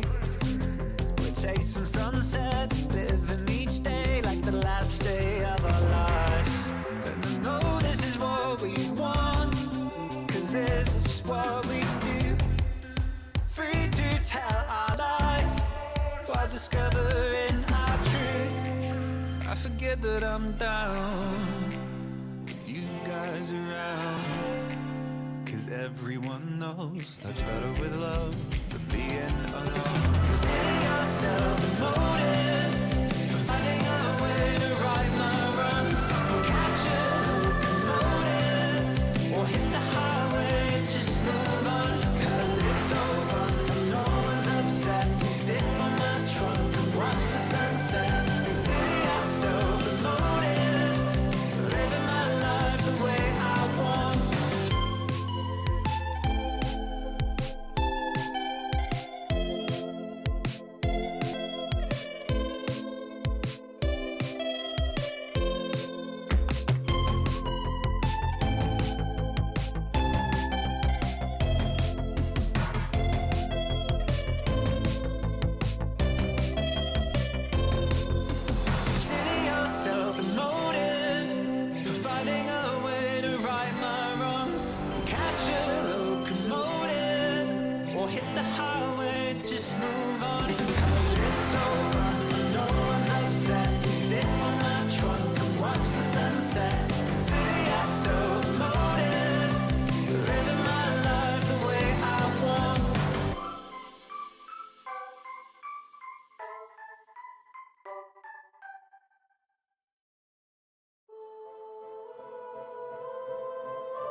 It's been an up and down year for 9Z. They start off their adventures in America, Miami of all places.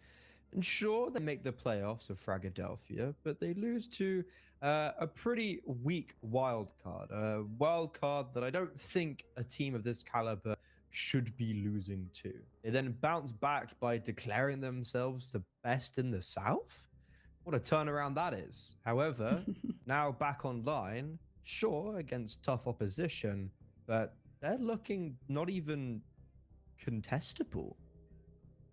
I mean, it is a very one-sided affair at the moment. A impressive performance so far from this squad, and shows no signs of slowing down. I mean, even looking at that second half and how dominant that was, you know, it really didn't feel like they hit any sort of stumbling blocks. They're really playing some mind games at the moment with the Sharks. And as we move on to our second map, ooh, I have concerns. And we've voiced this a few times, but if there is anyone that's just joining us, the Sharks, of course, played Nuke earlier this evening, did not look great on it. They picked it as map number 2, and with the way 9Z looked on the first map of Overpass, it's just left us with so many question marks, so many concerns for the Sharks roster, particularly because, like, Sharks, I don't know, it feels like coming into this, they were one of those favorites. They were the team that we were kind of all looking at, and we were seeing some of the changes that have been made to a lot of the other teams.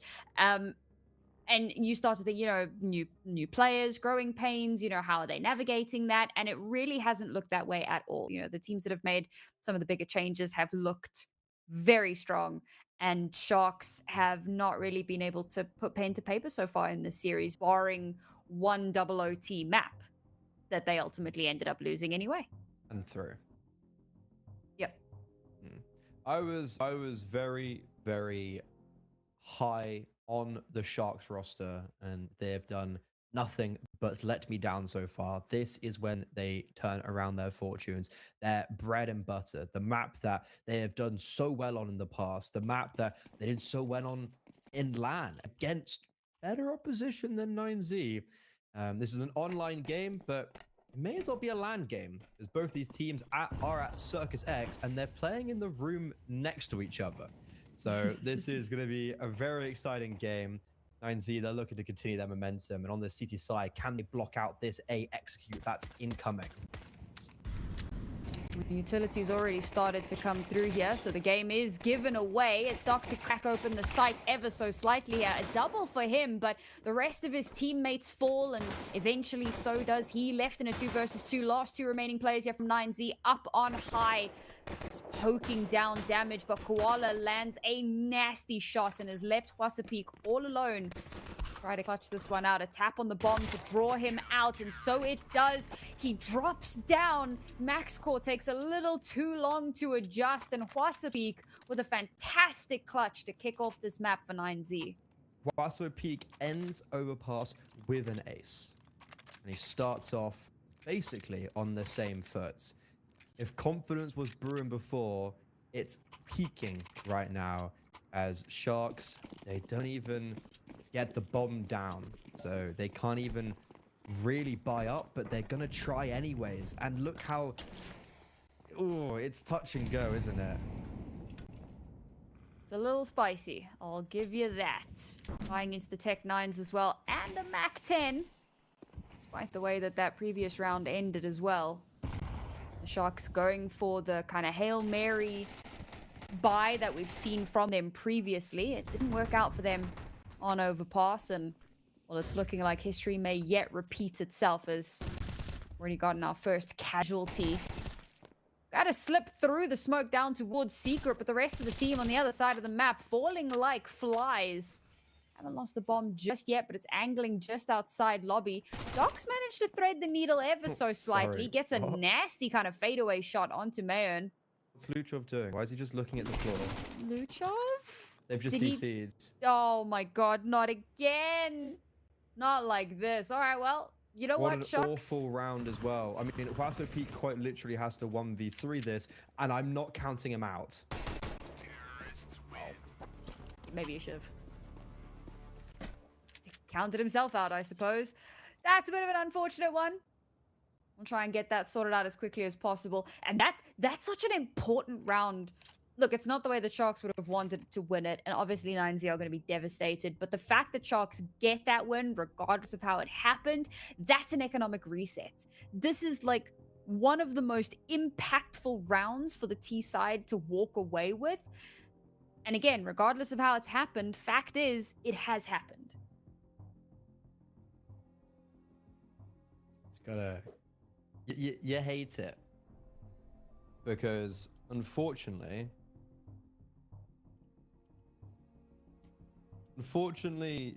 9Z were doing everything correctly. They had the advantage. Apart from one stray Tech 9 shot, it was all going really well for them. And they're just right back to square one. It's awful as a CT side to get reset like that, because you're literally on just 5-7 armor for the third round.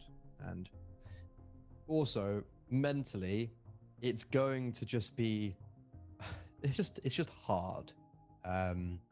They bounced back from it surprisingly well before, so you know, I don't want to completely count them out yet. Certainly does feel like they have a chance.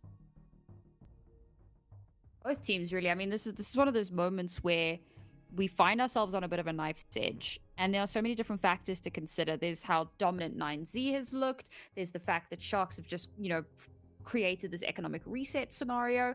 Like there are a lot of different factors to you know, factor in. But as I mentioned a little bit earlier on, the proof of the pudding is in the eating. We're gonna have to wait once we get this technical issue under control. But we will then find out. And I mean, that's the beauty of it, right? Like, we can sit and wax lyrical about what our predictions are and what we think should happen, but ultimately, we're gonna find out. Whether or not we're correct, it's gonna happen.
Apologies for that, folks. We are back into the server now, and as you can see, the Young Sharks took that second round and the economic reset. Well, the recession has hit hard, Freddy. 9Z in a bit of a tight spot. Oh, God. The recession. The money. They've taken it all. The T side. It doesn't phase them. Outside smokes down. But Maxor and Doc not looking to go with it immediately. Just for now, Maxor will be sent down. Behind him are his motley crew. Bomb in tow as well. Aggression towards ramp. Arden Zhao's got to be very careful. He's actually looked away at the worst time possibly. This timing is potentially impeccable, but it's very awkward with a lot of smokes down. A split towards A, and I don't see this going too well, but DGT in that smoke doesn't expect a second player to come through the lobby. Max with the MP9 is churning them up, and Luchov is mimicking that same sentiment. A 1 versus 1, but does expect MacCore to be in main. Smoke hasn't faded, and that allows for him to retreat. Somehow managing to slip the needle here. This is a lot more close than Sharks would have wanted. They had every advantage in the world here. And somehow these MP9s on 9Z do so much work. Oh. Luchov with a cheeky little off angle there, tucked into the corner. I mean, I wouldn't. It's unlikely I would have checked that corner. And so it came to pass that Luchov, despite losing out on that second round because of regrettable circumstances, they bring it back. I can imagine that these two teams playing basically, well, they're at the same LAN, playing in literally next door to each other rooms. I can imagine an MP9 win like that has got the roof rising. 9Z, a team that's kind of known for shouting, as all other South Americans, and Waso MP9 is just, I wish mine was like that. DGT? What are you doing, dude? What doing indeed? That's gonna even out the numbers. They'll take that, whatever. They'll be quite happy. Oh, he could have shot in the back of the head Koala there. Giving them a handicap, Freddy. That's all it is. We're playing golf now. Okay, Luchov's pushed completely outside, so the full read for 9Z is that it's a play towards A, because Max is also pushed towards ramp, and Mayan, he's just waiting. He sees no one outdoor as well. He's like, where are they? Peekaboo, Luchov spots them both. Do they expect to play on the back of the bomb? It's like, wait, Max is going down B? He thinks they're going to go B. Oh no, the IGL. It's a kind of a blunder read from the brains of the operation. Oh, that's outrageous, man. They're thinking it might be a fake. But where's the call? Because like you said, right, they see everyone. Like, Luchov on that flank gets a kill, sees two players. Maybe it's just like the smartest reposition ever? Because Max gets this kill here. It's 1 versus 1, doesn't know where this last player is, also doesn't have a kit, and does get caught out by Doc. Doc with the 3K. This might be his redemption arc. I'll be the first to admit, I gave him a lot of flack in the last series for just being a bit of a damage sponge. So redemption arc incoming, as he now sits as the top fragger on his team. Good start, and it's also a big round to be collecting.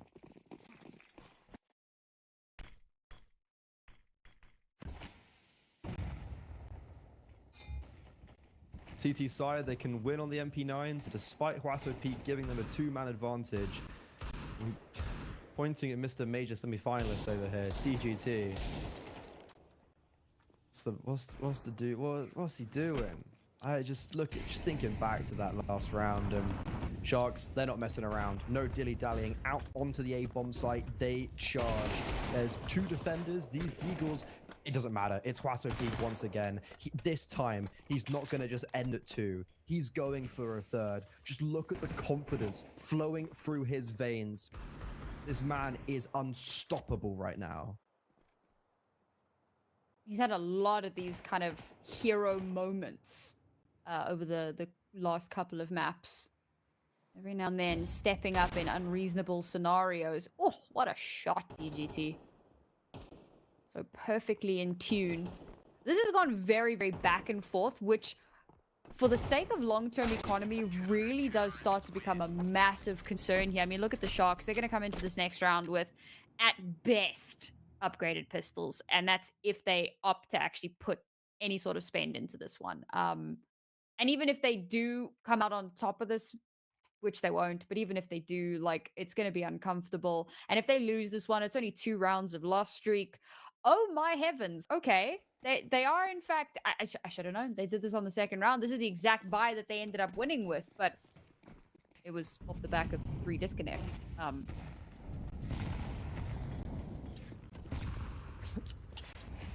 Maybe someone's just, yeah, we're running it back to 1.6 and we're just going to start kicking each other's PCs mid-map. If you know, you know. It's one of those, for me, it's one of those I don't know, but I can guess. You know what I mean? I'm of that era. Those were my people. Mac 10 gets run over, but Gafolo manages to get one. That's a free rifle recovered. Start heading down towards the B site. Reinforcements are already in position, however, as Luchov takes down Max Core. Now a battle in the bends. Oh my god, ships in the night. But a step was heard, and that's going to be the retreat being called. Luchov. Oh, Gafolo doesn't even check it, but cool. Oh. All right, the Tech 9 is a sniper rifle. The more you know. Down to a 3 versus 2 here. The Sharks have kept this far closer than I would have imagined, but now they've tag team up. Nope, never mind. Abandoned at the final moment. Koala the last to fall. 3 still remain alive at the end of the round. It's okay damage, but was it worth the investment? Damage is, unfortunately, I don't think it's going to pay the bills. They're not going to be able to rebuy into this round. That's 5-2 for 9Z. Confidence, momentum has been re-established after that frenzy at the beginning of force buy and disconnects. This is literally exactly what happened on Overpass, right? It's almost bar for bar. You know, pistol won by 9Z. They win a few rounds, disconnect, lose a force buy, boom. But they still come out on top. And Mayan hasn't even got a kill. I see him as being a pretty pivotal piece of the 9Z puzzle. But it doesn't matter in this game, apparently. He's not needed. The ecos, are they coming towards him? They are. He's got an AWP on ramp. He could just be chased down, and there's no support even remotely close.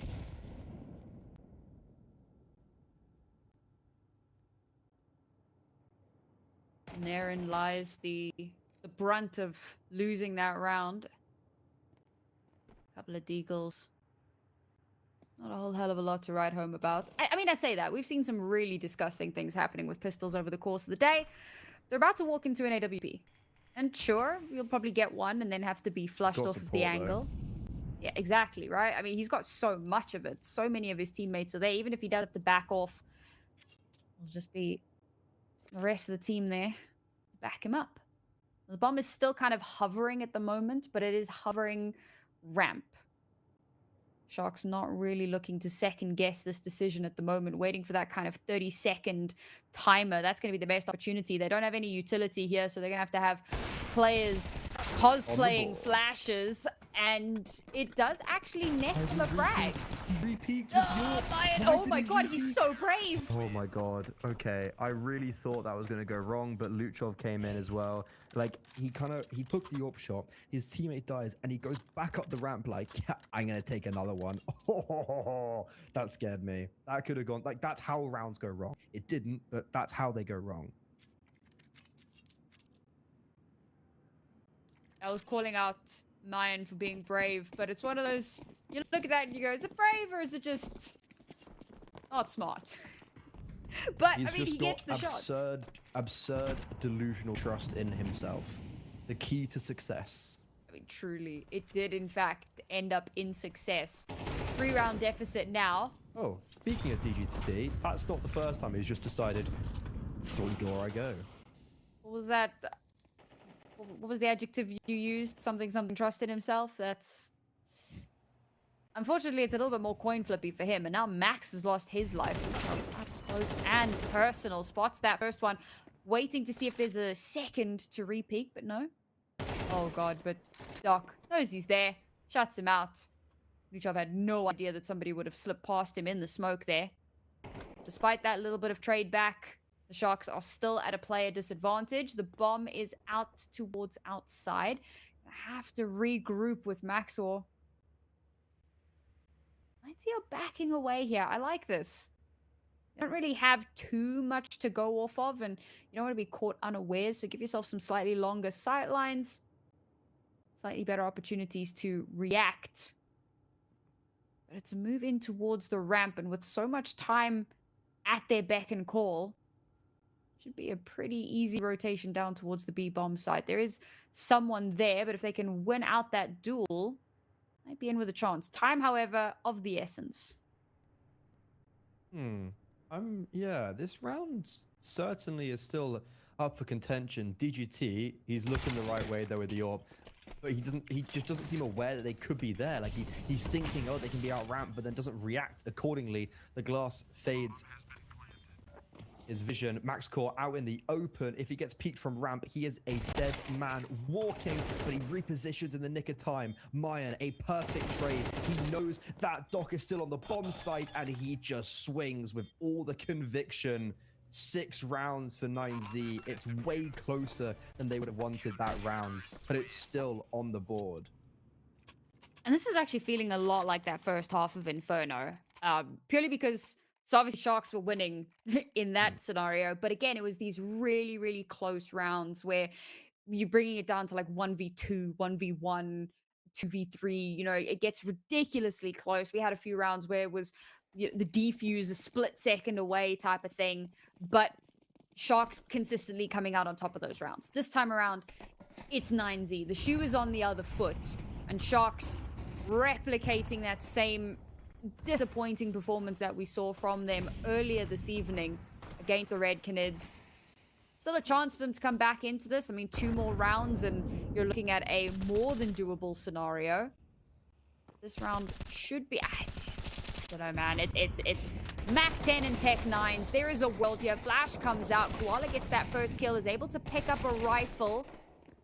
How much longer is he going to be around? Yes, he does. Tucked into the corner as it comes down to the 2v1. They've shut down Mayan, and finally, that explosive pistol buy comes to fruition. Exactly what they needed.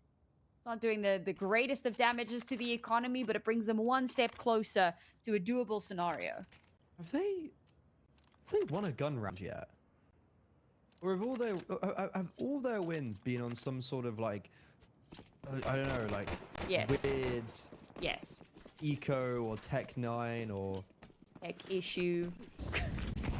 Like, yeah, they've yet to win this. I just, okay, it's 6-3, but it just doesn't feel like it, right? DGT, he's not. I haven't liked how he's been playing Door, truth be told, and it is definitely, I think, a pressure point. Low HP, he's jumping up on Heart, but in the meantime, MaxCore duels Mayan outside. And you don't normally see the T-side AWP coming out on top in those interactions, but today is that day as Sharks claim the early man advantage, plus also damage advantage over DGT.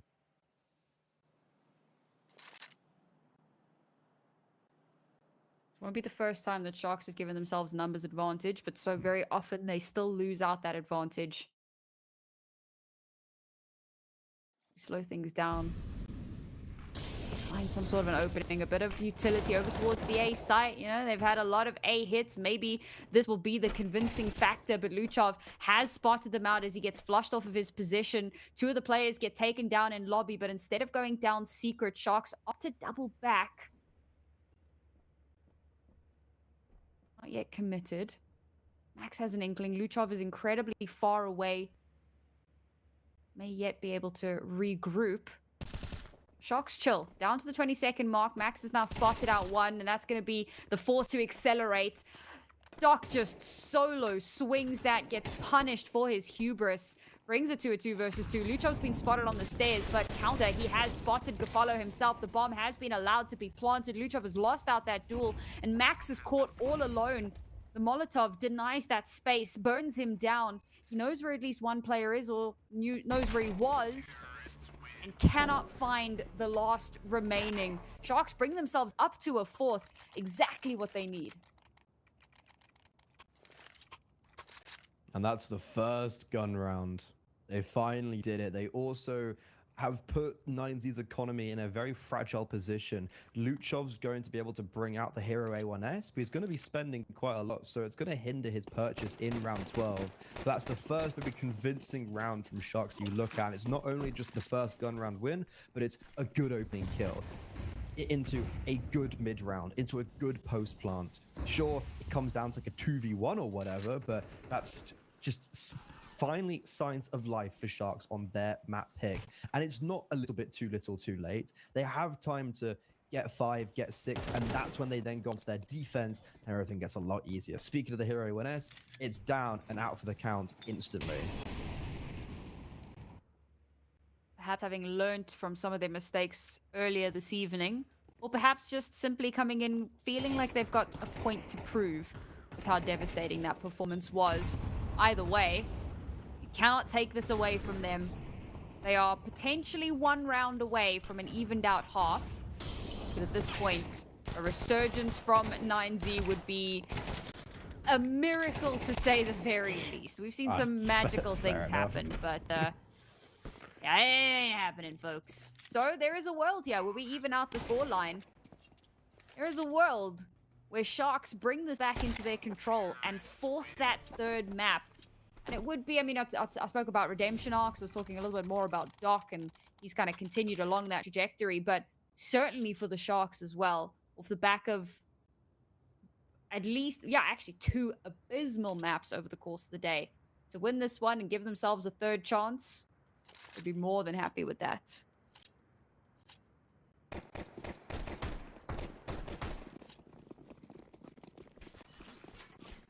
This is a very important round to see where the wind is going for our second half.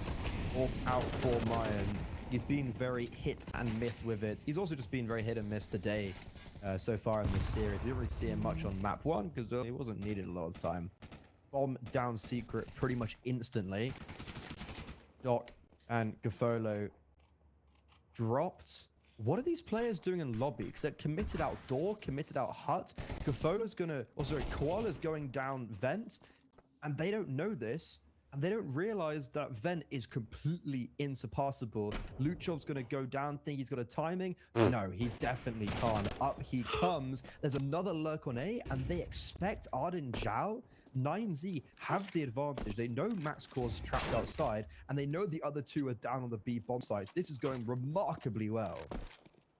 This is an incredibly chaotic round, though. Sharks trying to control every area of the map with single individual pieces. 9Z also kind of, it looks like they're systematically clearing out the map, but a lot of it is them just winning out ones. They finally find that final one. And 9Z take the half 7-5. Not the evened out scoreline that we had kind of alluded to and maybe predicted, but I think that this is more than doable for the Sharks. Yes, okay, a little bit earlier on, they started on the CT side and it was an absolute disaster. But now here on this T side, they've done a lot. They're feeling the wind beneath their fins. Something. The current's moving. The current's going. There you go. Current's moving. If a shark stands still, it dies or something. So they keep moving and keep trying to bridge those gaps. I don't know if that's true though. I've heard it, Maybe but I don't know if it's actually true. That's why they were so moving around. They were moving around so much in that final round because like it was a good end to the half. It was just a very bad final round of like I'm not quite sure what the game plan was. There was a lot of moving pieces that didn't seem completely cohesive. So they still end with a respectable 5, which has been a lot better than some of their earlier outings today. And 9Z, they're not out of it just yet, but they'll be looking to close it off right here, right now with a swift 2-0 and start off this. It feels weird to say new roster because it's not quite a new core, but in today's day and age, it's a new VRS core. So they'll be starting off with a really huge online win against one of the a top 30 team in the world. Quite a few uphill battles that need to be climbed here. But again, it's baby steps, right? As James Bardoff always says, you got to focus on the round in front of you. And we've still got a good handful of rounds ahead of us on our second map before we can even start to think about whether or not that third map is going to happen, the next series, the next tournament. Baby steps, one thing at a time. And I'm quite looking forward to seeing what they're going to show for us on the CT side because, again, the expectations have been set. The expectation is that it's probably going to be something very akin to what we saw earlier today. So hoping to be proven wrong. Hoping that maybe we'll see some signs of life from these rosters, particularly from the Sharks themselves, as things start to look a little bit devastating. And I also can just give everyone a little bit of an update of what's going on in some of our other games, because it looks like Oddek has won their match, or map 2 rather. Oh, so that takes them, 13-8. That puts them at a 1-1 scoreline. They're going to be heading over to map number 3. So if you guys, I was going to say if you're interested, but obviously we don't have a stream for that, but we have community streams. So Nods has just dropped a 4 as a 2 KD. Damn. Jesus. Like, so Oddek have these really weird roster changes where they've got the core of Klosk's, Knight and Woody, who have been together for so long, or well, at least Knight's been here for ages. And then they've got like MIBR Academy player, Yawara player, first HLTV games with both of them, like not too long ago. And you're like, is that a team that's gonna try and like contest, top of Brazil? Apparently it is. Yeah. Well, we're diving straight back into the action. No breaks this time, no pauses, no time to stop and take a breather, because the action is already kicking off now as 9Z start to mount that T side. Oh, dog. The redemption arc is well and truly on, brother.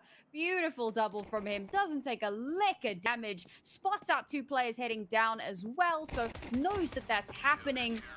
Go on, lad. Get yourself a third as Ardenjal gets the last 2 and 1 step closer to an even scoreline.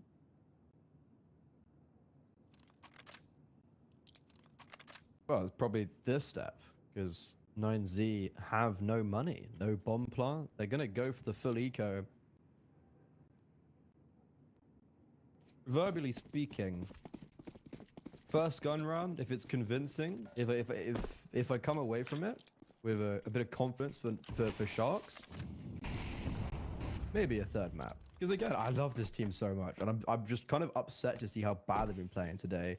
Like, I know, it's just like, this is not the team that I've seen this team play better on this map against better teams. And they've been playing well this year. So maybe they just need a kick up the backside. It's only taken, what, 6 hours?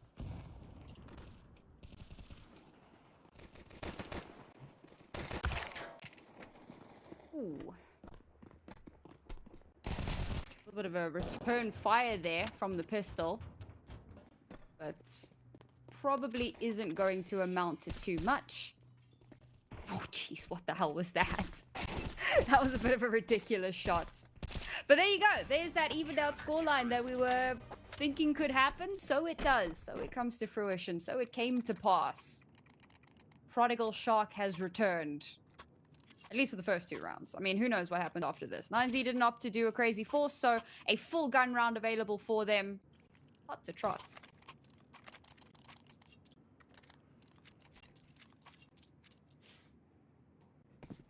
Okay. What have they got to show us today?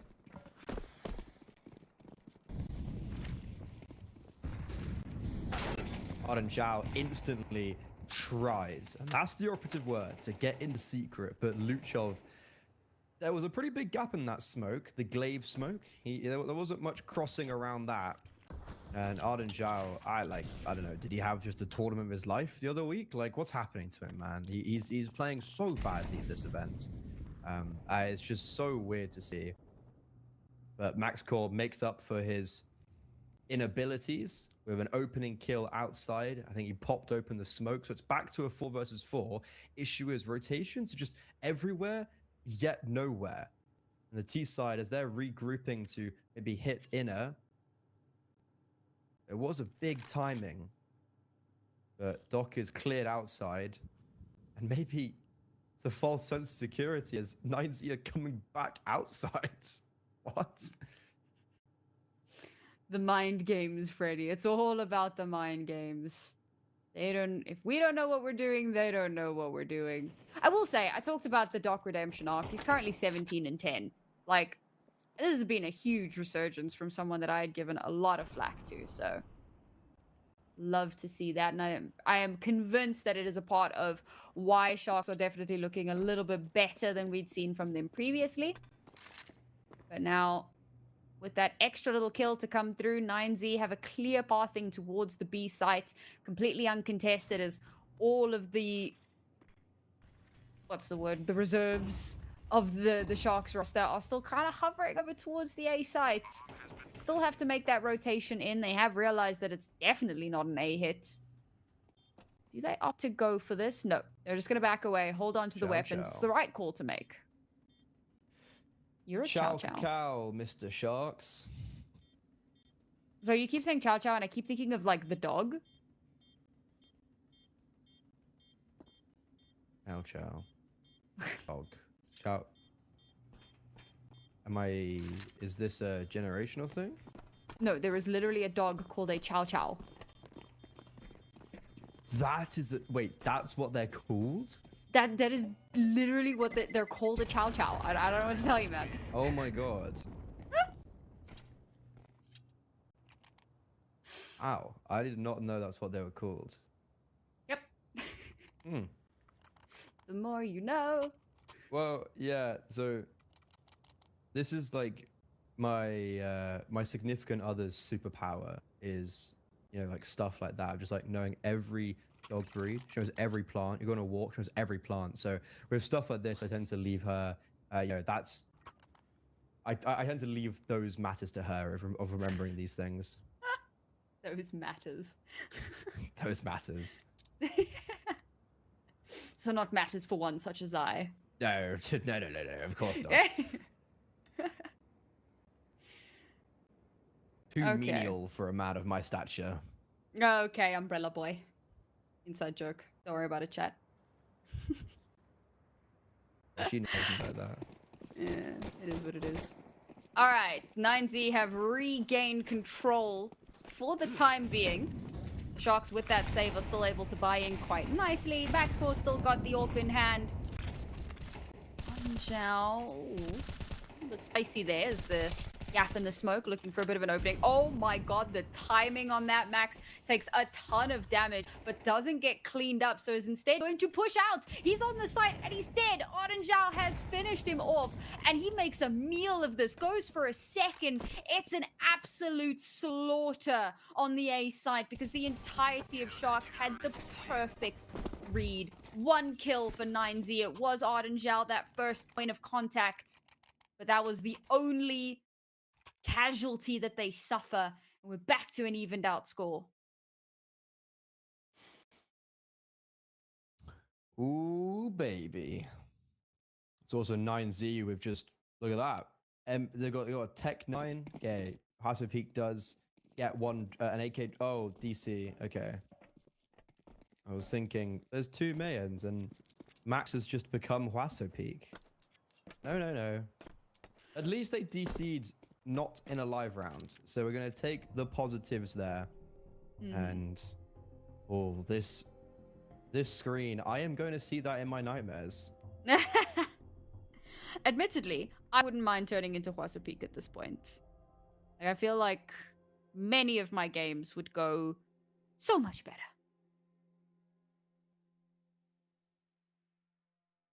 Just cosplay. Channel that energy.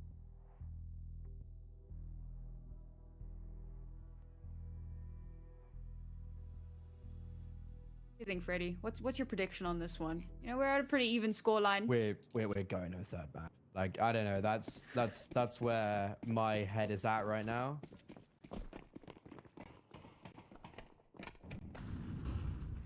Yeah, that's where I foresee this going. 9Z, they tried to go A last round, didn't really work. So why not just do it again? They've got.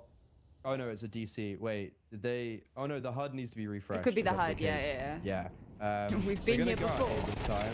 Yeah, Arden Zhao, he's fallen already. Gafolo, he's had, you know, not normally been wielding great weapons since releasing his AWPing skills. And right there, he falls actually a bit too easily. And 9Z, they go for a very similar round, but the outcomes are so drastic.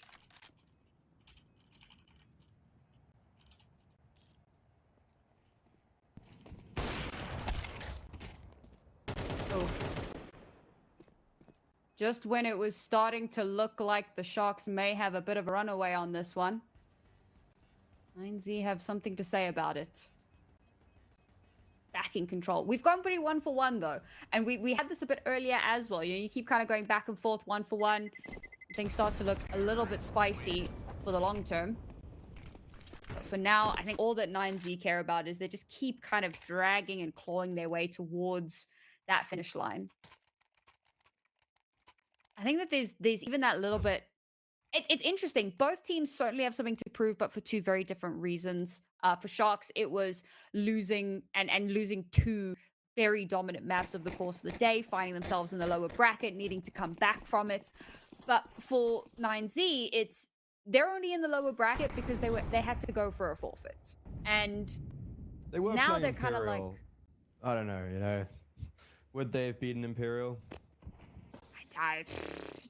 would Red Canids have beaten Sharks? Apparently, you know? You don't know until you know? That's fair enough. Look at this though. So 9Z were very much like, okay, we're going to go down ramp. But there's quite a lot of reinforcements on this B-bomb site now. Issue is, 9Z don't really have any map control outside of a DGT who's chilling pretty deep outside. So if they do come back up, they're going to have to clear all of lobby once again. That might be the way forward. There's a big gap in this smoke towards control as well. Utility need to be replenished. There's 3 individuals down here, but the first gets destroyed. Will they expect a second in control? No, but similarly, those trades are sharp and precise. Man, I've heard of a dry peak. I've heard of a Ferrari peak. I don't know what a Huaso peak is, but the man has perfected it. Just outrageous positioning, outrageous the types of kills that he's getting away with here. Sure, I mean, he gets traded out fairly quickly thereafter, but he's creating so much of that space and has helped to pivot 9Z up to double digits. Finally, a streak. We haven't seen a streak in a good handful of rounds.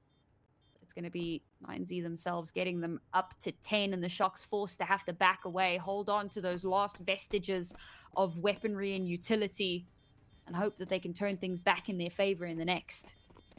And money's not great, man.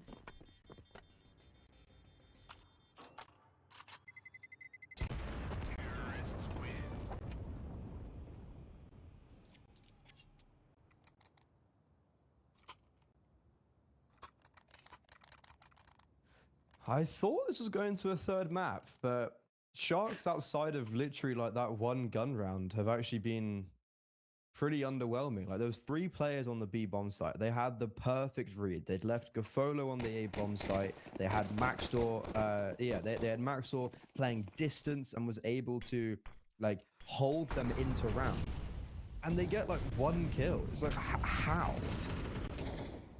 9Z just all 5 in lobby to start with. They threw 1 outside smoke and they just bully door. Arden Zhao, you can't sugarcoat it at this stage. It's interesting because they definitely had a bit more of like a default mindset at the start, and now they're just kind of deathball, get an opening pick, and then we go from there. And it does seem to be working out quite nicely for them. They already have a player advantage. They're on the site. Bomb should get planted fairly easily now with the cover from the smoke. I say that it's Doc who has arrived, the hero of this squad. My God, a 3K for him to just keep that tide ticking over up to 23-12 now. He has come up in such a massive fashion. That should have been a 9Z round. And he hero plays it through. Yeah, I mean, yes, that should have been a 9Z round. They do death ball and kind of tunnel vision quite a lot in towards lobby there. Like, they don't throw any utility outside to make Sharks kind of think about it. So that does obviously help the CT side. But yeah, Arden Zhao dies within seconds. That should be the opening for 9Z to go to 11, basically just call it a day there. But Doc, not normally the player that I think you look to on this roster to be delivering the numbers like that. There's definitely a lot more people ahead of him, especially Koala and Arden Zhao. Like, that's kind of where I put my faith in. And currently he has got quite literally as many kills as both of them combined. And that is amazing, but it's also a really, really bad sign.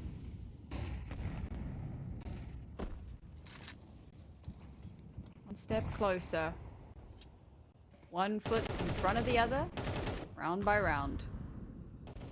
9Z certainly not in a comfortable situation off the back of that loss.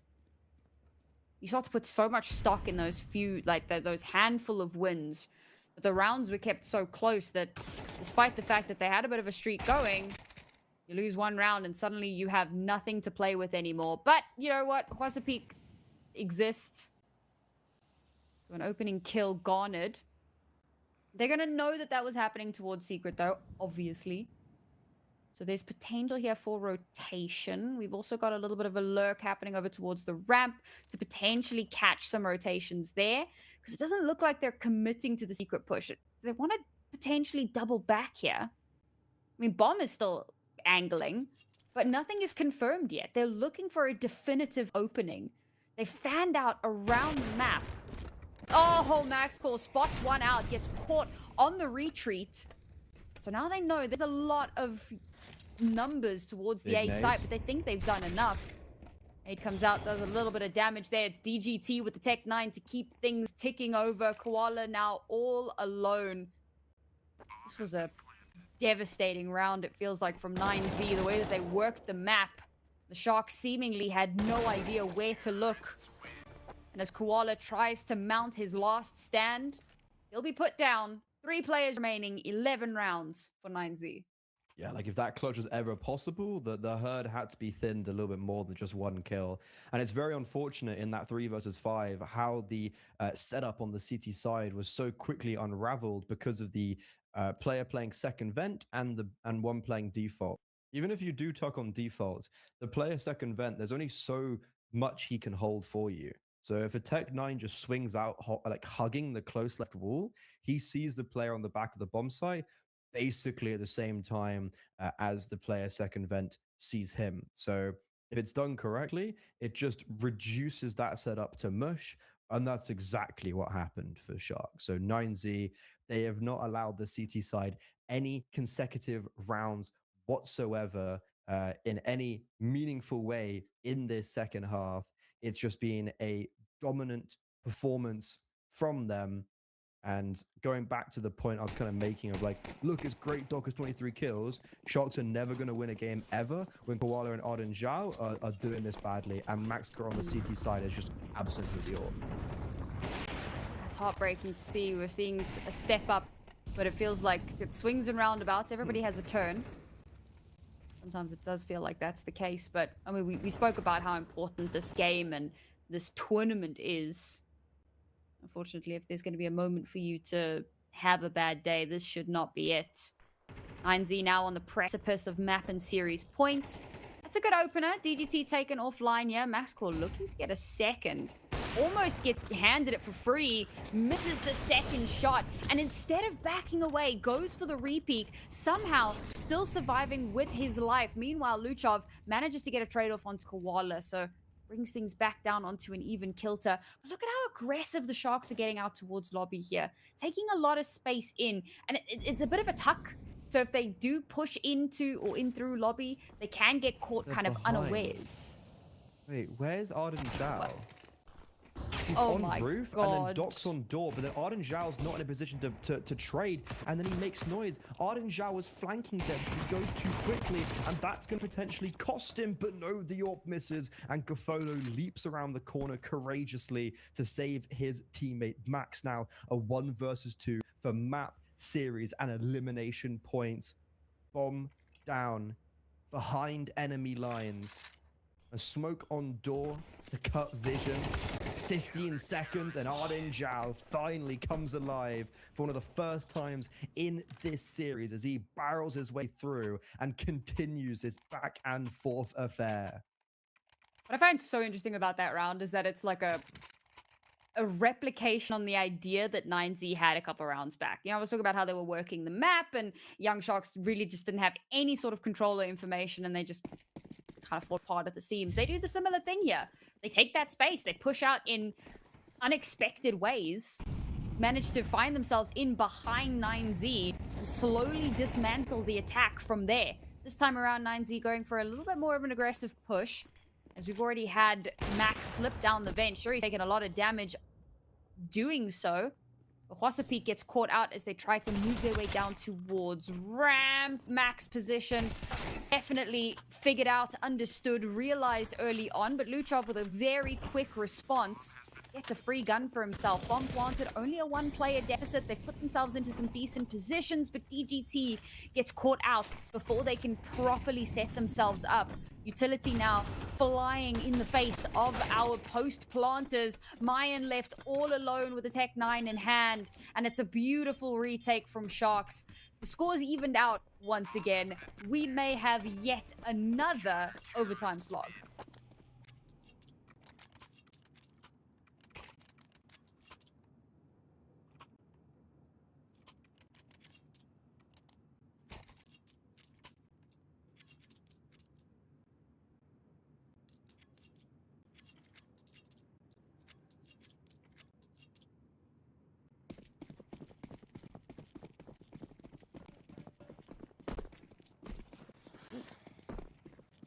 Crazy. Sharks now 1 round away from map point for themselves on the precipice of potential third. I mean, I didn't expect this, not with the way the first half went. Mayans dropped Luchov a hero AK. It's do or die. Everything in this round is pinned on this AK, and it's a little bit scary if they lose this because, well, then Mayan's got no money for next round, for the most important one. And unfortunately, around this AK, it's just, well, paper. It's just the pistols. And Luchov, well, everyone's dying around him. He's yet to actually land a shot. Okay. Okay, I guess I speak and it comes into existence. Okay, Luchov 1v4 clutches. Do you think it works for me? He has just hit a crazy 1-tap. But the AWP's holding him, like, I don't know. A lot of damage from the HE as well. I mean, this would be... Oh. Who expects the upper and under? Just straight up. It's not what you're looking out for. That round goes as expected, to be honest. Something spicy would be fun, for sure. That shot was certainly spicy. But here it is, map point. On the verge of the third. 9Z still with something to say at the very least. Is it anything worth hearing?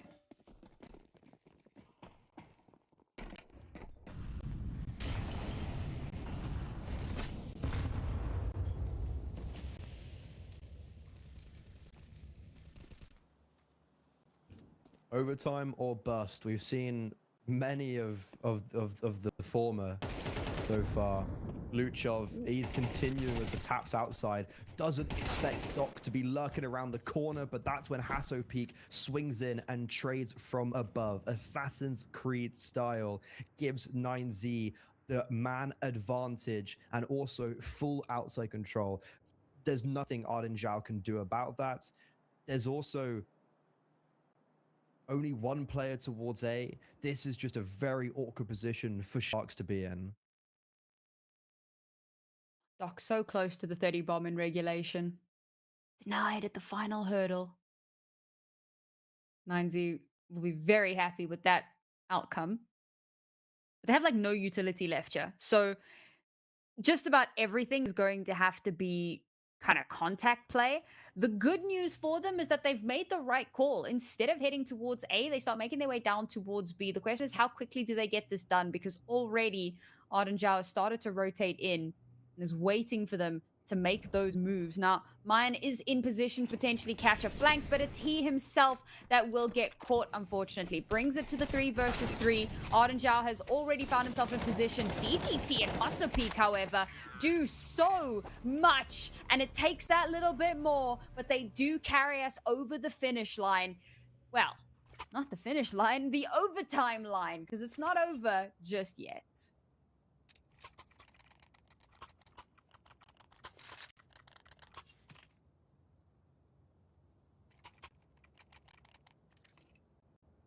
Go once more over the trenches and into the unknown. Wasso Peak's been stepping up massively. Luchov's been hitting those tasty shots outside. If Wasso Peak keeps on hitting that just streamline he gets himself into, that flow state, if he can make that consistent, oh, it's dangerous. And speaking of him, he's currently sitting on top of main, cruising for a bruising, and Doc will be his first enemy.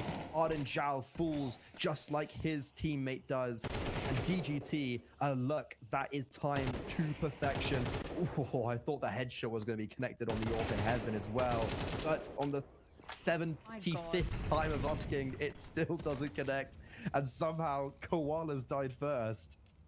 We talk about the cojones on DGT to just keep peeking the orb over and over again, and the fact that the shot never connects either. It's just the most ridiculous anime battle. Nobody comes out on top of that one, and instead MaxScore just backs the hell away. It's not the first time that we've seen a DGT maybe overly ballsy play. This was one of the few times that it doesn't get penalized. I think the push through the smoke is like perfect. That push through door smoke is like, yes, that's the DGT that plays major semifinals. But then just like I'm gonna pick this up. Well, I'm just not gonna stop actually. Like that's kahunas. That's stupidity. I don't know. Admittedly, it would have been phenomenal if he had actually gotten that kill. But nope. War of attrition, stalemate. We move on. Talking of a stalemate, I mean, isn't that really what OT is? 9C in this broke game? the first blood, and also with a pretty brazen play, like Wasso Peak just going right to war I go. It's the mentality you need when so much is on the line. Unlike in chess, when you get to that stalemate scenario, you push through, you keep going, you find a way. You sit down. That's a nasty shot. We've turned the board upside down. He's here. He's alive. And unfortunately, the A bomb site just falls like a house of cards. One puff of a wind, and it all comes falling down. That shot was crazy. Doesn't mean much, but I can still appreciate the shot for what it was. Oh, so, yeah. Game recognizes game. Yeah. How does it make you when I hit you with the, if we go over to Europe, so it's hit midnight on mainland Europe. Right. Obviously, the more east you get, the later it gets. Sure. A lot of map 3s going on in the upper quarterfinals, and Nemesis BC game has to wait for one of them to finish. So it's been one hell of a day. Counter-Strike, we live and breathe it. Live and die by the Counter-Strike. It's 1:15 where I am. Just, fun fact. Ooh. Yeah. The weird South African time zones that get really awkward in CET, right? Sorry, no, it's not South Africa that gets weird. We just don't do daylight savings. So we just stay the same always. We are stable. The whole of Europe changes it. Oh, Yeah, the like rest of you are unstable. I don't know what to tell you. Welcome to Europe. Do you know what's really funny to me? There is one state in the US, one, that does not do daylight savings. Wyoming. I'll be honest with you, I don't know. Ah, that was I think that was a pretty good guess. I think it's an M state. I could be totally off by that, but point being, there is literally one, and maybe I don't know. But, and a friend of mine lived in that state, and so every time there was daylight savings, he felt my pain because the rest of the country changed their clocks, and they just didn't. That's far more inconvenient than you. You say that. I play Dungeons and Dragons with people in the UK. When it becomes a 2-hour time difference, and we're finishing up at like 2 a.m., I'm feeling it, man. I feel it with moving to Europe has been great for what in the UK would be 9 a.m. games, now 10 a.m. games. Phenomenal. But if I was in the UK now or Ireland, look, it'd be 11. I'd be like, yeah, it's okay, right? But when you get to the midnights, that's when it starts to get a little bit, a little bit hairy. Ooh, talking of hairy, double AWP here. Also, did someone get down the vent? Yeah, DGT rocketed his way down the vent, but I think he was quite loud about it. So Koala, the apparently superior AWPer, deal with him, and the so-called main AWPer has fallen outside the hands of Luchov, who's just thirsty for blood. Oh, this is so messy. People looking in the most ridiculous places. Another Huaso They're peep. just walking out, man. They're literally just like, yeah, they're just fighting. Desperation comes to play here. It's the last round in this half of overtime. What is happening, man? He's we just went full fisticuffs. He's killed one outside the smoke, gone inside, killed one in the smoke, and then gone outside again and killed one outside the smoke. They'll never know I'm here, man. That is fantastic. Nat 20 stealth roll. Hey, well, there you go. D&D. Hey, love a bit of D&D. Or Baldur's Gate, depending on how you were introduced to the media. Whatever swings your boat. There you go. Whatever floats your goat. Floats your goat. That's the one. Also, welcome to season 4 of the Counter-Strike. The update out. Yeah. And, Anubis, some changes. MP9 and MP5 have some slight damage buffs. More importantly, remember how during Impact we're like they nerfed the MP9, or there was I mean MP7. Sorry, I mean MP7 and MP5. Okay. I was like, there's no way, man. There's so many M's, and there's always just there's just a lot of M's. Yeah, so the MP7 and MP5 has slightly increased damage, slightly reduced damage fall off, and reduced price by $100. Sure. Bison's gone down by 100, but B-hops seem to be like back, maybe. Oh. But there's like the patch notes has a misleading part of, so it talks about like B-hops, but I don't understand this stuff. Like it's just moon ruin to me. But it's like legacy jump behavior can be restored on private servers with SV legacy jump. So I'm a little bit scared that they haven't actually brought back like the old jumping mechanics, and it's only just like, or you can, but it's not in the actual game. I mean, that's what it sounds like to me, to be fair. But that's the one thing that's actually, to me, maybe the one thing I miss about Go is the like KZ and the jumping. You hit like a really good B-hop that gets you into like a crazy position. It's spicy, or helps you like get a shot you shouldn't have connected. But let's hone in, folks, because it's map and series point now for 9Z. Arden Zhao's just fallen off, by the way, Silo. He's missed main, and he walked straight into Max's crosshair. That is an awful way to start what potentially could be your final round in the IEM Rio Closed Qualifiers.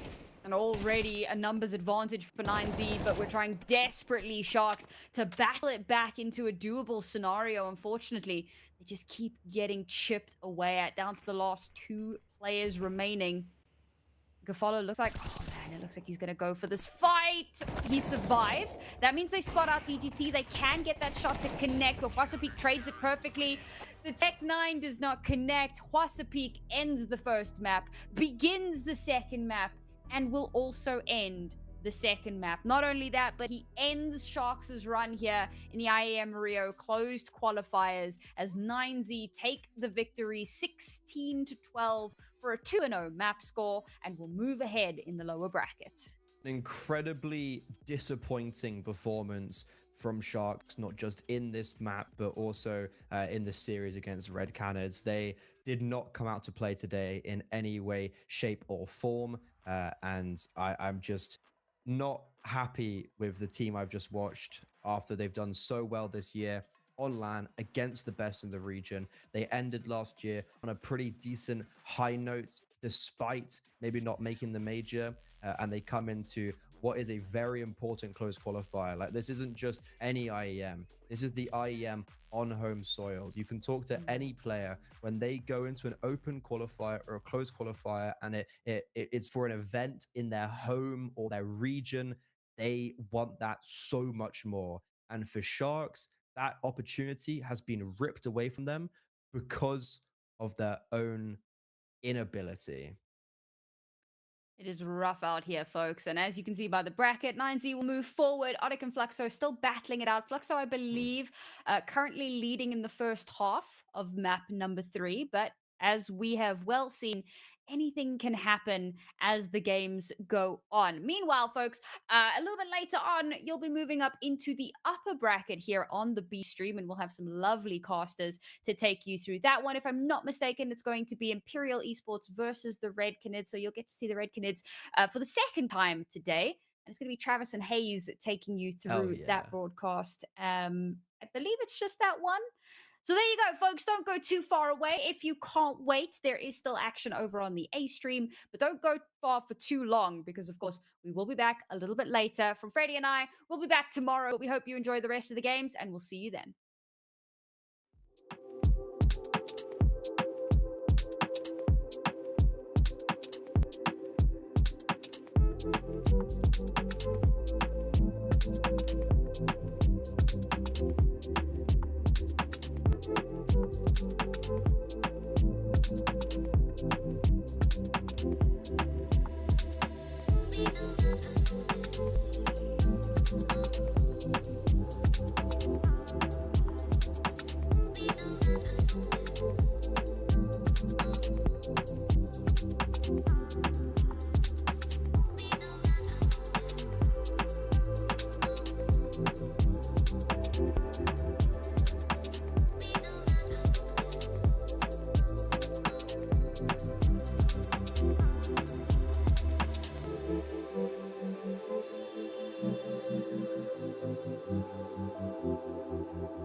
Pulsing through my veins, I feel alive. A surge of energy as you come into sight. Caught in the moment, I'm hypnotized. With every breath, I feel the fire inside.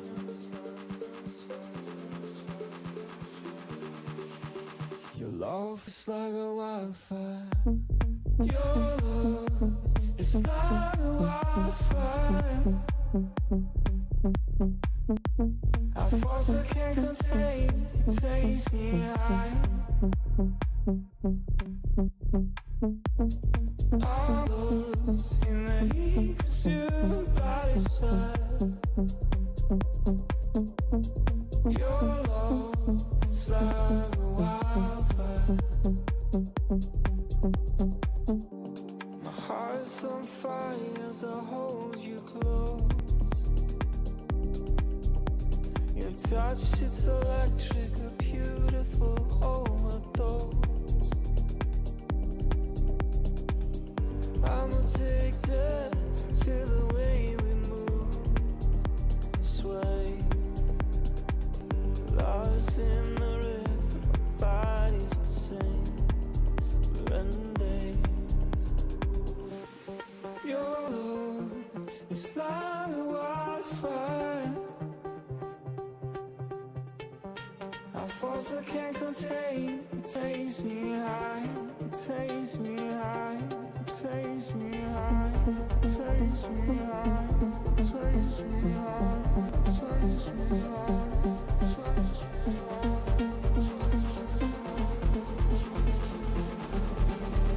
Your love is like a wildfire. Your love is like a wildfire. A force I can't contain. It takes me high. I'm lost in the heat consumed by your side. Your love, it's like a wildfire. Like a wildfire. Wildfire. Like a wildfire. Oh, like a wildfire. Lost in the moment, but caught in the flame. Love, it's like a wildfire, it's never the same.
Making history.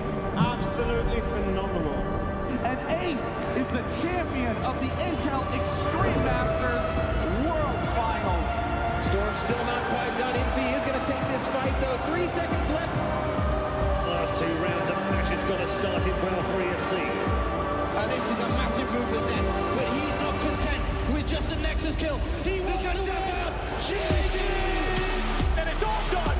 And Stroll is winning. Unbelievable Rogue with a 4-0 victory over Classic. And they did it again in the Black Isles. It's Norby! Give it up for your Intel Extreme Masters World Champion!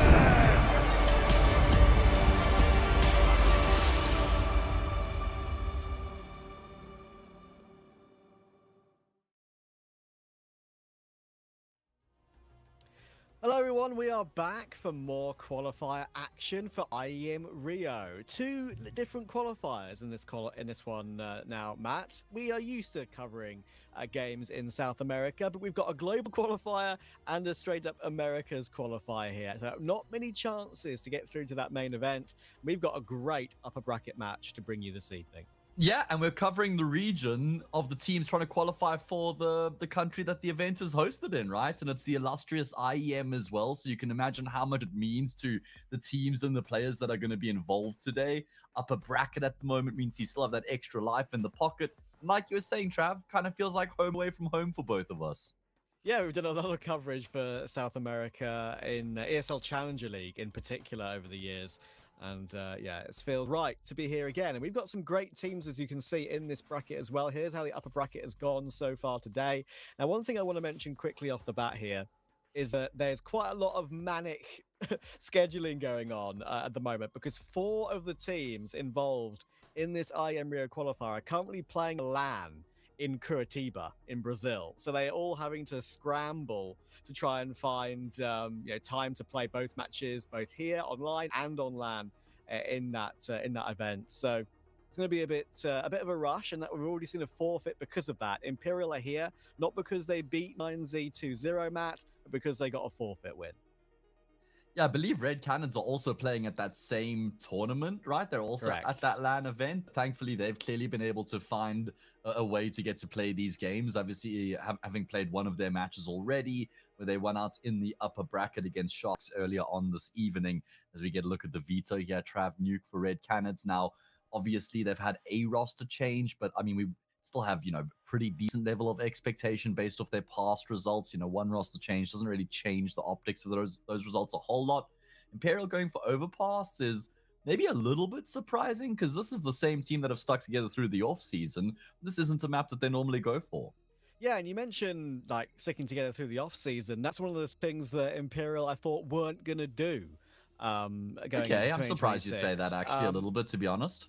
I think that is surprising if you look at the major they had, right? I mean, making Sure, it all the that was a way disaster. to stage 3, like that was actually the best result they had in the calendar year of 2025, 100%. But over the course of last year, Imperial barely had any positive results in EU. They beat 500 in the CCT Global Finals. They beat Medisport at the Austin Major, who are by far the worst team in that tournament, and then they beat TNL in the Thunderpick qualifier. And as I said, thankfully for them, their major was acceptable. But there weren't still any real standout results against EU opposition, other than like a 16-14 win against the Senzulis Mongols. So I mean, true. It's honestly, I'm not surprised they stuck together because they had a decent major. But I think it's inevitable that they will try and move on at some point. So just to clarify, when I said it was a disaster, I meant the way that they got eliminated in stage 3, you know, getting dominated by Fury and Falcons and then getting blasted by Passion UA as well. I think that game in particular against Passion is where they would have wanted to have a bit of a better time of it, but it was still a pretty good run beating MAT, Fnatic, MIBR. I think you got to remember, looking at it through the optics of a team like Imperial, I'm happy they've ironed out. You know, Cello seems to be coming back into his own, tries in impeccable form. So I'm glad they're still giving more time to this team. I mean, maybe they do have to kind of go down that road eventually, but I don't think it's time just yet.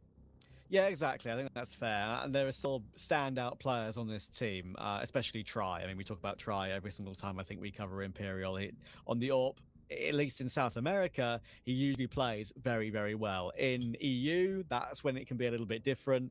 Maybe sometimes he falls off a little bit, but we all know how difficult it is to AWP in general. So in CS2 online, in particular, in these online games. So we'll have to see if he can show what he's made of today. And now we, of course, have a chance to talk a little bit about Red Canids. I mean, like, Davideus is back home, right? It's his 3rd stint on the team now. He's done a lot of amazing work on Red Canids in days gone by. But now he comes back, Matt, to this team with more international experience than ever before. 2 majors with Pain, a stunning semi-final run at the Austin Major, probably cementing himself as the best Chilean player CS has ever had, right? It's cool to see him back on this team, and I really think he can elevate them to another level. Oh, I'm right there with you. What you say at the end is bang on the money, that he could elevate this team, because it actually feels like one of the first players that's joined Red Canids that actually like drastically improved the Stocks team recently and hasn't been necessarily like a reject from his former team. I mean, I guess maybe he was cut from Pain, but it's not like, it was more maybe a philosophical reason or a role reason, where you look at someone like Shay, Cowes dropped. These guys were all cut from their former teams, and their stocks weren't particularly high when they joined Red Canids. Whereas with Davideus, I mean, it's very good that they've been able to attract a player of his stature, right, coming into this team. I think he does raise the team almost up like a tier within South America just from him joining alone.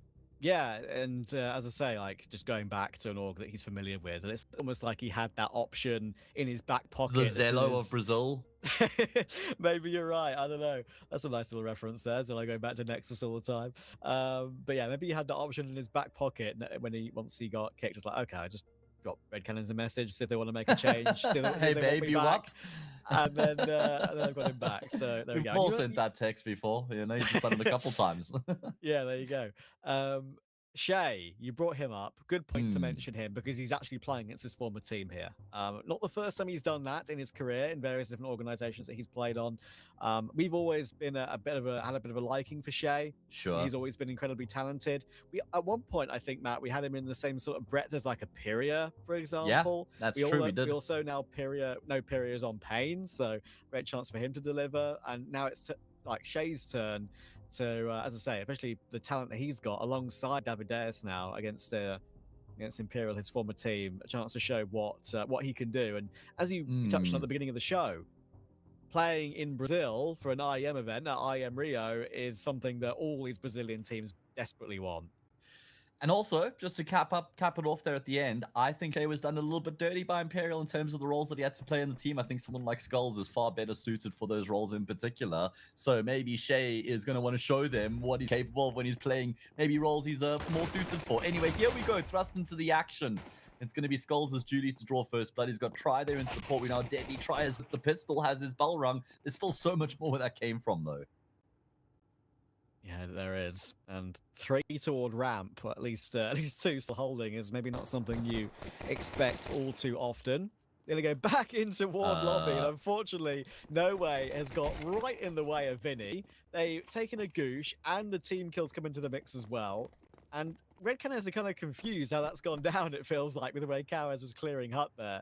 They're going to go straight back into Skulls on ramp, and as you said, the bomb is the issue, but they've still got an advantage and a health advantage against Try too.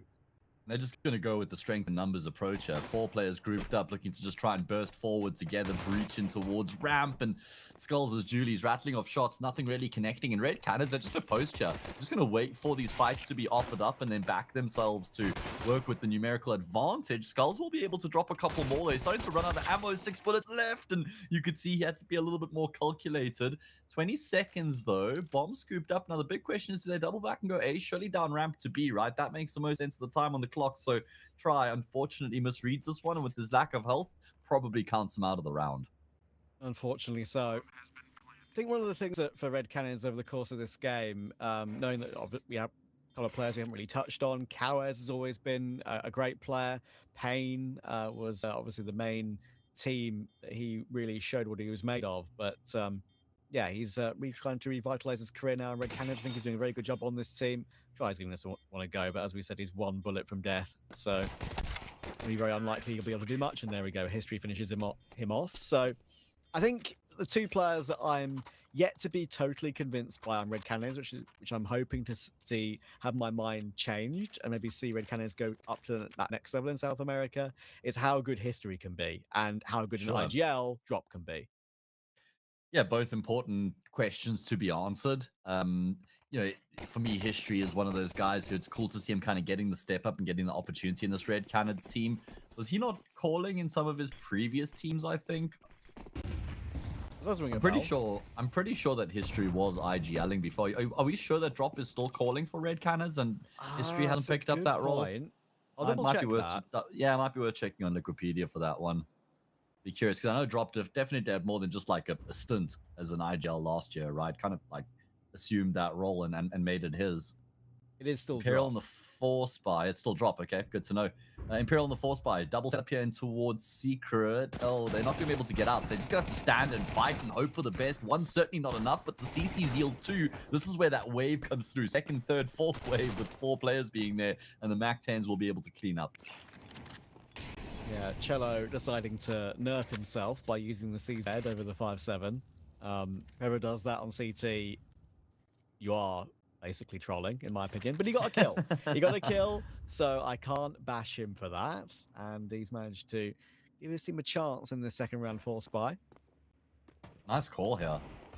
Oh man, this is a very good decision with the way that they've actually gone up the ladder in towards A's side. Try causing a bit of havoc though. Unfortunately, no way can't combine with the frag of his own. He's just Skulls left remaining, and he's going to have a pretty difficult 1 versus 2. He's got the best weapon that the team had coming into the round at his disposal, so he's going to have a chance at least with the FAMAS. Taking a bit of time to plant the bomb here as well means that Skulls can close the gap a little bit further. Yeah, 15 seconds now. That bomb will finally come through. Dropped with 4 kills in this round, by the way, on the MAC-10. He's farmed up lots of money, and they will manage to recover the round as a whole too. So with the force coming through from Imperial, now committed to a bit of a half buy to get the rifles in round 4. Red Canids with a 2-0 start on T-side Nuke. And I think for Imperial, as I said, I've not been convinced about them at all back in 2025 against EU opposition. And in South America, they're still not the best team in Brazil, which for a team like Imperial, you'd have to say, in Tier 2 Brazil I'm talking about. Okay, yeah. You'd have to still say that's not good enough because Sharks are beating them, MIBR are beating them. They really need to buck up, I'm sure, to feel like they deserve to be there. I mean, outside of Fury and Payne, they probably feel like they've got to be top 3, or am I missing somebody here?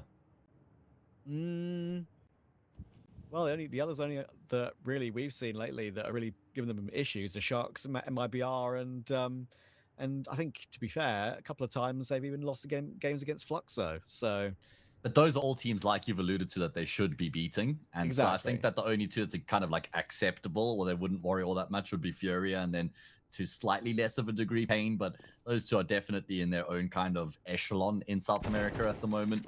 But you're right, outside of those 2 teams, Imperial should be looking to be the 3rd best quite comfortably, especially with sticking with this roster, right?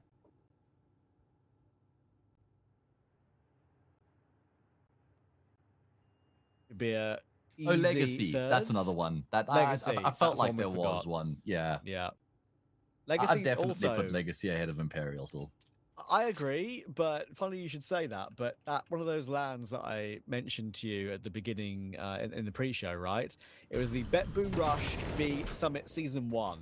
Legacy lost to both Sharks and MIBR. Sure, not Imperial, but it shows you that, you know, regionally, they're not infallible either.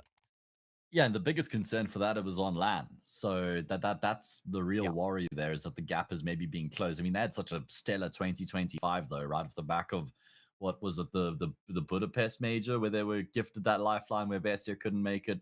Austin, I think it was. Was it? Oh, it was Austin. Yeah, that's true. You're right. And they just really capitalized that and had a blistering 2025. So I think the level of expectation is going to be very difficult to match for them. Either way, here we go. First gun round upon us. Red Canids have had a good start here to their map pick, T-side Nuke. As we head into a round where we've got rifle across the board. So there's no sniper in play on either end of the server.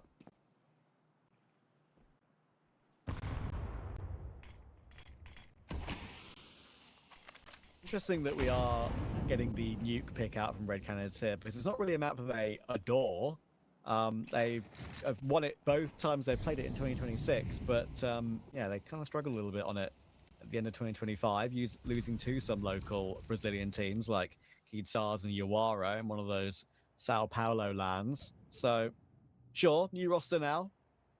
Davides has always been a very, very good Nuke player back in the day. I covered him in many a game where he has played very well on Nuke. So one of my first ever South American broadcasts for ESL, it was when he was on one of his old teams, like Paqueta, I think it was. Okay. He dropped something ridiculous, like 60 kills in a triple overtime game. Sounds Always like remember that. Jump spotting for Vinny in towards single door. Good tap and a fallback.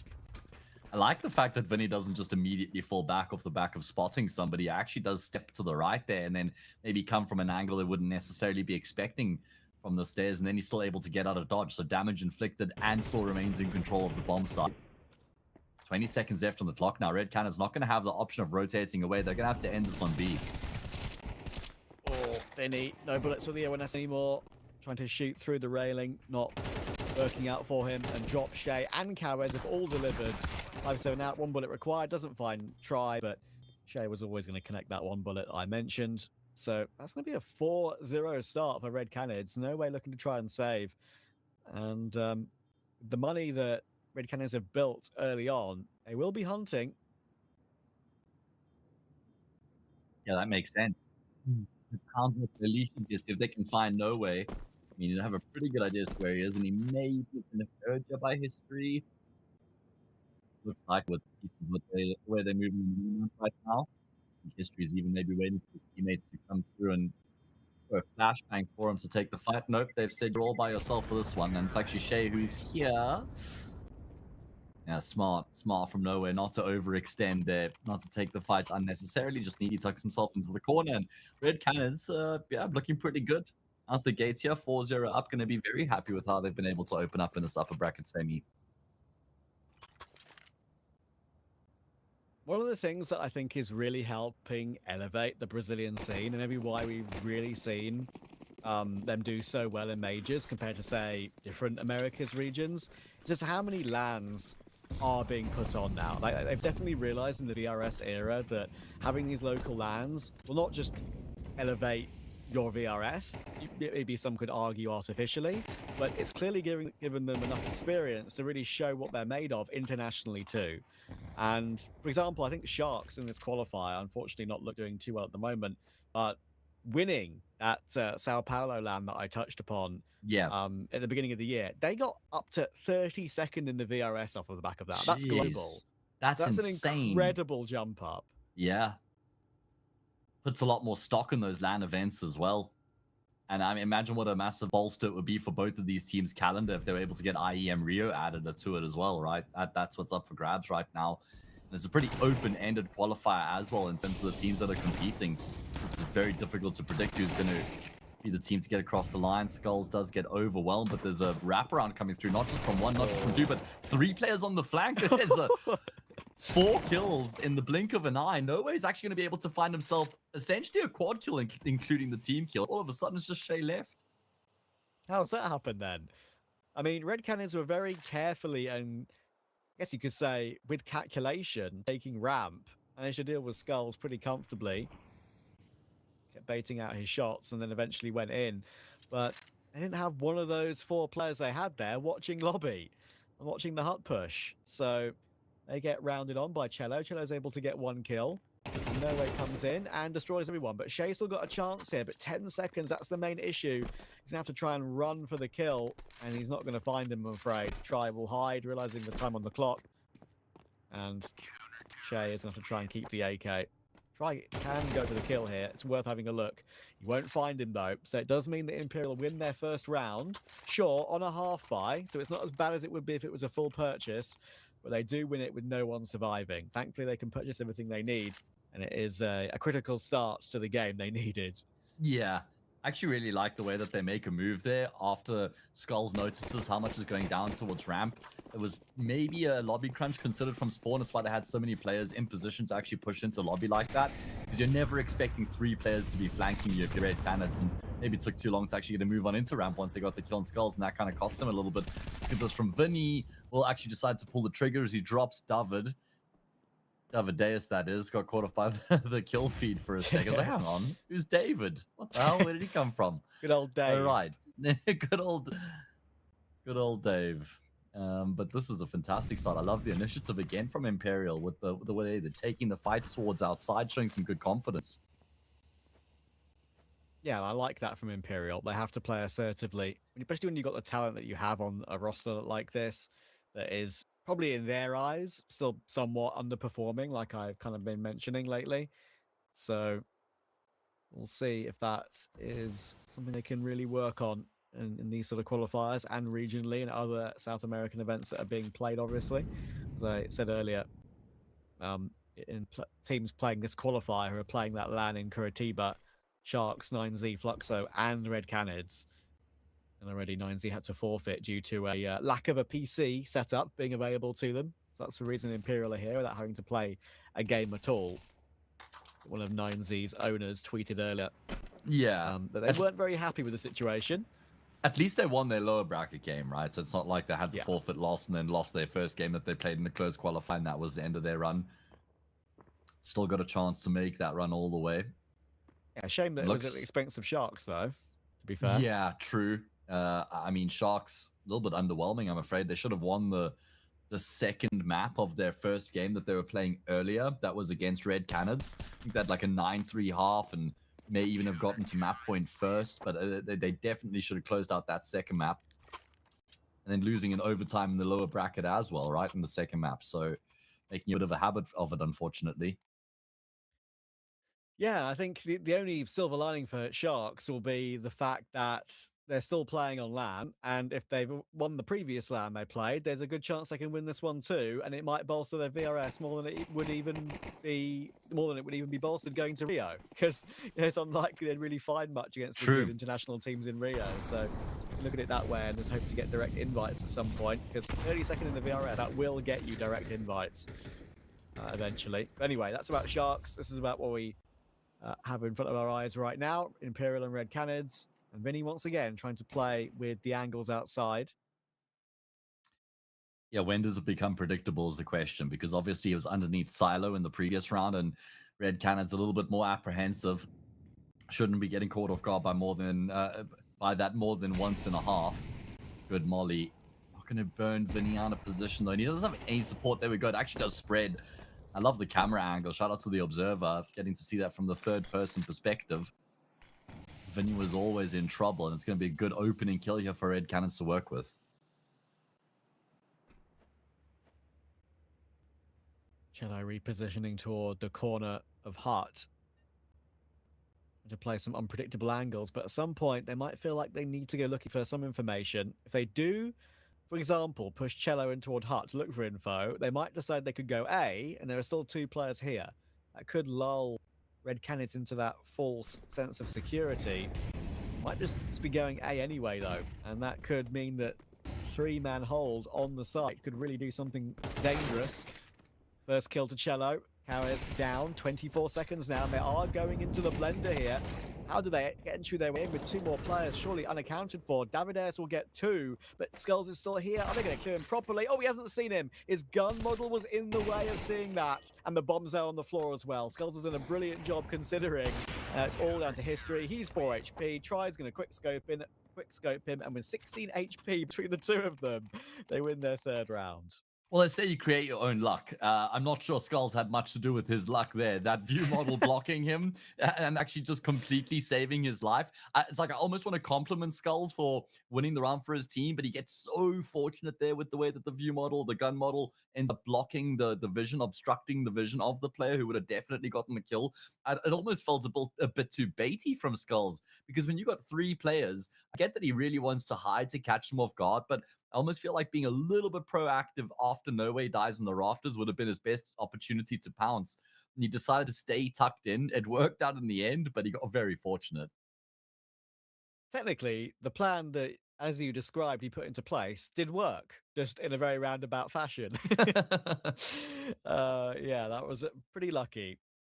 And Davides, if he, for example, was playing left-handed, he would have hit him instantly and killed him in the side of the head. So, yeah, it's the way the cookie crumbles sometimes. You're very rare that your gun model or view model will obstruct and kind of lose you around, as it did there. Yeah, But, TMB wouldn't have had that problem, Trav. that is true. I have a friend as well who plays a very, very like central view model, and we always clown him for it. But there, he wouldn't have died. So who's laughing? Yeah, and I'm almost certain that would have guaranteed the round for Red Canids had that kill come through. I mean, maybe not guarantee, maybe too strong of a word, but definitely would have been favorites to win the round from there in the 2v1. Now, instead, we have a situation where Red Canids have had their economy reset. And remember, that was a round where they were kind of gifted an opening kill on Vinny. Decided to go in towards the bomb site that was stacked. Obviously, they were none the wiser, and ultimately works out against him. So now reduced to just pistols with 1 hero AK. Shay is the one who's going to empty his pockets coming into this round to try and give them a little bit more firepower to work with here.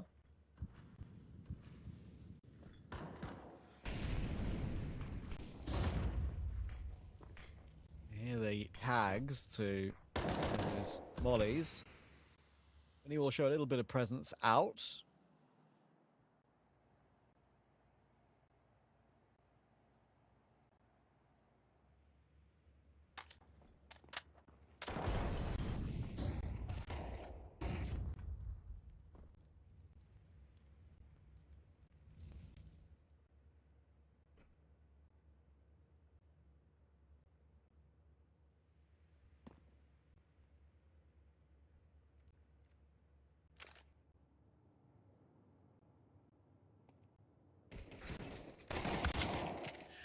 Okay, a little bit of a hitch on our side, but we're back and just in time to catch the action. My goodness, these rounds have been running incredibly late from Red Canids and not much of a difference in the eco round. It's still going to be the same result. 4 rounds in a row for Red Canids to open up.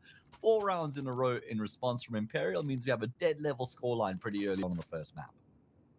Yeah, thankfully, you didn't need our voices much for what happened at the midway point of that round, so all good. Probably one of the better rounds to have a disconnect, honestly. 4-4, as you say, and I think we're at a point which is promising already for a very competitive game. I felt like it would be as such, and it started that way, that's for sure. Canids have started very well with their individuals, but Imperial have grown into the CT side pretty solidly.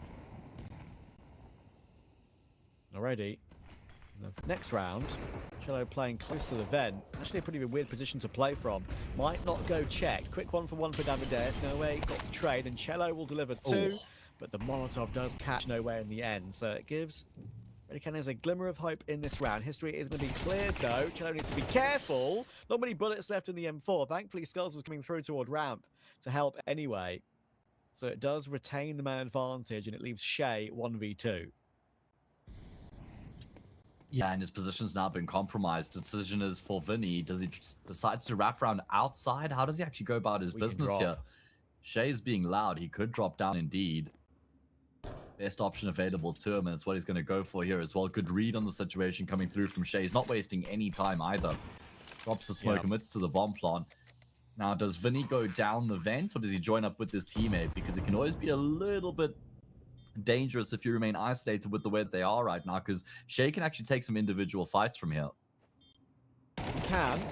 He does choose to try and clear the vent, but as you can see, I think he was like preparing to clear his right as well, and kind of just wiggles his mouse at the wrong time, and it throws off his aim.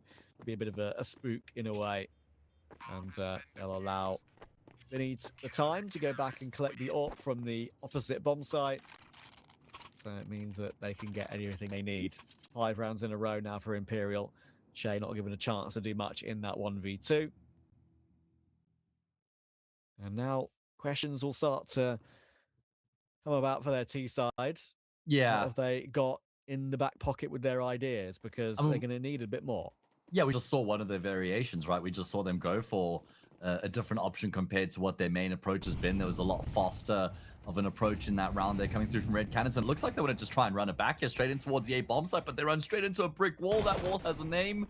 Its name is Try. Double kill out the AWP, and he wants to finish off the job as well. He does in style, rounding the corner, instantly drops drop, and that adds a 6th to the tally now for Imperial. Without a quiet start, this would be pure domination from Imperial. 6-4 is still a close game, but it has not been close in the last few. Look at the money. Tells you the tail. Yes. Up to 11 grand in the bank now. 3 players also on 6. They've really built it up well and have it more than enough for the last 2 rounds of the half, whatever happens here. Yeah. Faster Tech 9 round, or at least a Tech 9 execute could be something that Red Canids could make work, though. I think we're going to see the fake A exec into the ramp take coming through, or do Red Canids just run it back 3 times in a row? I mean, this is such a stark change up in terms of the tempo in the game from Red Canids, because they're playing a lot more apprehensively and a lot more calculated throughout the first, 8 rounds of the half. So there's been a discernible change up here from Red Canids recently. It's not going to be as fast out of spawn this time round, but it is still going to be a big breach into the say bomb site. Shallow trying to make his way down silently, making sure he shifts down and lets go of crouch at the right point. Not making any noise on the boxes near hut. Is that a... Wait. Did that smoke just land on silo or something? I just saw something bloom on the top of my screen. Squeaky door? I'm not sure. Or was a squeaky door smoke? Okay. I'm not sure if it landed in the wrong place there. May have missed that. They've used both of them now, so Red Canids with this Tech 9 play only really have their flashes left. And the one Molly, Try once again is in the right position toward ramp this time. He could be about to deliver something pretty special. Triple kill, 2 more players coming his way. The ace could be stolen, and it will be stolen because Skull's got the kill before Try got his 4th. That is 7 kills in 2 rounds for Try. Yeah, and also he hasn't missed a single shot out of all of those kills. He's just been dropping them. It's been very impressive from Try, and he's in that sort of flow state, and we've been singing his praises for a long time now in terms of his individual level, and he's absolutely pitched up here on Nuke to that level of expectation, which is fantastic to see for Imperial. 7 rounds in a row, Trav. Like you say, that decent start for Red Canids, maybe the slowest start for Imperial, certainly has helped them, because since Imperial have gotten going, they've been almost unplayable. Yeah. Immovable objects on the defense here. It petered out, and when they were up like 4-2, 4-3, I was going to mention about how it's actually similar for Imperial, by the way, but mention how 4 of them dropped. Davideus, Shay, and History have all actually been evenly fragging across the board. I think 3 of them had 6 kills at one point. That's a good sign for an early game T side, especially on Nuke. But nothing's changed on those kill tallies ever since I was thinking that. So it's all been Imperial, and it's they who have been really fragging well as a group, especially, as we have said, Mr. Try. Very good in South America, like we've touched on in the pre-game. Always has had the talent, and still much younger than perhaps we think, maybe some people think he is, and how long he's been around as well. What are we talking, like 24? I think he's younger than that. Sure. Yeah, I'm going off of like how long he's been around for, right? So he is 21.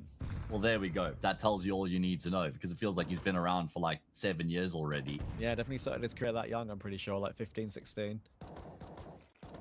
All right, well, Red Canids have been able to net another opening kill. They had an opening kill, and I want to say round 7 when Vinny was outside, and they weren't able to convert that into a round win. Got to make it happen here. Can't afford to go into the second half losing 8 rounds on the bounce. Oh, Vinny, this is brave. Shay's going to hear the reload, looking for the timing as he goes through the smoke, and he will be able to catch Vinny off guard. Great kill from Shay.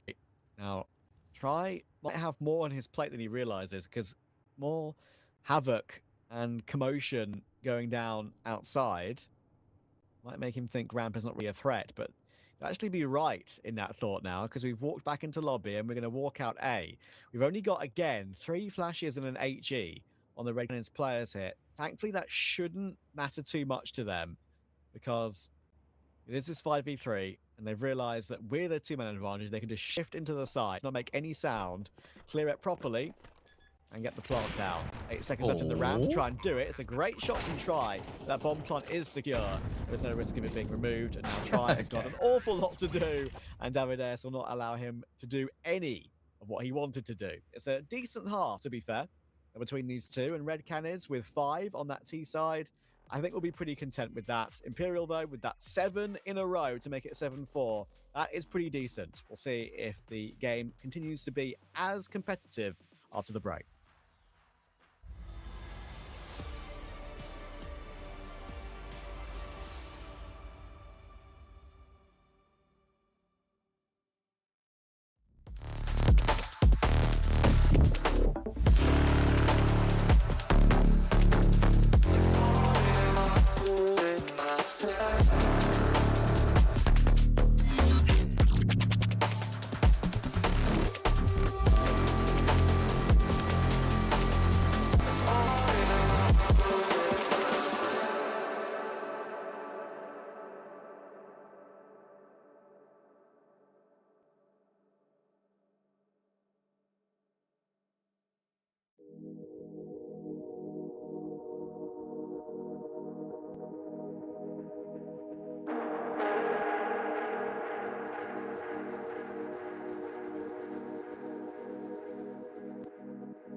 Great first half between these two, and I'm looking forward to more of Imperial and Red Canids. And honestly, I think that Red Canids will be a little bit disappointed with how that first half ended. Starting 4-0 on T side, you expect more than just one more round for the rest of the half. Yeah, I think most notably that round where they were rapping on skulls on the bomb side is probably the one they feel like got away from them that should have been theirs. Either way, let's see what sort of start we're going to get off to here in the second half. 2 sets of Julies in play, cowards and drop wielding the weapons. And it's going to be the USPs that actually are able to get the job done initially. Yeah, and Shay's got his knife out in the vent waiting to welcome his ex-teammates. And, well, it might not have been a stab in the back, but it was a knife kill nonetheless. Yeah, that is something you can do on Nuke, and something many pros have done on Nuke over the years. Playing in the vent on a pistol round, or even actually any round, even an eco round, to get yourself a cheeky extra $1 Just position your player model in the vent in a particular manner to get a backstab. Skulls has done a great job here, though, to find 2 kills and a plant, and they are kind of facing him one by one here. You need to be careful that don't give up something special, and Drop will make sure nothing else happens. A bit disappointed to give up a plant, considering they did have all their health intact in a 5v1, but they will complete the round either way. And look, they might get money for plant, Imperial, but Shay got way more money for that knife kill. Yeah, certainly worth in that regard in terms of the trade-off. Was a nice attempt from Skulls, couple clean kills, but it was just Red Canids who were able to kind of snuff the round out before it even got going. Those 2 quick kills and then the knife kill as well was just chaos ensuing, and Imperial trying to regain some sort of control in the round, but they were just losing lives left, right, and center. So kind of impossible at that point. Red Canids close the gap to just 1, and if they can level up the scoreline, they should be able to get the lead without much of a problem with the anti-eco to follow.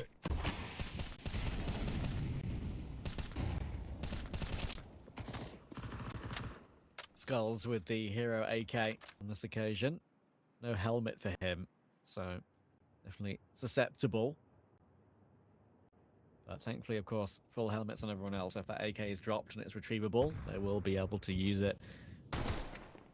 Oh, burst toward ramp comes now, and Drop almost got caught off guard when he was jumping back toward the ramp itself, but he's given it up. We'll do the classic call of giving up ramp. They could go hell, could go heaven.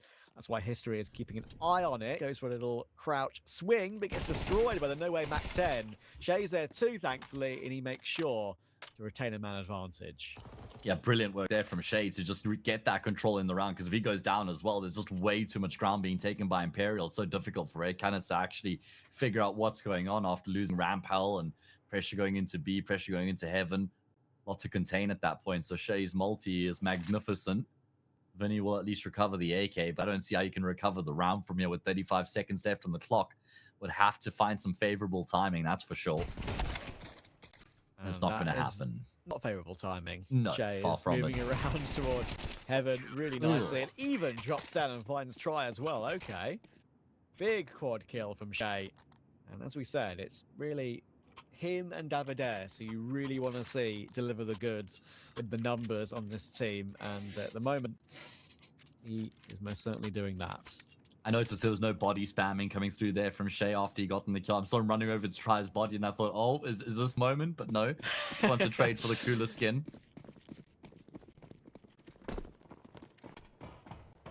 Seven all. Red Canids with strong starts to both halves. Can they keep it going now on the favored side? It's their map pick as well. Got to kind of back them to get the job done from here. Shay continues to fight on the front lines, but certainly bites off more than he can chew, and he'll get choked up by some lead. Long range AK spray through that smoke for History. Skulls will go down. The help now coming in from the Kawes MP9, and Kawes wants these ecos because it's a bit of a rough game. But he's going to be able to get himself the one. Make sure to stay alive with that MP9. They will slide with 4.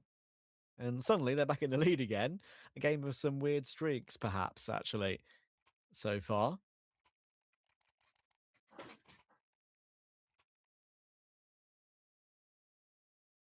I'm wondering, Matt, considering the patch that we're currently not playing on, the new patch we're not playing on, changes to the MP7, changes to the MP5, price lowering of those two as well. The MP9 just being generally harder to control. The incredible Liege Ace we saw in Blast with the UMP. I'm thinking that we're going to see UMPs and MP7s a lot more soon, because the MP7 is a very, very good range SMG. I think it's going to be better than the FAMAS at some point. I feel like the MP7 has never really had its moments in the sun, right? It's never really been like a favorable gun. There's always been like 2 or 3 better options in the MP7. So it would be kind of cool to see it coming into a place where maybe it is viable in some situations, some parts on the maps, you know, some maybe mid-range duels that you're looking to take up in half-buy rounds. It would be cool to see if it does kind of come into popularity. I think it will, you know. I really have a feeling MP7 meta could be a thing with how it's been improved and made cheaper too. It's always been decent, it's just the price has put people off. Other than like Nertz and Chris J, like the only 2 players in history that love playing the MP7. Nertz really made it his thing. Cello down. in the early stages of this round. Try will recover toward drop, and it's a great peek from History to open the double door at the right time. He's got some help coming in from single as well. Even though Shay went down, History was able to sort of team up with Cowers with the damage at least and get that kill back. But Davides is rotated down as well.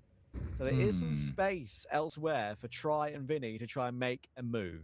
And it looks like we've got Vinny who's gone through that main smoke into the A bomb site, and he's actually realized there's not much resistance there. So he's going to be joined up by Try or with Try onto that A bomb site. Should be able to get the plant without much of a contest, but Red Canids have kind of realized what's going on here, and Imperial taking quite long to actually get this bomb down. So Red Canids are going to be in some advanced positions. There's going to be 2 players coming through from heaven. They've disrupted the bomb plants as well. They've arrived on the scene in time, and they've recognized they win the round by virtue of the clock. Very good decision there from History not to step out unnecessarily. Let Cowers finish off the job, and Red Canids build their lead to 2 now as they reach that finish line, or at least approach it. Yeah, and look, they would have been a bit disappointed with not getting more rounds on T side in that first half, considering they were 4-0 up. But still, before the game got underway, if you asked them 5 on T, yeah, you know what, we'll take that. So they're building into that right now. Imperial have yet to win a T side round. It's been a clean CT side Red Canids so far. Unfortunately, Matt, one of the things that I think I have a criticism of Imperial in general is that one of the most hit and miss players I've watched in South America, in all of South America, we're talking like down to tier 3 teams that play in like CCT and stuff like that, into like tier 2 South America.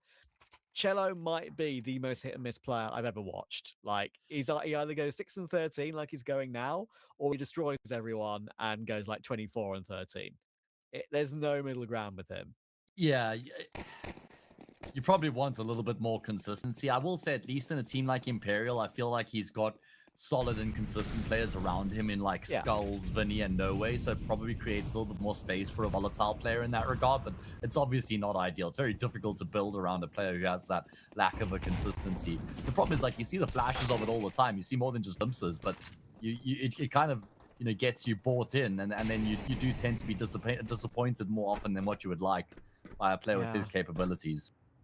Indeed. And I think, especially at the end of Cello's Furia run, that's very much what he was like. I mean, his spray was very often very, very whippy, I'm afraid.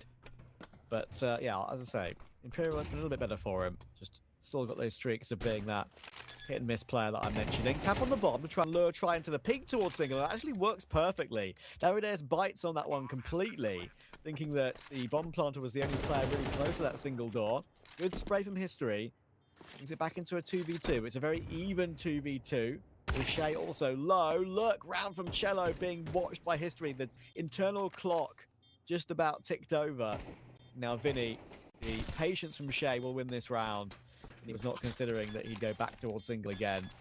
Red Canids will keep themselves going on CT. Double digits now, 10-7. Imperial stagnated. Yeah, and I think History is one of the main reasons why. He's having a brilliant CT side right now in terms of floating around the map and finding impact across the map as well, helping his team up massively there in that round. I mean, a very good first kill at range, a little bit sporadic on the spray, but he gets that kill. And then, like you say, that awareness, that internal clock ticking to just check back to ramp, getting that kill on Cello was brilliant. Very good work indeed coming through from History, and then even taking all that attention away to allow for Shay to come round from that single door and get the kill. Red Canids with a flawless CT side so far, 5 rounds in a row. If they win this one, they take a massive step in the direction of the finish line. Yeah, and it would be keeping their 100% record in 2026 of Nuke. And I know it's only going to be their 3rd win. If this was like later on in the year, maybe a month or 2 down the line, and I was still saying that would be impressive. But you had to do them like that, Trav. You couldn't say they'd be unbeaten on Nuke for the whole year. Look, I can't Why does context matter, Trav? Come on. I have to be factual. Entertain and be factual. The 2 rules of commentary, okay? Yeah, that's true. Yeah, I know. It would be funny to keep it that way, but it's definitely a better looking Nuke than they've had at the end of 2025, that's for sure. And this would be their best win by far on the map. Oh, yeah. Because Imperial quite like Nuke. we did toward the end of last year. I mean, Nuke is a map that Imperial tend to pick quite frequently as well. The second most picked map, so you're bang on that. It's not a map that you'd expect them to get pushed over on, and they kind of have been so far here in the second half. Cow is completely blinded up, is going to be able to find a kill. The flashes are brilliant, but he will still find a kill anyway. Down to the 2v1, it's only try left. It's not at all ideal with the orb to trying to clear on top of the hut in this sort of fashion. 15 seconds on the clock. He's still hunting for the kill here. Davideus is going to have the cover provided by history from heaven as he thanks his gods. Red Can is now just 2 rounds away. Try parred that one perfectly to get the kill, but he just couldn't get there in time because history saved Davideus' life. Amazing hold. On A there from Red Canids, and especially Cowers. He got one while being pelted by some util. The second was while he was pretty much completely blind. If that doesn't come through, that could have changed the outcome of that one completely. Cowers has had a bit of a quiet game, but he's recovered his KD to 9 and 9 now, and that double kill is certainly the most important over the course of Nuke so far. 11-7, a bit of daylight. Oh, my goodness, a bit of daylight and history skull right now off the back of that from Cello. One of the 2 hero rifles in the round, the more notable one. Great double kill coming through from Davideus, though, before he does get overwhelmed. And he was always going to go down, so the fact that he gets 2 kills before he does is a great return. Shay makes his position, the vents known, and that means Kawa is going to get baited in deep into Squeaky Door. Not expected by No Way. Bomb's been dropped. Should be impossible for Cello to recover the round from here. Might not know where he is. That might be the only thing he has going for him right now, is an element of surprise, because there's a bit of time for him to work with here as well, and he will get that first frag on drop, but he's taken a lot of damage in the process. Yeah, that's painful. Pretty much 2 bullets would be enough now to remove him. Trying to get at least a weird angle. Trying to drop down. Oh my goodness, what a quick headshot that was. Shay will go down, but Cowes was the insurance, and thankfully that policy was used. It's an incredible headshot from Cello, sorry. The way he was able to drop down from the corner of Hart. I mean, that's the only way you probably get that kill. And he managed to hit it. It's a very quiet game, like I was mentioning, but gave it a good go. Gave it a good college try, but unfortunately that might not be enough. 12-7, Red Canids in full control. Yeah, 7 rounds in a row here. Haven't lost a single round on their CT side so far on their map pick. Looking very good for Red Canids. Can they finish off the job here? And now is the question. It's going to be brute force into the A bomb side, at least as far as the utility is concerned. Is there going to be any players that follow up here? Doesn't look like it's entirely necessary. Not after getting that opening kill, but Kawes will answer back with one of his own through the smoke. This would be an incredible CT half from Red Canids if they're able to complete it here and now. 7-5 to, or 5-7, I should say, to 13-7. What the hell? Yeah, that would be brilliant. I'm missing. Especially against a team who enjoy playing Nuke. Oh, absolutely. I mean, this is an incredible look for Red Canids, and just bringing in Davideus back into the fold. I mentioned earlier, he's always been an excellent Nuke player. It's not like he's playing lights out here, but just playing his role very, very well. It's elevated the Canids. And it's made them look very good here. Only map 1, of course. We do have possibly 2 more to come. So, not going to get ahead of ourselves just yet until they win the game. Shay is going to go looking towards Squeaky. Gets caught by Cello. Good trade from Kawes. 35 seconds left in the round. He's going to choose to hold the angle. Any more? I'd like to see him go proactive. And it almost finds try as well when he was trying to line up some utility. Smoke and Molly. Going to go for it now. And clock reads 20 seconds. Cow is now 3 HP. He's going to choose to rotate back round toward Heaven. History is in hut though with the AWP. Do you expect the AWP in this position at this time? Oh, a leg shot only somehow on Vinny.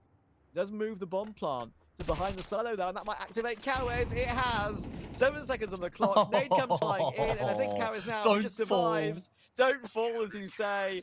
He will manage to time out the round and time out the game for Red Canids. A flawless CT side, 13-7 from 7-5 behind. Imperial have gone missing. Someone put out a search warrant. Yeah, and we've got about 10-15 minutes to find them before we get going on map number 2. What a brilliant display from Red Canids. That is an incredible CT side and completely justifying their decision to pick Nuke coming into the series.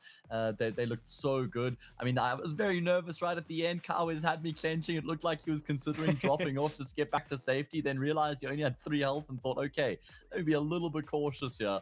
Works out. I mean, History's position in Hut. I know he doesn't get the kill, but he still disrupts that bomb plant as well. And then he's even able to get the nade kill, takes the attention away from his teammate. What a half from Kawes, Trav. I mean, that A bomb site was a fortress, and he was the king of the fortress. Yeah, he was the only player really lagging behind the rest of his teammates after the start of the game. And Red Canids felt like they needed him. And guess what? He showed up when they needed him in that second half. What a crazy CT half. And yeah, as you say, I think the most important thing to mention is not like it's a weakness here for Imperial. Red Canids have been very happy to pick into one of Imperial's strengths here, and they've made it look like it is not one of their strengths. So very impressive win, and now we'll have to see if Imperial can bounce back on map 2. This is the upper bracket semi, don't forget, so a lot on the line here to get one step closer to Rio. We'll see you in about 13 minutes.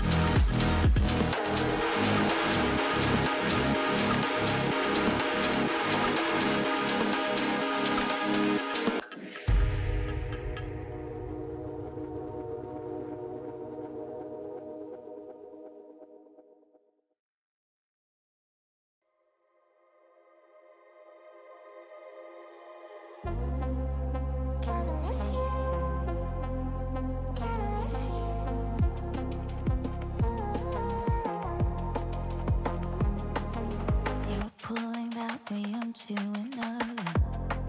What's it gonna be? Where's your head at? Where's my head at? Watch how the waves they're chasing each other, and they let it be. Where's the shore at?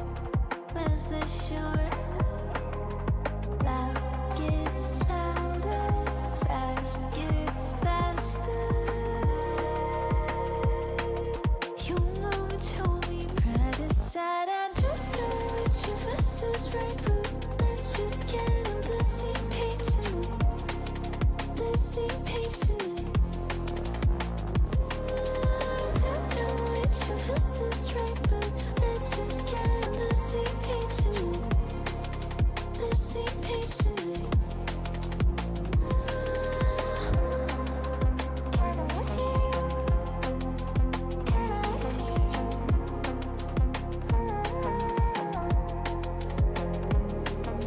Wanted to lay my hand on your shoulder for a minute there. We grew stronger. We grew stronger. Loud gets louder, fast gets faster. You know it told me pride aside. I don't know which of us is right, but let's just get on the same page tonight.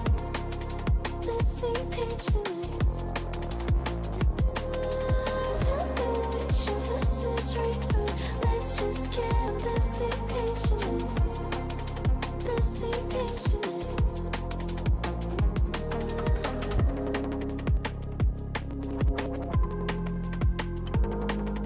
You're pulling that way onto another. What's it gonna be? Don't know which of us is right, but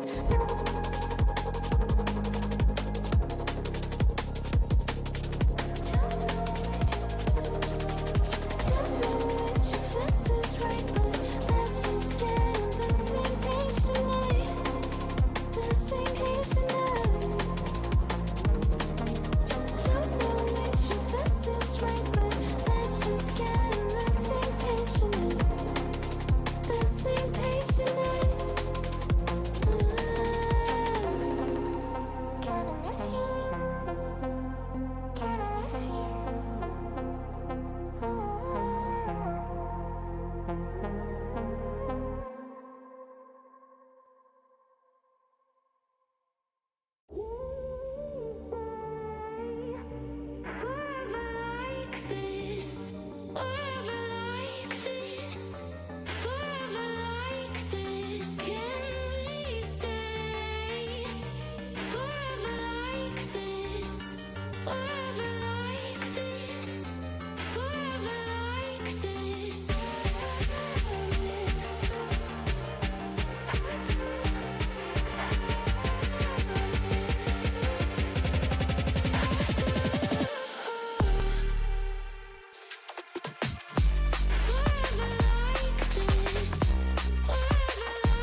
feeling quite away from you,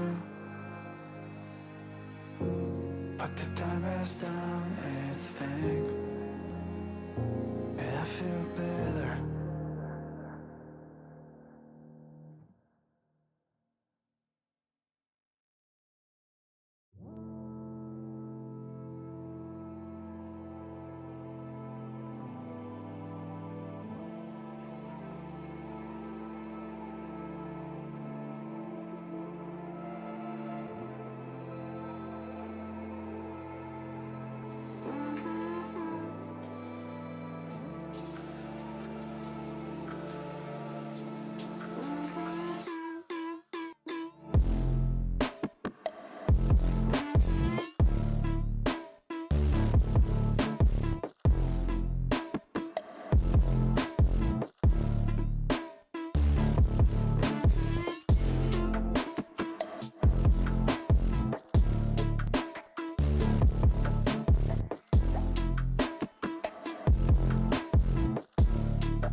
I've been thinking about your love tonight. Two hearts gonna make our worlds collide, baby. I just wanna be the one to treat you right. Two-step in me, baby, slide, slide. I've been thinking about your love tonight. Two hearts gonna make our worlds collide, baby. I just wanna be the one to treat you right. Two-step in me, baby, slide, slide. I've been thinking about your love tonight.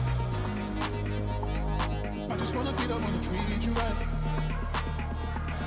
I've been thinking about your love tonight. Two hearts gonna make our worlds collide, baby. I just wanna be the one to treat you right. Two-step in me, baby, slide, slide.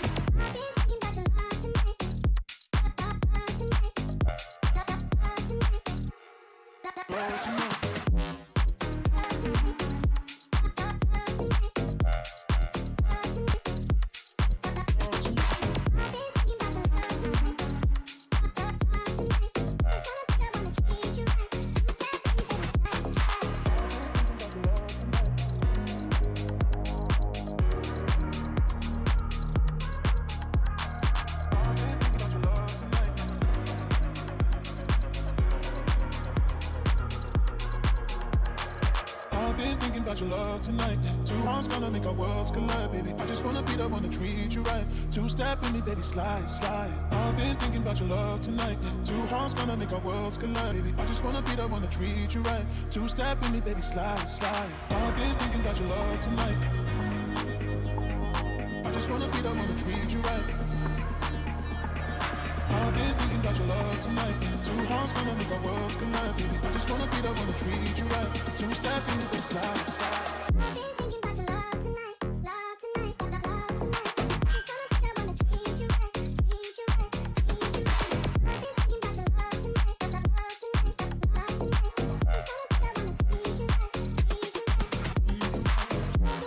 thinking about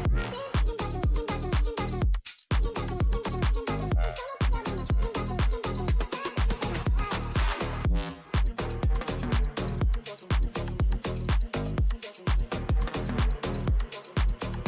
and the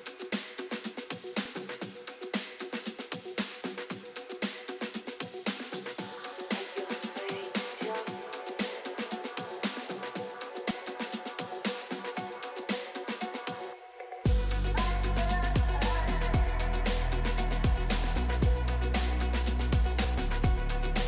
wanna be the one to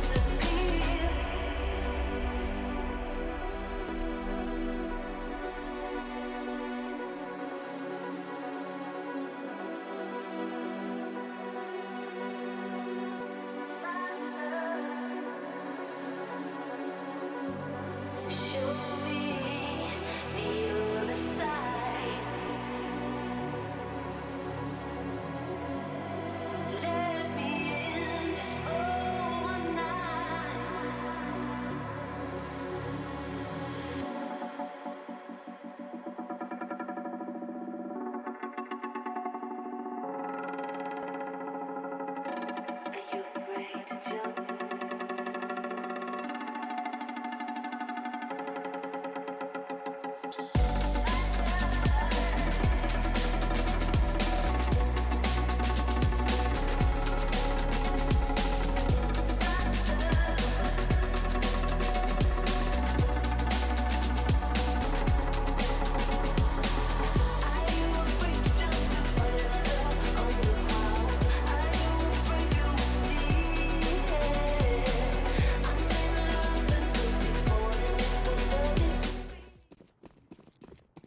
Overpass between Red Canids and Imperial. And Imperial haven't won a round for quite a while. They need to start right here.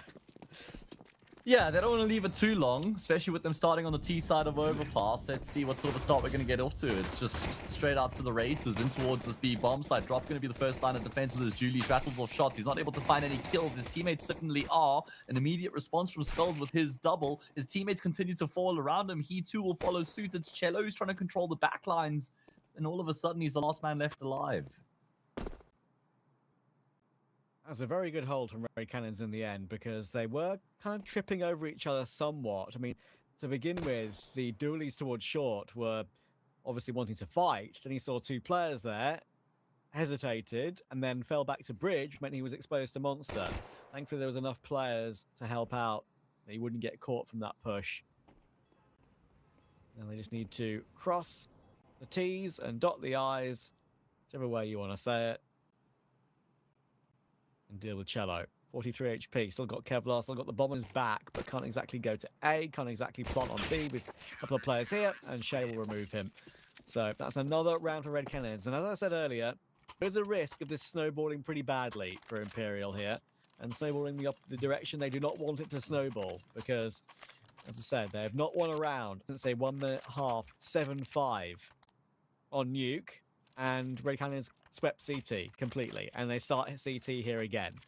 So And worrying. Yeah, and on top of everything you just mentioned, we're on Overpass, which is Imperial's pick, but it's not a map that they can very comfortably rely on or fall back on, right? The last time they played this map was back in November, so they never played this map once in their stint at the major, which is actually quite crazy to think about.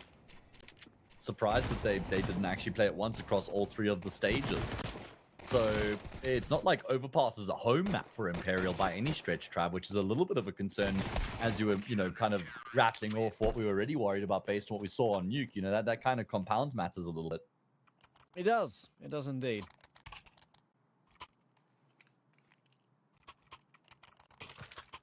Gone round for Imperial early at least, and they know they still have MP9s to face, so that's something they can keep an eye on.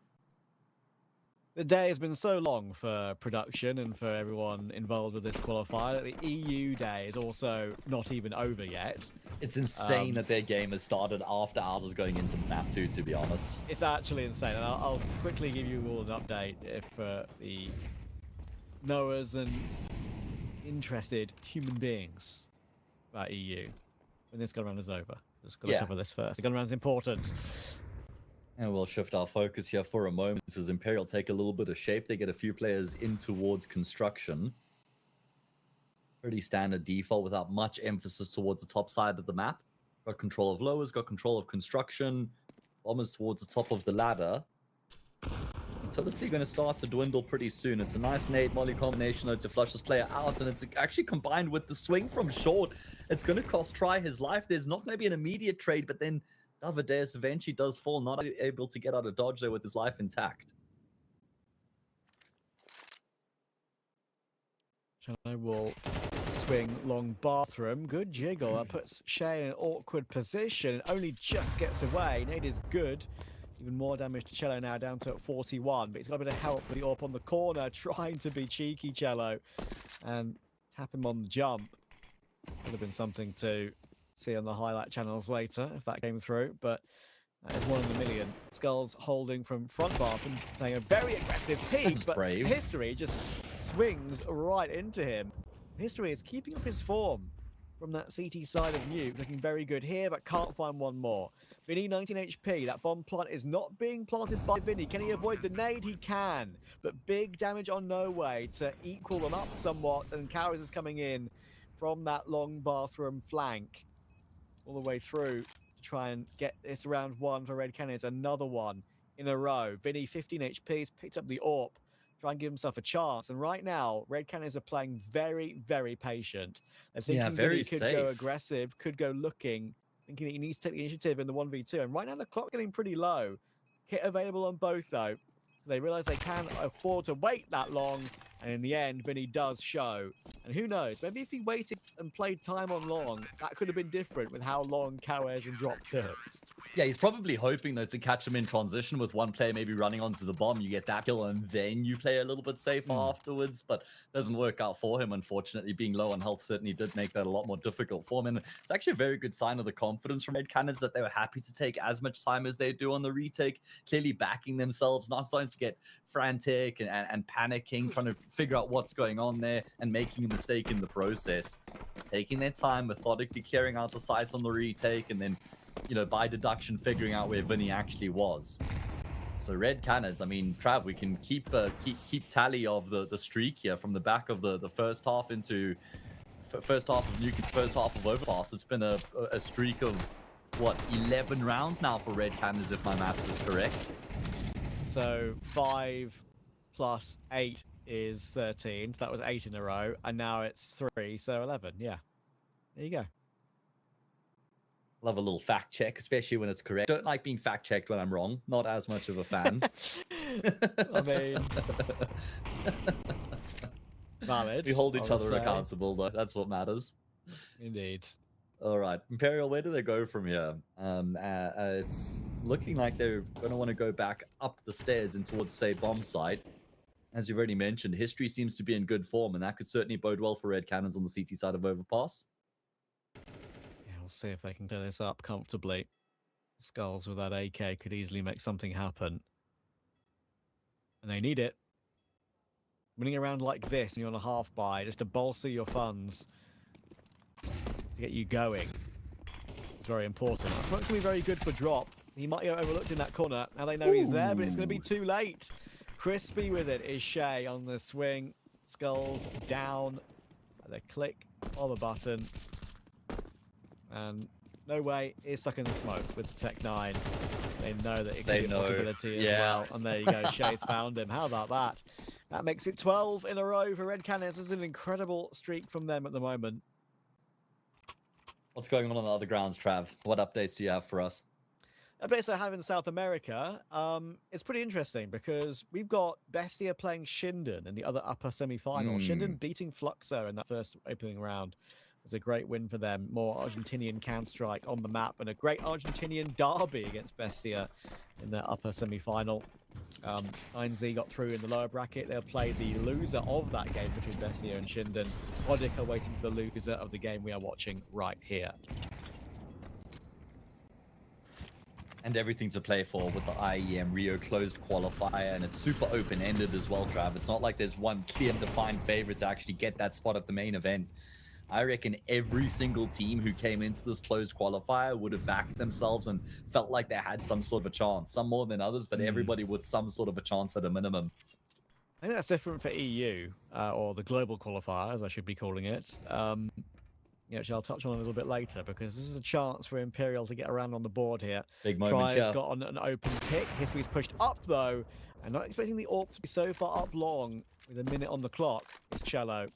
He'll give up his life there, and now he can hold from long bathroom history and could even push forward and look for more.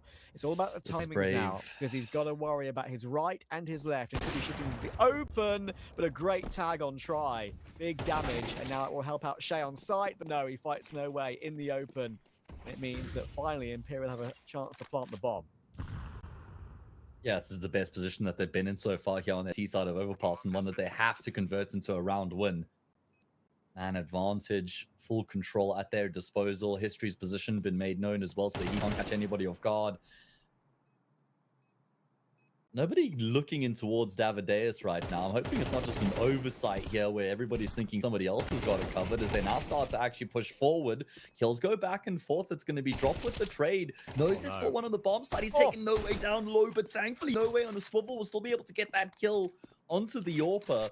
Oh, and Drop would love a smoke grenade here to aid his chances at actually sticking the defuse, but it's not going to happen. He's desperately hunting for Try, but nowhere to be found means Imperial will finally get themselves back to winning ways.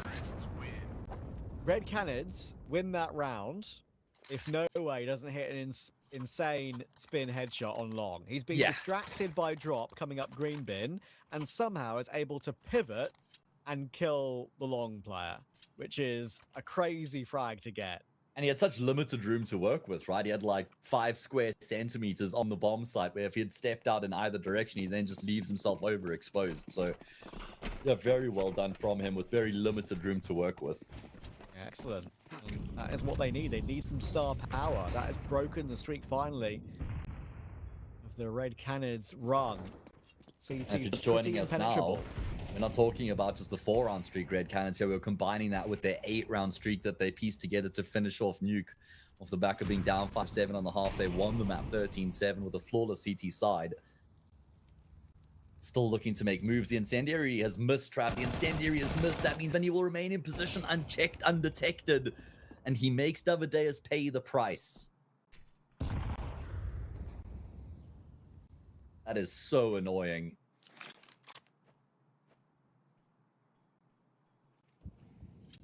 Yeah, and they need to make sure, Red Canids here, that they don't... They're a little bit lackadaisical after what has been an incredible streak for them. And it's where it could begin for Imperial. The recovery can begin now because Red Canids have no money. They're going to stack 3 players over toward the A bomb site. So if Imperial do walk A, it's probably the best case scenario for Red Canids. They are walking 2 players near bathroom as well to try and look for information in this disadvantage. And it's a good plan to put into place because Shay has already found skulls. Good flash, but a blind shot from Drop on the AWP on low HP still finds 1. And with Shay finding Vinny 2 on that trade, immediate trade, it's very difficult now in a 2v3 because there's bathroom presence too. Drop is going to be a nuisance as well on this low HP. I just charged through with the Tech 9, he gets 1. Worth when you're that low. All down to No Way, can't complete the clutch, only can find the trade on Drop. Red Canids get straight back to winning ways. I mean, what a kill coming through from Drop initially. Completely blinded up, as you say, but he was also smoked off. So his vision completely obscured in many different ways. He was still able to hit that timing shot, which kind of gave them a bit of an edge in the round. And then the extra pressure coming through from bathrooms, it's pieced together very nicely. You can actually tell that they're on, I won't say on boot camp, but you can tell that they're all playing from a central location, just with the chemistry between these Red Canids players right now, with how they're playing off of one another, the trading, the game plans that are in place as well. They're all on the same wavelengths and they're making decisions as a unit, and you can see it coming to fruition in the server. Indeed. That was the chance for Imperial to break the economy, and they'll probably would have known that too. Oh, the yeah. damage they had done to Red Canids in the rounds they had lost at the beginning of the game, winning them rounds, thinking, okay, they're almost certainly one round from having their economy cracked, and we have a chance to make this game close again. So that's extra frustration for Imperial. They need an 8-4 at a minimum, I think.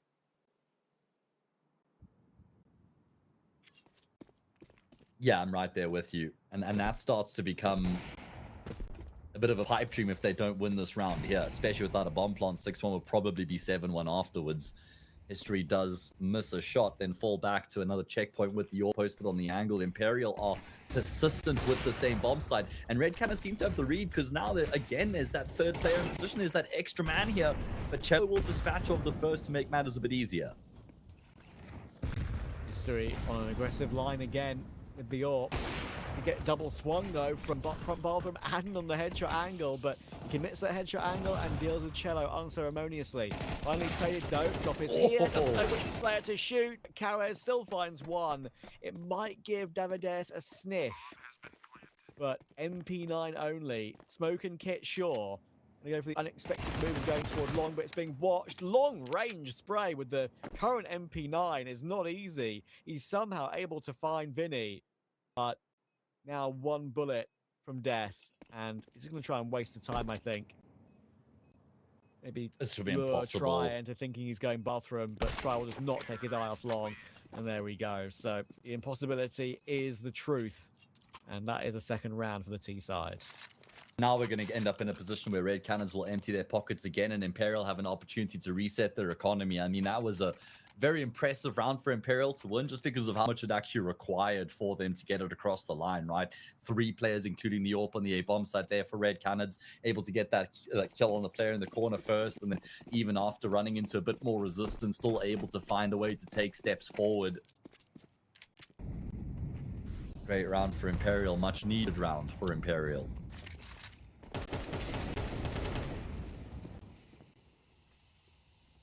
It's going to be 5-4, as you've touched on, if they win this one. So, big round.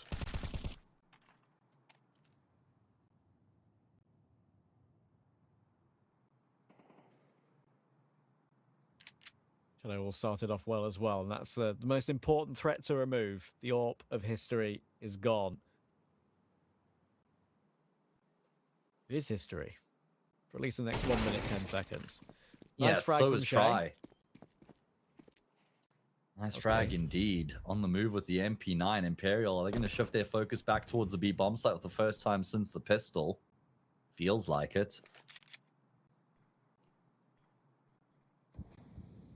It's true. It's been very A-focused so far from Imperial.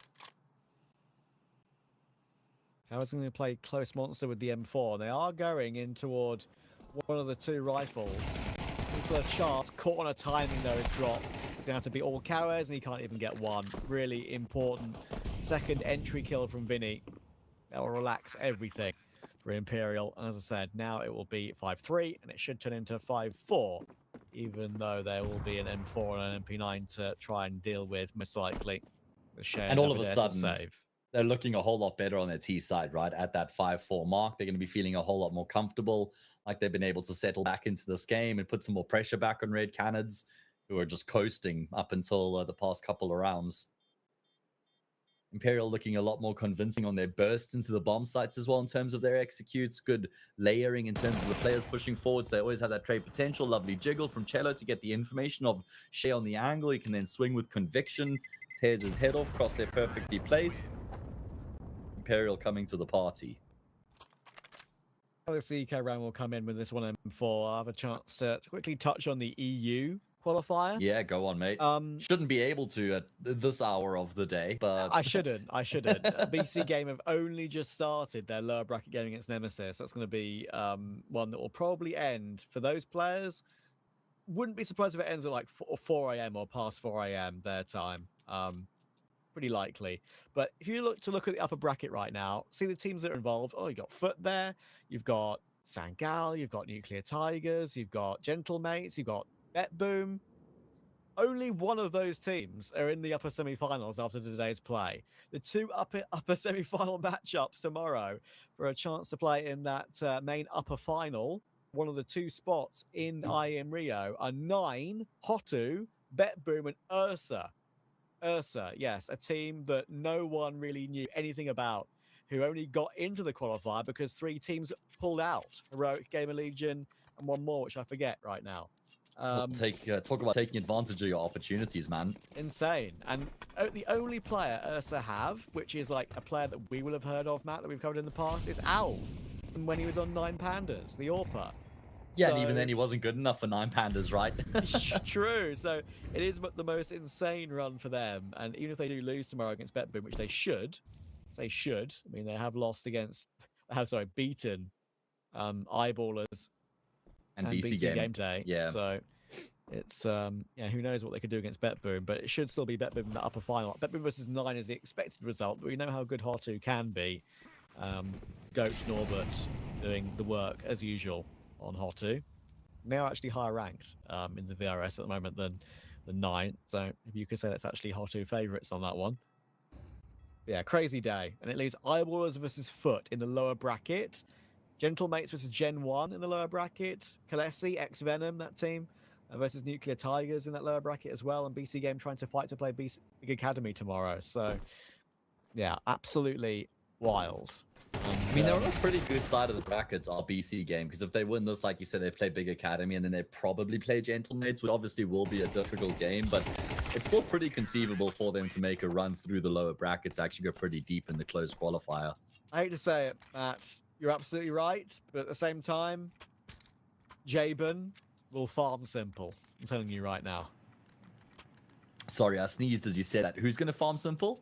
Jabin from Big Academy. Oh. Danish AWPer.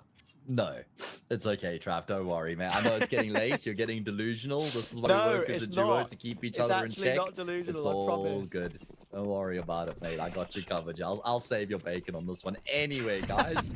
Anyway, memory wipe that. Just kidding. It'll certainly be an interesting one, that's for sure. We do get back into the thick of things here, and you can see that the confidence is now brimming for Imperial. Skulls is charging his way up low, is forcing the fight with his ex-teammate Shay. I say ex-teammate, it's the man he replaced. And he's bested him on this occasion to give Imperial a favorable start in the round. However, there is a move being made by Davideus. He's slipped through the smoke and he's gotten into the back lines. There's no way Imperial expect this. Now the question is, how does he actually play this position out?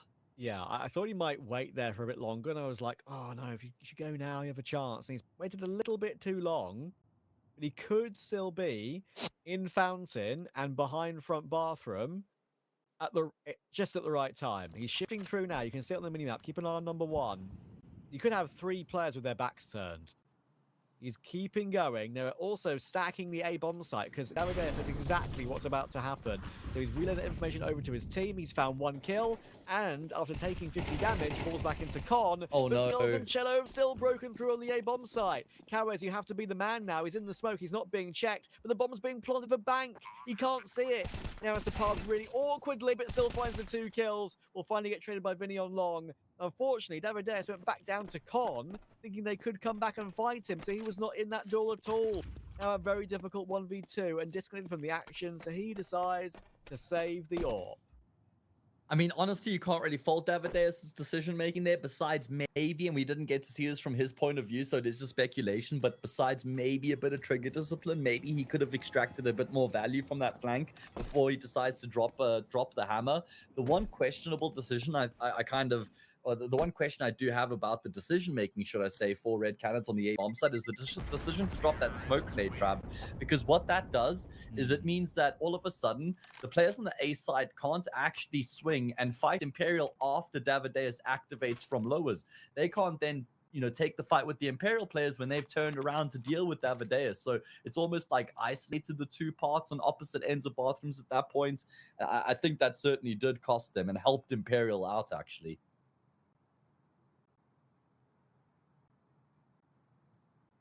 It's a very good point. And we saw that little right-click smoke near the corner of the van cubby that you're talking about, I think used by Red Canids earlier in the half, and it actually worked perfectly for them on that occasion, because I think it was against like a lower buy against Tech Nines, and Shay got the final kill through the smoke, I'm pretty sure. But there, I kind of agree. Using it again, you want to try and give a bit more vision to your riflers when you had stacked the bomb site, like you say. I think it was a better choice not to use it there again. Benefit of hindsight, we're all experts after the event has transpired, but still. I mean, at least he gets the AWP out of there. I guess that does give them a bit of a chance here coming into this round. They haven't spent all their money, but with max round loss bonus behind them, they can afford to get some upgraded pistols, some Kevlar in the mix as well. A rifle on Davideus is going to get run boosted across so he can get to the opposite side of the monster tunnel without being spotted by Imperial. Red Canids need these last 2 rounds of the half, Trav, and I know it's a tall order because they don't have a whole lot to work with here, but it does feel like this one's a necessity. Yeah, Imperial have really fought well here. 5 on T is excellent. Remember when I said like 8-4 as a minimum? Yeah, they could win the exactly. half still. What an insane turnaround that would be. They stopped the rot of that. It's been hard fought. 12 rounds in a row for Red Canids compared Exactly. to Nuke in here.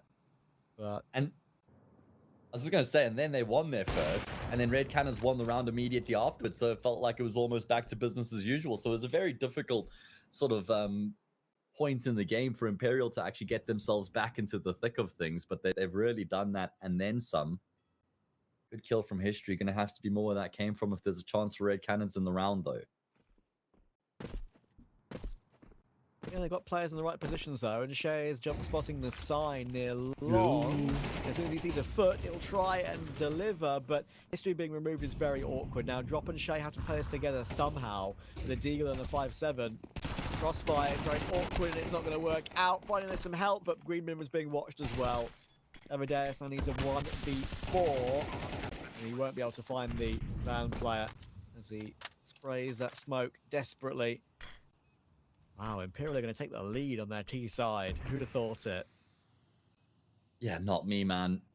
Probably not Red Canids either. Maybe not even Imperial, but they've just been exemplary on this T side so far. Does look like Davideus is going to roll the dice. I mean, he kind of faked as though he was falling back. He's not going to expect the player on the truck, though. Jump spot doesn't actually see the guy there. Try holding the long line will get the kill anyway.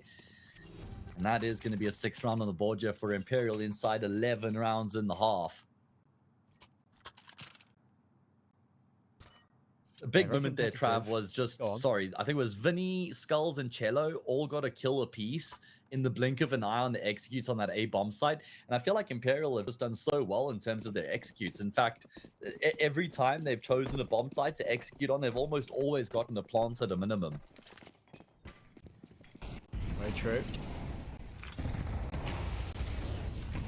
We try and take short here quickly with Try and going for the classic take short quickly, but also go for the peak with the AWP from short. Oh, Kawes perfectly flashed from the backer monster by No Way.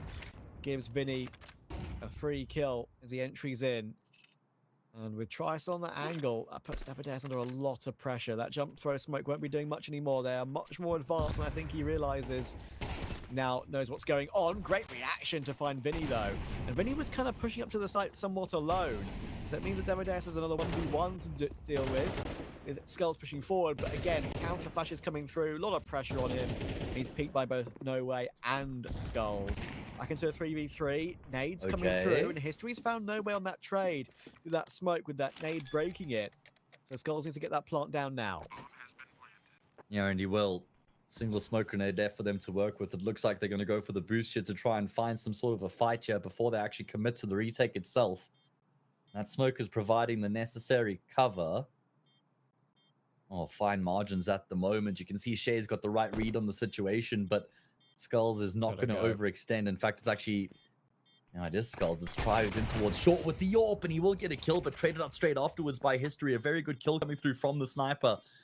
And it's all down to Skulls now hugging the pillar, trying to play the time. They know that he's here, but he knows he's working with the clock on his side. He gets a kill on the defuse, and I think that's enough. The kit wasn't picked up immediately, Trav. Not sure would have made a big difference, but it'll be Imperial who get the round across the line. And with that, the half, 7-5. Do not be lied. Oh, wait, the bomb... Yeah, that was 7-5, right? I'm pretty sure it ended 7-5 for Imperial as the bomb did explode at the end there. Brilliant comeback from them as they have a very good chance of forcing a third map from here.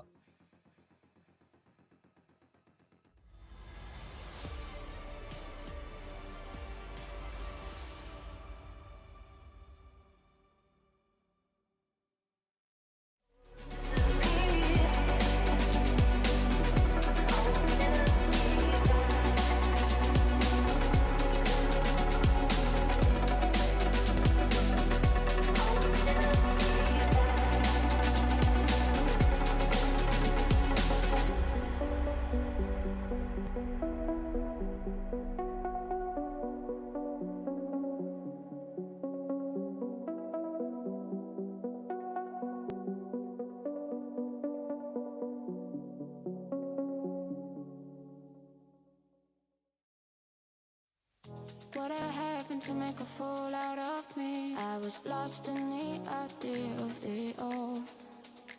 Too many years I've been suffering here, burning down right now. And I don't know where I run to, but it could be oblivion. Dream I was making love to a whole new life. Learned my lesson once, I'll skip the reminder of what's left for me if I turn around.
Second half, Imperial red Canids. And Matt, last time Imperial was 7-5 up in a half of Counter-Strike, it didn't go too well, but there's a decisive difference.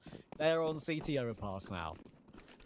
Yeah, it certainly will give them a much better chance of closing out a 7-5 lead compared to going to the T side of Nuke with 7 rounds to your name. Especially with how they dominated the tail end of the first half, right? So they're certainly going to be feeling good about their chances from here. Nowhere with the Julies. Crosshair perfectly placed will execute Davideus, and he's hanging around for more. More he will get. It's going to be more lead to the brain than he can handle. As Drop gets the trade and brings it back into even keel.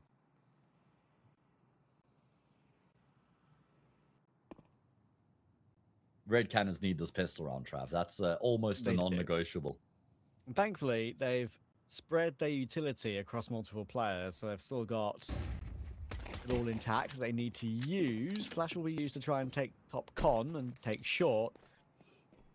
So with 2 smokes left, they do have where they want to be, but they don't have the bomb site itself. Smokes all now coming through. Great action toward Monster, though. That's really good proactivity to make sure they actually use that when they could.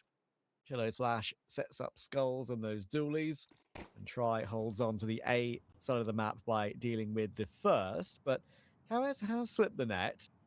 He's all the way through. I'm sure he'd love to get an advanced angle, but the thing is the bomb couldn't join him. Yeah. Drop has dropped it, and that should be round done. Canids' position being valuable was predicated off of his teammates actually being able to get past Try and winning out that gunfight. It doesn't happen, and he will still get the jump on Cello coming through from Bank, but was never expecting Vinny there as well. It's an easy trade for the IGL, and Imperial will just continue to control the game here as we go in towards the second half. Winning that pistol round sets him up very nicely to force the third map from here. And honestly, I think with Mirage being that third and final map, I feel very good about Imperial's chances finishing off the job from here. Yeah, I wouldn't disagree. I feel like it's just been such a good staple map for this team for a very long time. It's been one of the maps that's almost just been reliable perennially for Imperial. I think with the majority of the rosters they've had ever since they've had, well, I was going to say ever since they've had Vinny, but they've had Vinny since the very beginning, right? When they had the exactly last Fallen, with Fallen and Fur and Taco. Yes, exactly. But yeah, I think ever since they've kind of had, I would say maybe No Way on the team is a more good, like timeline. Timeline is another word for it. Like point of reference. I'll go with that. Okay. Point of reference for when No Way joined the team. I think that's a kind of always had Overpass and Nuke in their roster of maps in their pool, and yeah, I think it's kept them relevant enough. As I said, get into more of that discussion later. Shay has found Skulls and Cello. It's suddenly a 3v2. Try has to go aggressive, and he's been killed by a smoke grenade. That is actually critical to Red Canids winning this round. Can they complete it though? Yeah. Drop Tech 9 only. No Way has no clue where he is though. Can he deny a smoke kill? Not through a smoke, an actual smoke grenade kill from winning this round for Red Canids. Drop. Playing short, playing behind the angle, and now will play time. No Way's got no kit. He has to rush him down, has to try and pre-fire him, and he just can't do it. The time's gone. He's going to have to escape and Drop has won the 1v1.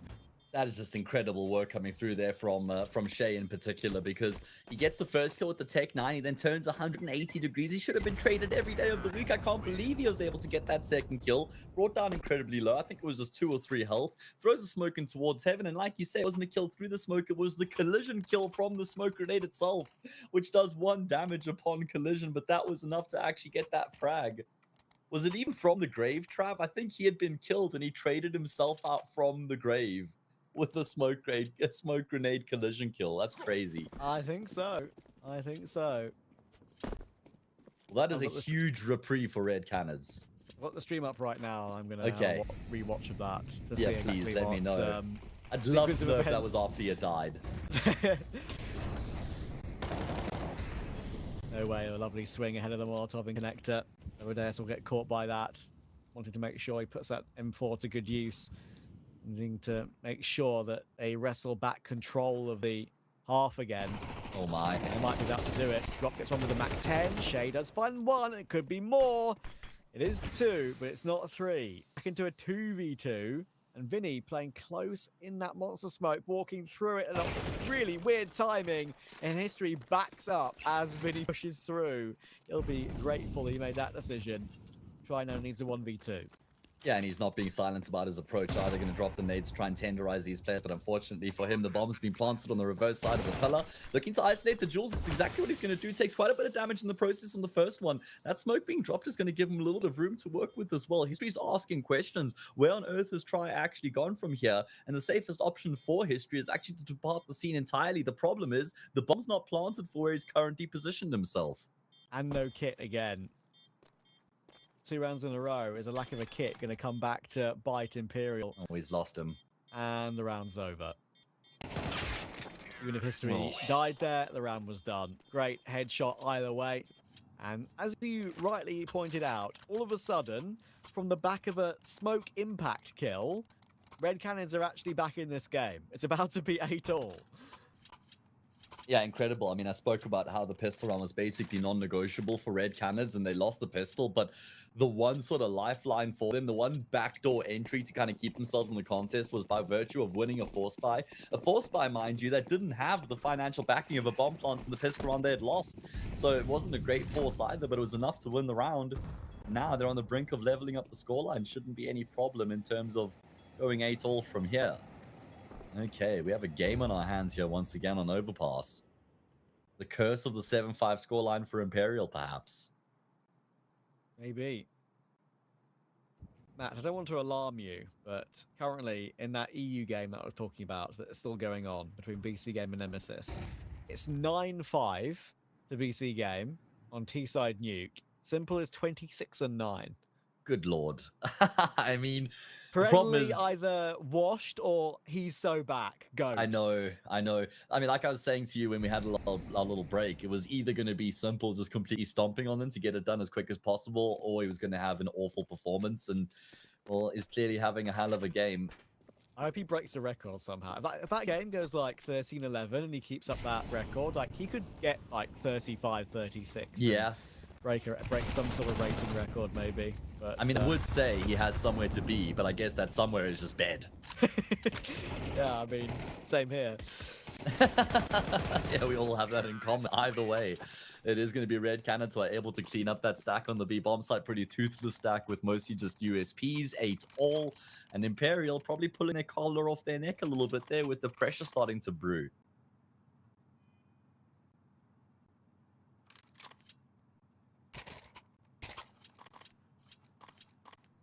Kind of sucks for Nemesis as well, because it's not like they angered the bear of Simple. It was just like the circumstances that got to him. So he just like came into beast mode, came into the game in beast mode, and they're the ones who are paying the price.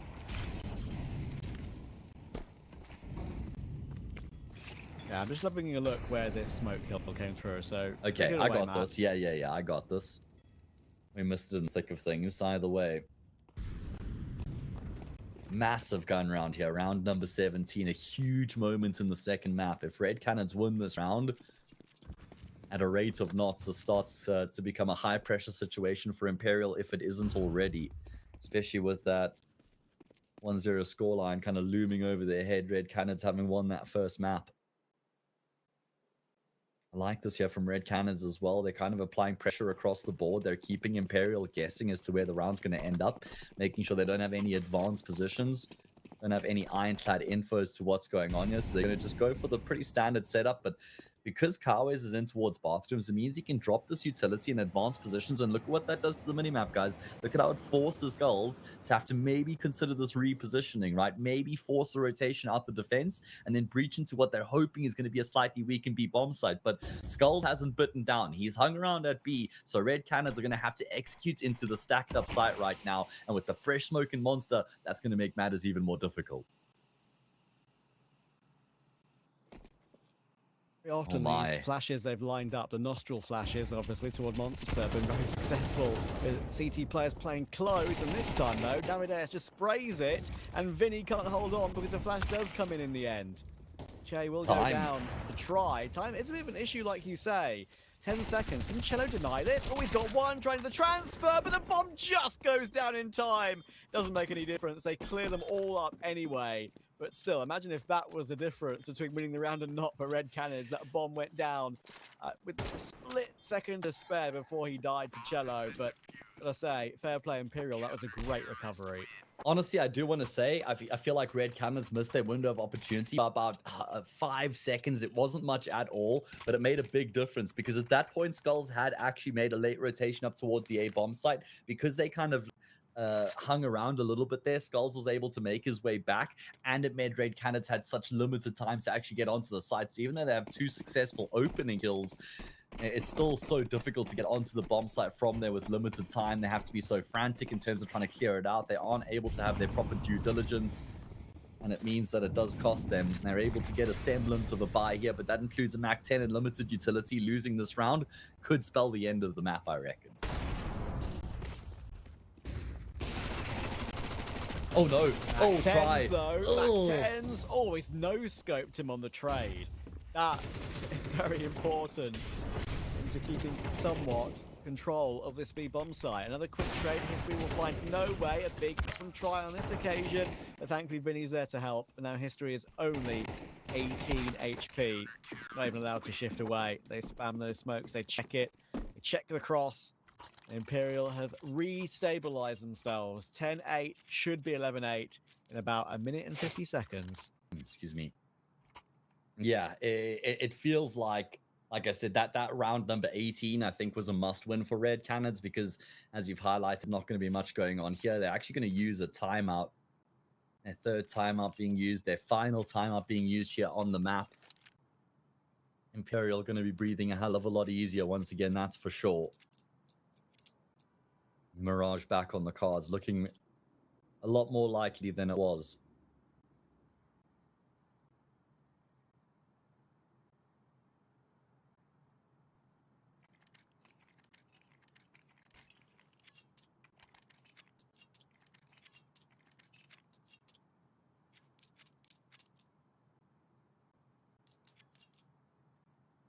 This is something that I have been seeing by nearly every single team in EU Tier 3, EU Tier 2, Asia, now South America. If you can have enough money to get someone a hero AK, whatever your money situation is, you do it. And you sacrifice them and put them on a Tech 9 or a Mac 10 in the following gun round. Not sure how much of a fan I am of it, because this time it died immediately. There you go, right on cue. Thank you, Devadeus, and thank you, Vinny, for making that one play out well. But yeah, I get it, but at the same time, it very seldom works. Yeah, and also when you look at it circumstantially here, Trav, this next round carries so much weight for Red Canids. Is it worth kind of forcing one player into handicap territory for that hero AK? I think this is one of the situations where it probably isn't worth it. History, the AWP is actually going to pass his AK across to Davideus, but I'm right there with you. I think it comes down to a circumstantial, decision making in terms of when you actually opt for that hero AK. It shouldn't just be, okay, we're ecoing who has enough money for AK Kevlar, you hero AK. It shouldn't just be a given.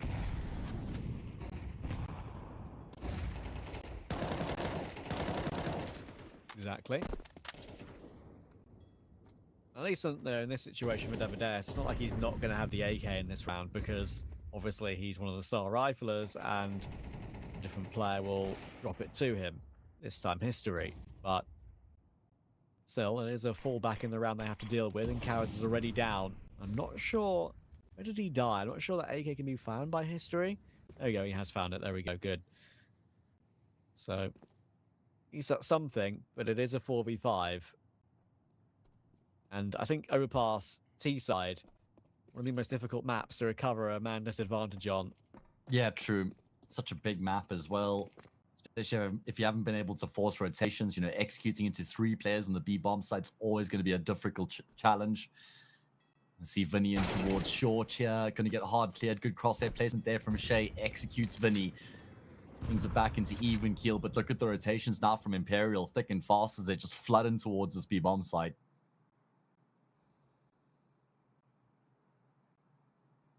Crazy entries are going to have to be hit. They have got a decent amount of utility. Can they bring them in a good fashion? Shots being missed on the headshot angle. That's why Davideus creeps out Monster in that fashion. And he's dealt with Cello pretty cleanly. Skulls has put himself in water, but he is somewhat isolated away from Try. They should clear him properly. They haven't cleared him properly. Somehow he's been able to get one more kill and picked up the AK, but History removes him. Stuck in water, able to get more damage than maybe he would have expected. But Red Canids get the round they had to win. I mean, some tense moments there, Trav, and again, a big execute into the B bomb site that had numbers stacked up from the defense, so it's not like there were any aspects that made that round easier for Red Canids. They had to do it on hard mode by pushing into 3 and then very quickly a 4th player in on that B bomb site for Imperial, but they are able to figure it out regardless and keep themselves in the contest. They keep their heads above water ever so slightly.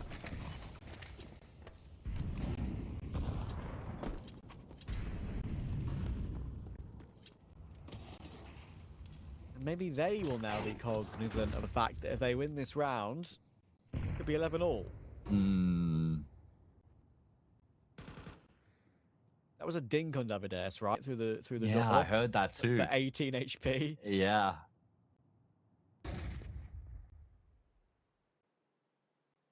At least I think it's one of those moments where he wouldn't have been close enough to hear the dink, because there's nothing worse than when you hear that dink sound. You comment to your teammates, one's dinked, he's low, but you've only done 18 damage. So probably better that he wasn't able to hear the audio cue of the dink there.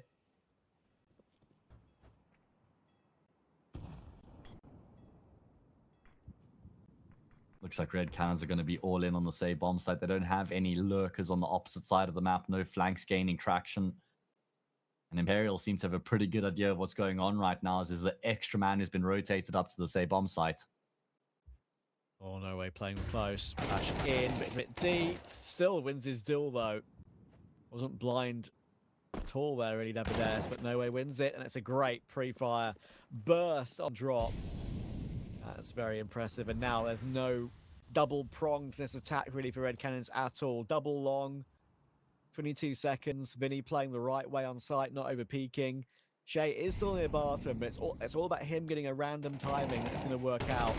This week may get one, and they're actually getting a second, but there's one more player in the corner. No way you expect Cello there too. And Cello doubles down. 12-9 Imperial. It looks like map 3 is on the cards. Yeah, the extra man makes the difference. I mentioned that they had that extra player towards the A bomb site, and there was no way Red Canids could have anticipated that, especially when No Way is able to inflict as much damage as he does from bathrooms. And you've got that second player nestled into the corner, gets baited into perfectly by No Way, finding as many kills as he does. So that is going to be fantastic. 3 chances now to finish off the job and force us to that third and final map. Imperial have been able to hold on. This is going to be their best opportunity to seal the fate of Overpass with the weaker weapons in play for Red Canids.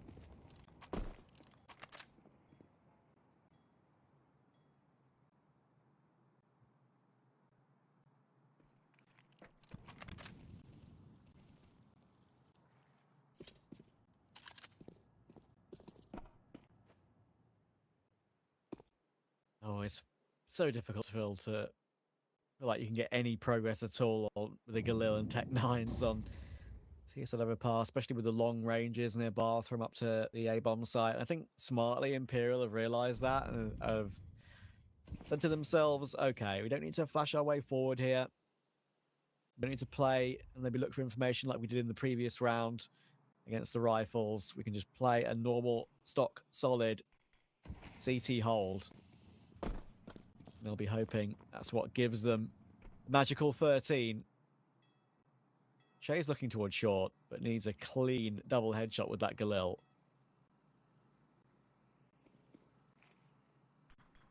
Okay, he's looking for a good timing as he comes through, but he's now been spotted inadvertently, exposes himself to 2. That's going to be the go signal for his teammates in towards the A-bomb site, but they're running into a sternly set up defense. Drop and Cowies both get a killer piece to actually give them a bit of a chance, and in fact, that's going to be enough to get control. They drop their smokes as well to finally force Cello backwards. Bomb plant secured, and it looks like Imperial are going to head for the hills here. Red Canids have kept themselves in the contest for a little bit longer. Yeah, and as soon as it became a 4v3, I did think, okay, well, Imperial just running away now, especially with Cello being so low. Their money is not good. And if they do save with try on 2k and No Way on 1750, that's just enough for them to get what they need. Maybe not what they want, but what they need. Not sure there'll be enough for a try AWP.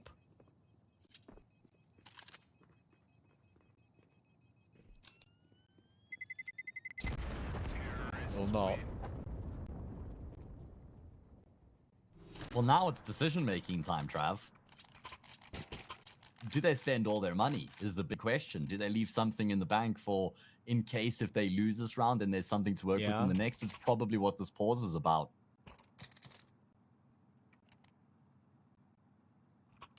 If they lose this round, they get $1,900. That would be enough for try to get a glass cannon AWP. Instead, they're going to opt to go all in here and now. Right. Scout, MP9. Not going for a FAMAS. I'm going to get try on it. some sort of sniper.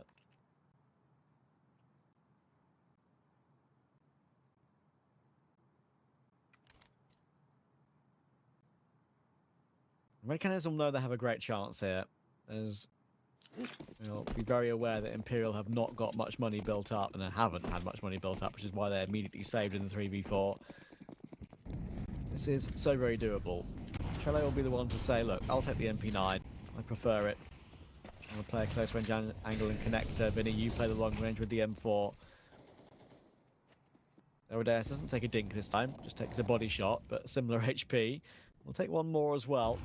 More chip damage than he would have hoped he would have taken, and because he's that low, 64 HP, it's enough for the MP9 at that range to do a one-shot headshot. So, no reaction available for Devadeus. I feel like he's had a tough time in the office and towards lowers throughout this half. I mean, Nowhere killed him in the pistol round, then in the third round of the half as well. He died later in the half. Someone in lowers, and now another time as well. Those are just the 4 I can remember off the top of my head. So he certainly has been getting bested in lowers more often than not so far in the second half. And Imperial, is this necessary, fellas? 5 versus 4?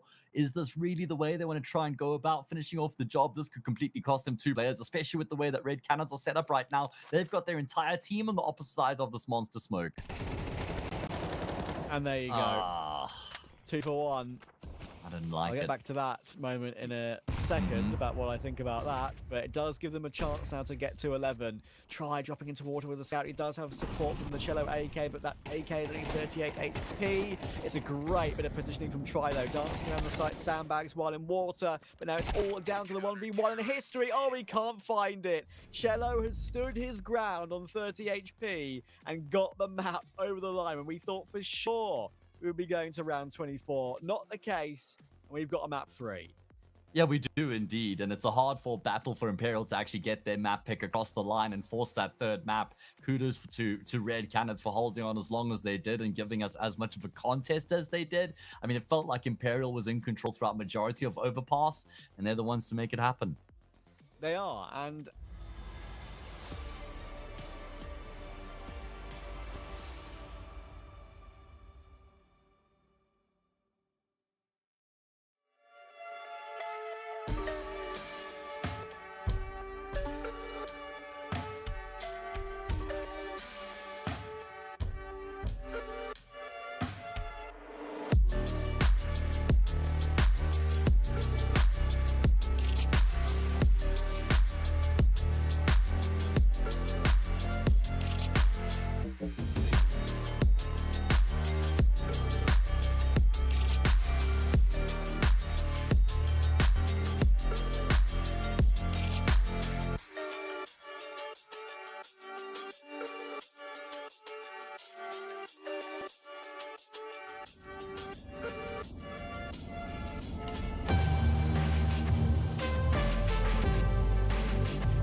is perfect for crying out loud.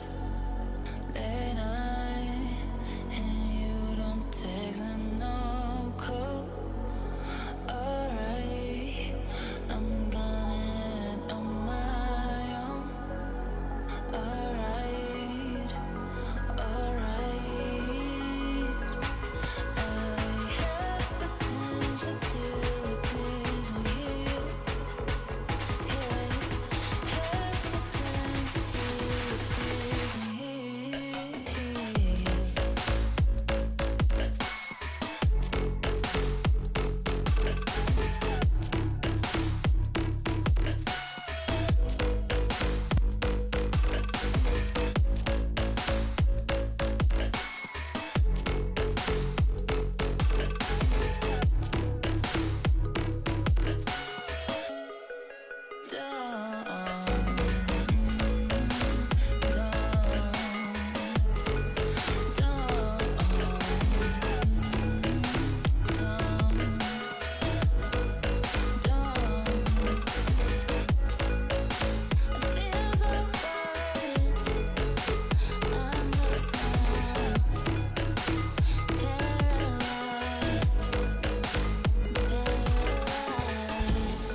I want you close to me.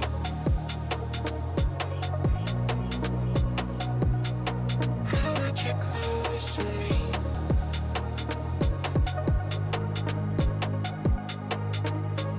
Close to me. Close to me. I want you close to me. Close to me. I want you.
Turn up decider in this upper bracket semi-final. Imperial and Red Canids want to get one step closer to IEM Rio, and one map of Mirage will decide which way that goes.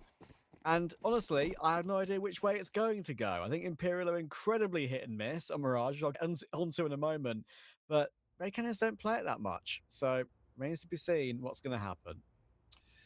Yeah, it's a map that I generally hold in pretty high regard for Imperial, and this is a really important game for them, for their Mirage to work out in their favor. Got a job to do over towards this B bomb side. Red Canids setting themselves up for a big execute. One smoke on Cat, one in towards window, but there's 3 players home for Imperial. And he will hold and try and connect with a couple, but it's actually no way from Get Right, which is doing more. And there's a jail player too, and that always goes overlooked when there's more than a couple on site. Big damage onto Try. Agusha 27 damage, and History will finish him off and drop pre-fires Vinny as well. History found one more, just like that. Click of a finger. 3 kills for History, 2 for Drop. Red Canids turn the pistol back in their favor. I mean, it's one thing that they even got into the bomb site in the first place, because when you go for that all-in play as a T site and the pistol, and there's 3 CTs over on that B site waiting for you, that already makes it next to impossible to win the round.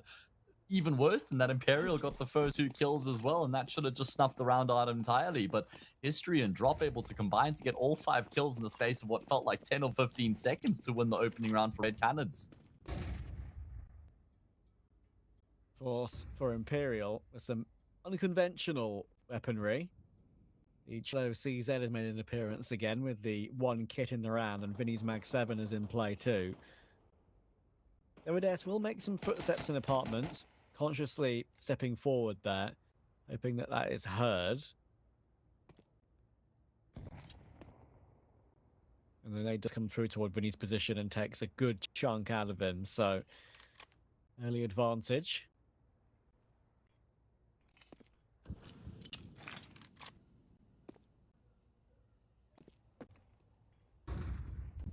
Yeah, looking to just take their time here and build themselves into the round. Pretty standard default coming through from the T side, with a good idea that there could be a player in towards ladder. It's going to be the molly that I think came through from Drop to force No Way out into the open. A nice combination between the two of them to draw first blood. Cello wanting to go through that smoke, playing in the boxes and connector, but that range with a CZ is never fun. To be fair, that range with a 5.7 isn't really that much fun, or more fun either. But now he's got the information at least. Drop, bottom, con, spotted, flashing towards short. That can send a few players in. Davides' noise earlier has drawn one more player in. The Mag 7 B does any damage. And Mr. Dave, good old Dave, at it again. 2 entry kills. And that will be Red Canids taking a 2-0 lead.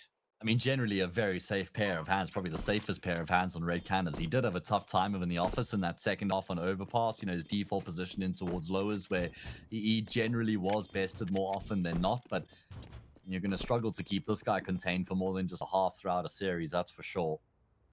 Indeed. Good opening kills to open up that B bomb site coming through from him, making light work of the force by here are Red Canids.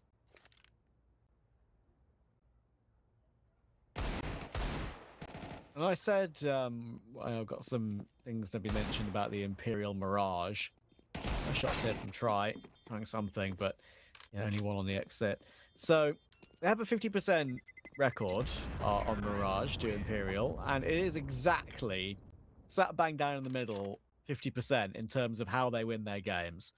In the last 3 months, which is dating back to November, win, loss, win, loss, win, loss, win, loss, win, loss. So logic dictates they're winning this game.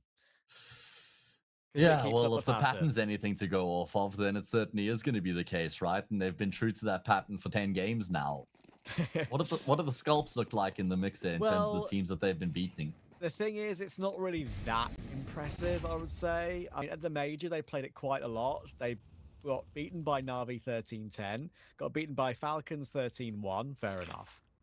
They beat MAT 13-11 and the Hun 16-12.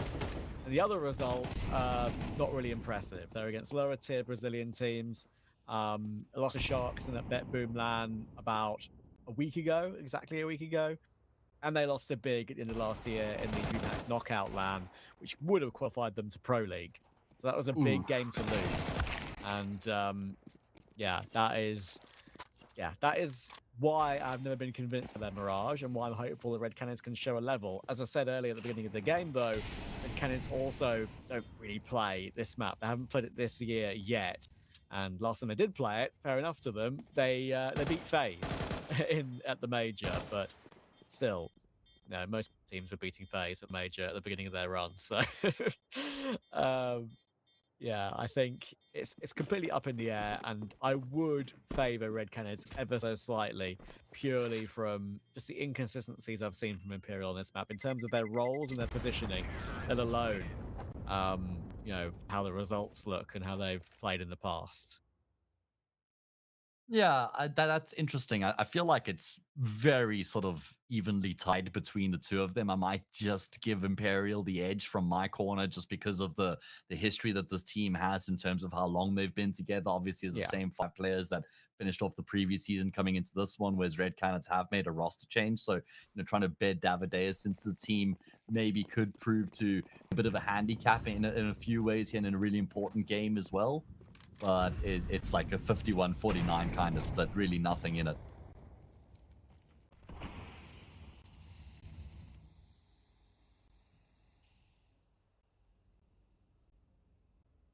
Before this play comes in toward B, I'd just like to say that Simple's rating for map 1 in the game that he's playing right now on the A stream was 2.5. Pretty good. Is that the record? No, I think he got a 2.8 playing another different online game a few months ago. Still pretty good. Pretty good. It's the second best in CS2, I'm pretty sure. By quite a way. Right. Lot on the plate of Cello here. It's not Cello, I tell a lie, it's Vinny. 5 on the back of the side. Now going to have help from Cello. Rotating in.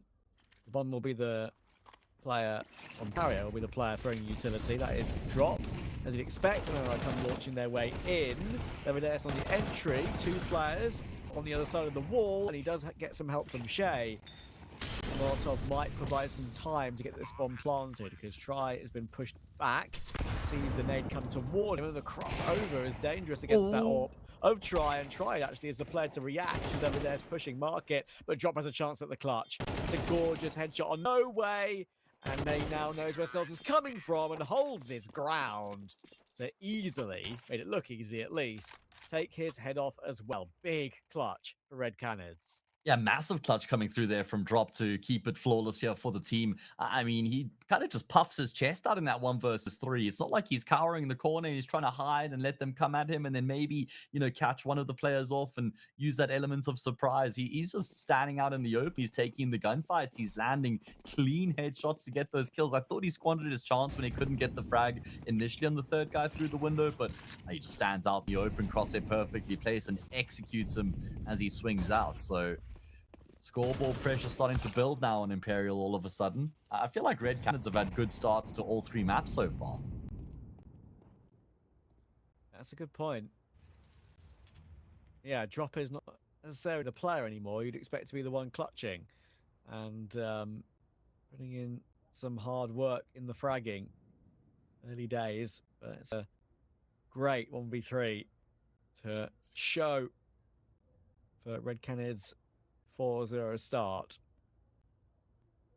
Talk about a high value 1 versus 3 as well, right? In the 4th round of the map, in the decider as well, in the gun round, it's going to keep Imperial in a position where now they've decided to go for a 4-spy. And I say 4-spy probably doesn't really do it justice with them having 4 rifles and an AWP. Just the 1 MP9 is a bit of a handicap, but yeah, Drop's clutch certainly a meaningful one. He's going to go down first in the following round. Davideus going to follow suit. Lots of damage done to Cello, and not going to discount him from still finding some impact. It's just all-out war breaking out in towards middle. Kills going back and forth. History of the last man alive for Red Canids as Imperial on the brink of winning their 1st round. History does have the bomb on his back, though. It's not like it's in the control of either Try or Vinny. So if he can get past jungle here, not get timing by Vinny, he's got a chance at a plant and a really good chance at winning the 1v1, but Vinny was there a split second quicker than history was expecting.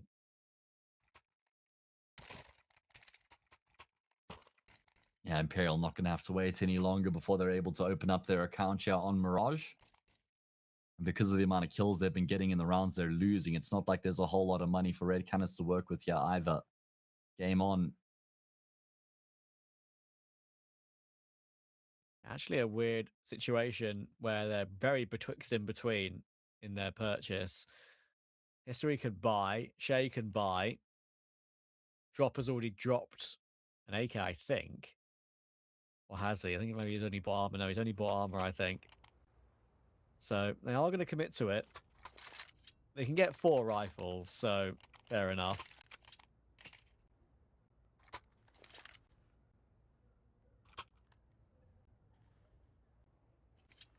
Just thinking back to the T sides from Red Canids throughout the series so far, I feel like there's been a lot of like Poppy and exec heavy plays from them. I don't feel like we've seen a whole lot of defaults. It's generally been like 4-1s where they group up, set themselves up to push into a bomb site together. So I wonder if that's going to be the theme coming into Mirage here as well. Coming into this round, certainly do have another 4-1 on the cards.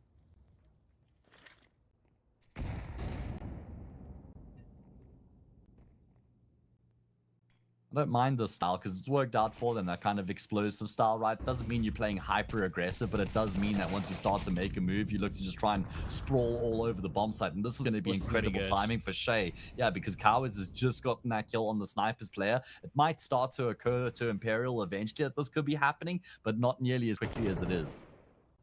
This is a situation where Shay is going to realize that, oh, I was going to say, maybe he could have the round in his clutches. Vinny checked it, realizing that window was open, and maybe just looked back at the exact right time. And Lincoln, you'll miss it. Actually, Imperial are holding on to this round a lot more comfortably than we thought they would. Drop in history, 2v4, only 1 AK between the two as well.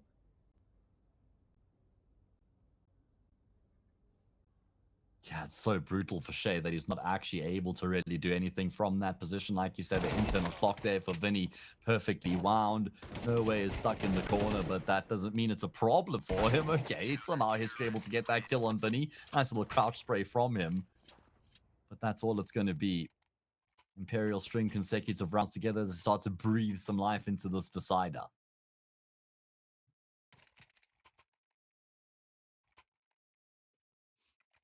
And a full eco to face as well. So again, back into a pretty even game pretty quickly. There is one Mirage that I remember quite strongly that Imperial played. I think it was against Navi at Thunderpick.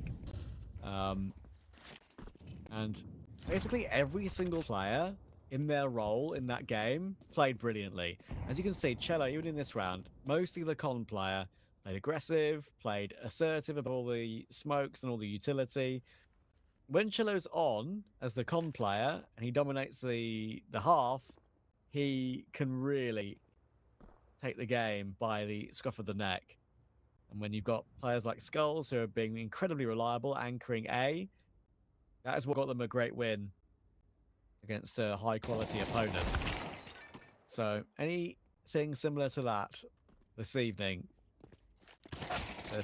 tonight, or this morning, is 2:30 a.m. for me and 3:30 a.m. for you, right? So 4:30 for me, mate. Yeah. Oh, it's 2 hours, isn't it? Oh god. Yeah. But just going back to the Cello points, I think you're bang on the money. He's had a pretty pedestrian series so far, right? Just 27 kills across the previous 2 maps, including a 13-10 on Overpass. So yeah, he has had a quiet game by his standards, but if he is able to come to the party and put up a big performance, then that could be the differentiating factor here in this all-important third map. Feels like he's due for it, right? Kind of what I'm getting at with him having a pretty quiet series so far. Yeah, I'm going to go with what I was saying earlier about him being a bit volatile, right? Up and down, bit hit and miss.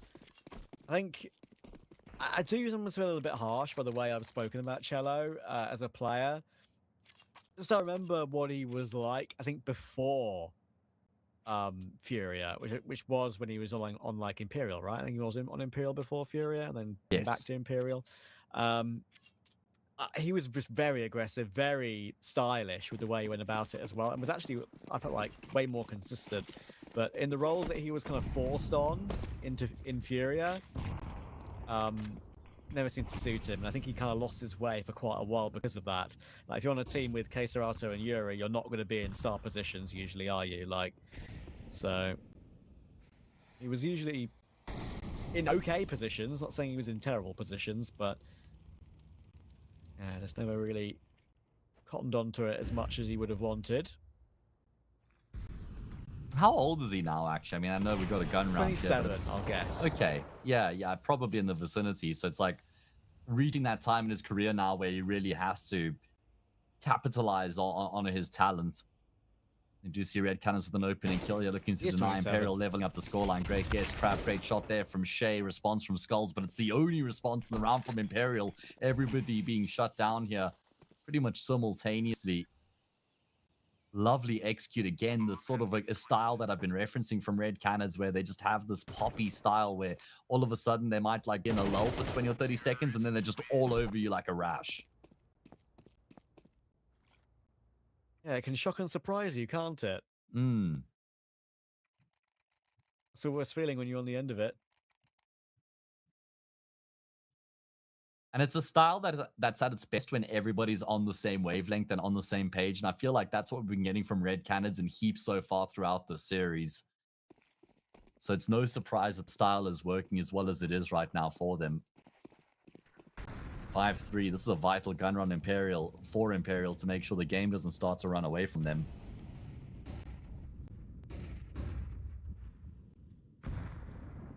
Keeping out ramp. Timing that might be a bit of a shock to Skulls, and there we go. Cowes takes a lot of damage but gets the entry, and that's all that matters for now. Double molly into a jungle. Cello taking a lot of damage from that. One more tag to it will probably kill him because of two mollies being in that position, and a great flash from Cowes to set up drop. It's not always the IGL that will be perfectly set up with those flashes to flash in his rifler. Sometimes it can be the other way around. And it was Cowes' turn to help out drop. That's going to be 6-3. Again, a fantastic execute coming through from Red Canids. Great pathing. I love the change in tempo as well. I love how quickly they were pressuring in towards that bomb site. You even mentioned that the timing could lead to that anchor being caught off guard initially, gets overwhelmed, and then it's just brilliant utility usage from Red Canids to nullify Try from being able to do anything about them getting control of the bomb site, forcing Cello back so he can't support the AWP either. And now they're hunting. They're letting loose here to try and maximize the damage. That's exactly what they're going to do. There's no way that Cello gets out of this one alive, not with the pressure from Apartments and two players from Cat. Shay will finish off the round with the multi as he mops up both of those players trying to save their weapons, as Red Canids double up on their opponents and get themselves an anti-eco. And celebrate by throwing the incendiary into the air and look at it like a firework, because the Molotov is better. I saw that. You don't want to pick up, you want to use those incendiaries, they're awful. If you got the money for it, throw that shit away. Get yourself a molly. No cupboard space. Not when you have that molly at your disposal. They're doing it again, look. Oh, I was going to say they're doing it again, but the smoke ramp actually just cancelled Cowes' plan. He was definitely going for a quick pick. Oh, for sure. And it's almost like Imperial have learned their lesson because they've realized that they've got to be a bit more proactive with their utility and not so reactive.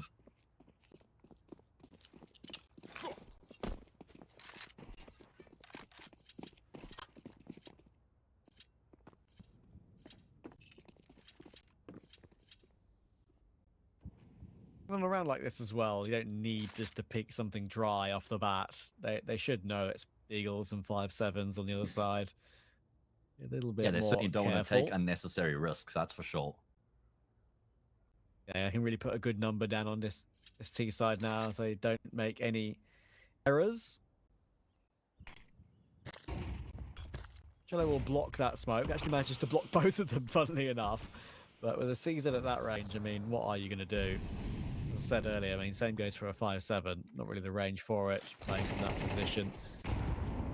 Cowes will deal with Skulls. Bomb has been planted on B in the meantime, while two players take A. Just good spread across the map there to have a policy intact for both situations if they kind of run into a stack anywhere. Yeah. Honestly, I feel like that's the most elaborate round we've seen on the T side from Red Canids, not just on the map, but throughout the series, where they've actually had like these extra layers thrown into the mix and some misdirection, like you say, giving themselves that insurance policy if they do end up running into a stack. It's good to see how they're able to shift through the motions and the processes, change through the gears, situationally recognizing, okay, don't need to take an extra risk here, so they cancel that play in towards the A-bomb side initially. Okay, we know we can split up here, play 3-2, because even if we do lose one side of the map, we'll always have the other two fall back on. Great game plans being employed right now. Good kill distribution for Red Canids as well. Everybody online, you could say the same for Imperial. This one's starting to get a little bit icky right now for the CT side.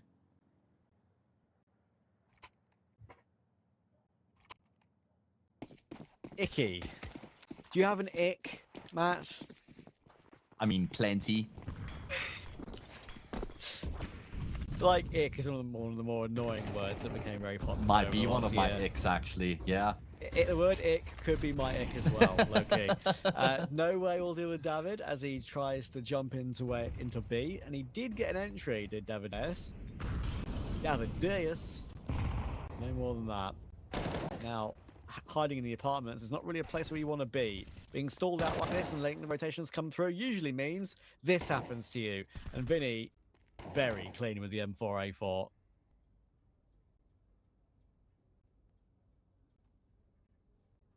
Yeah, really important round from Imperial as well to shut it down. You can understand the game plan there from Red Canids, hoping they can just ride that wave of momentum and try and keep the pressure up onto Imperial and see if they'll crumble under the pressure. But Imperial up to the task, able to keep Red Canids confined to the apartments. And it's probably going to be a pretty long period now. I have about 50 seconds to just think about that next round. Having said that, they've got all the money. So no reason not to have a little roll of the dice here. See if Lady Luck is on their side. And it's true. Drop just shot in Palace there, and I think he didn't mean to do that. So that's very annoying. That's already lured Try over to help out Cello and CT. I think because of that one shot, they might just commit to the save. I also think they may have at least tried to look for something, but there's also logic in their minds that if they did go peeking, damage to the economy, while it would be helpful to maybe force a few rifles to drop, it's unlikely that they're both going to kill anyone on 16 and 38 HP, and it would be a free AK for the CT side, which they don't want to give. Yeah, that's actually probably pretty smart, I guess. They really would love 8-4 Trav with how dominant this game was at one point. They'd love to just be able to pile on that pressure going into the second half, because if this does end 7-5, I mean, obviously it's a lot less than ideal for Imperial, but they'll feel like they've kind of gotten a little bit back at the end of the half at that point.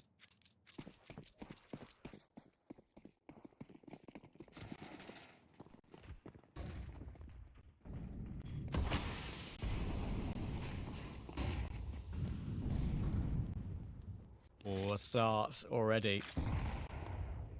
History winning the AWP battle, taking his counterpart down.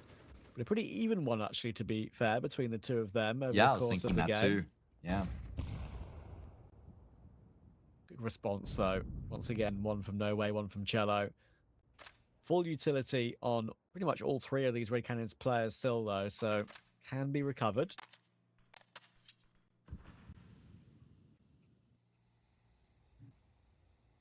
Oh. Uh-oh. That doesn't look good. That doesn't managed look to good. avoid them.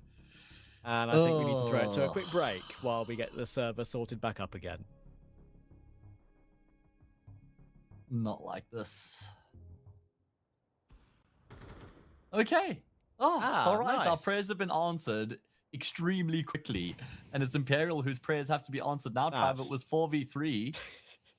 Yes. That might be the quickest ever tech break we've ever had. It was.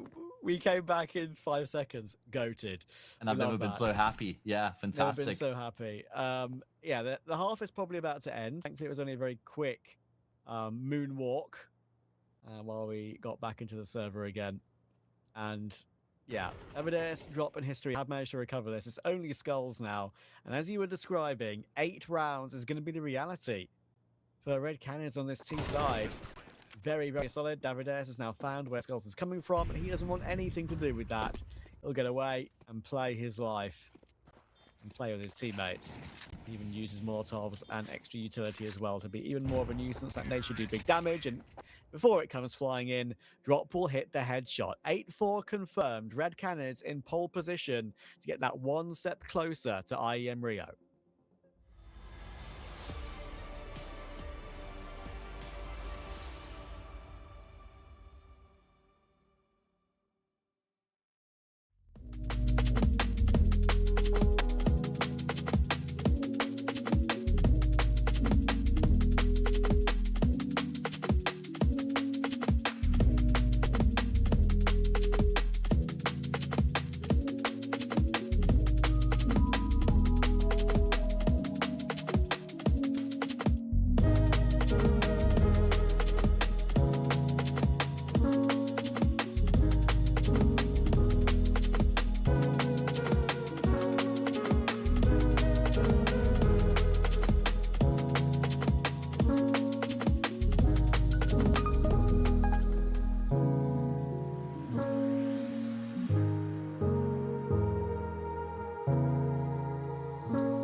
Second half is ready and raring to go, and we're straight into the action. A bit of a delay to sort some things, but we're ready. We're ready to go, and Try is ready to go. History went aggressive in Palace, got removed. And now the Amadeus and Connector, or the flash. They haven't seen him with that flash, though. Doesn't mean he can connect shots, however, and he will whiff, unfortunately. Cello takes him out. Imperial have full control of the A bomb site, especially now they've removed drop. Only one more CT player to find. That is Canids. And there's plenty of manpower to remove him. They're picking him one by one, though, and thankfully, even though they are doing that, no bullets left means it's even easier. 4 players alive, comfort, and 8-5 is the score. Yeah, a pistol round to forget there for Red Canids, I'm afraid. Just a lot of woofed shots, and especially that all-important kill towards Connector. Felt like that was a necessary frag to kind of keep the rigid defense, because as soon as that player went down, Imperial just had full control, and it was just too much for Red Canids to handle, just get overwhelmed. So they're going to force buy back in response here as Imperial looks to try and build up some momentum on the T side to close the gap even further before we get into the thick of the gun rounds.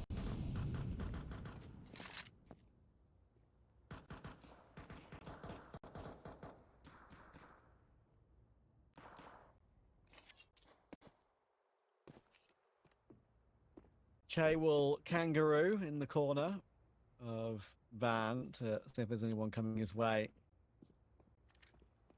And the apartments. 4 girls and the AK for Imperial. Straight in with all 5 rifles, like you touched on.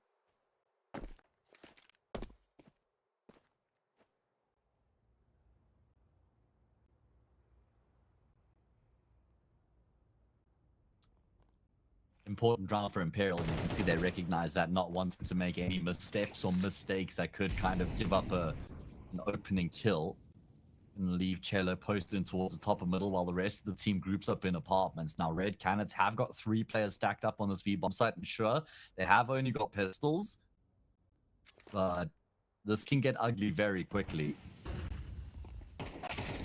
Or Shea, he's been seen dink through the corner of the wall and now down. No way gets both kills in the entry. Davides cannot connect.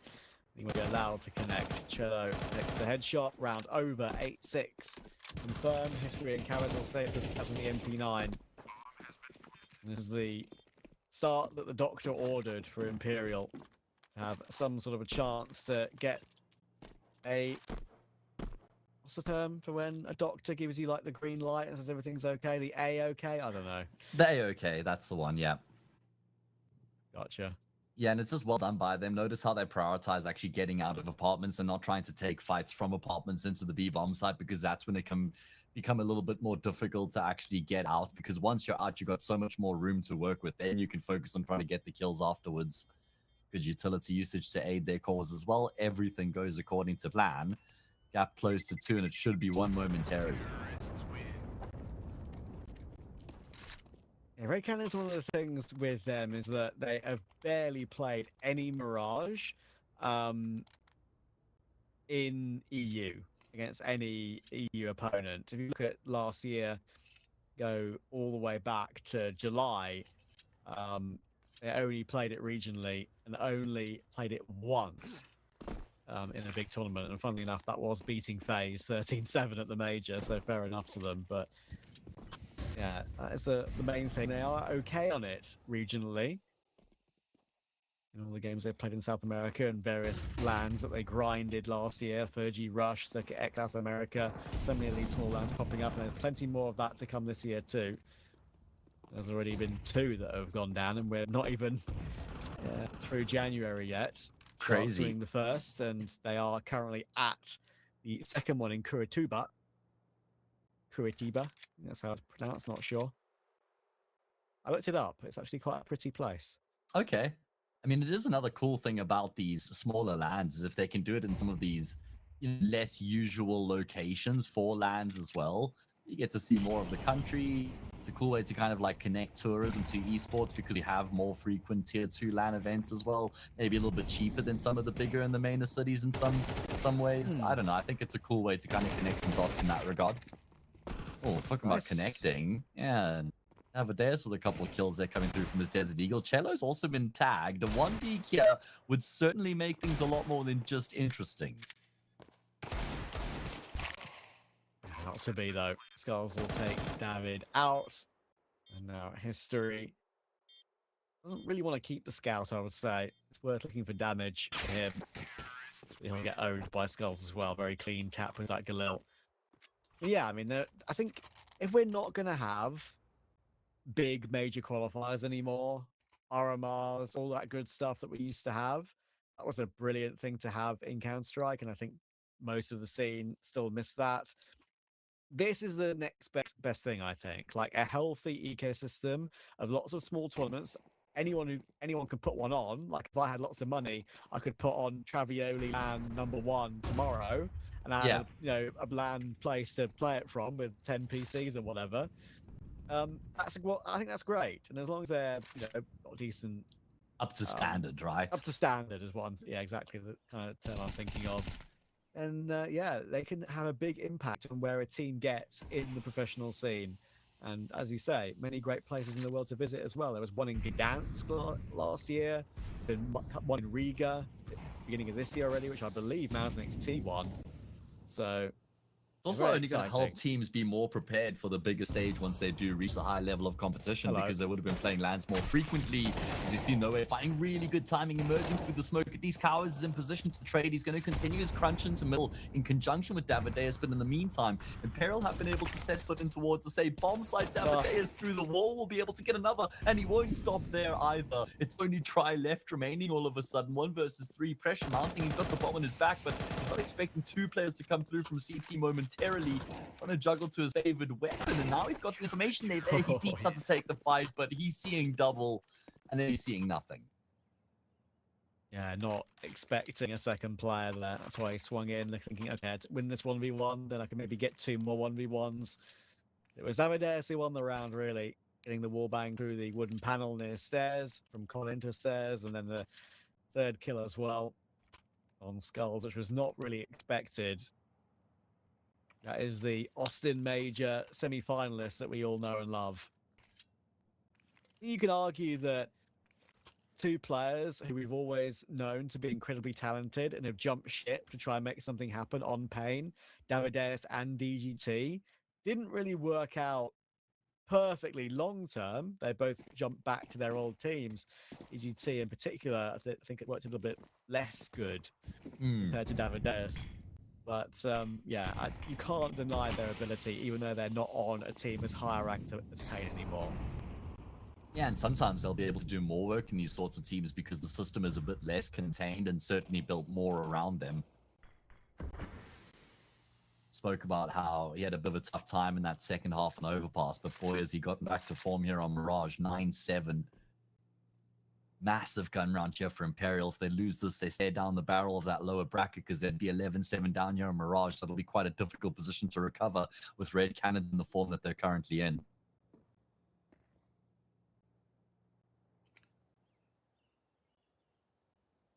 Imperial taking their time. I mean, they wound down the clock quite a lot on Nuke as well on their T side. I mean, obviously didn't win a single round there. T side on Overpass certainly had a bit more going for it. See how well versed and comfortable they were on the T side of Overpass.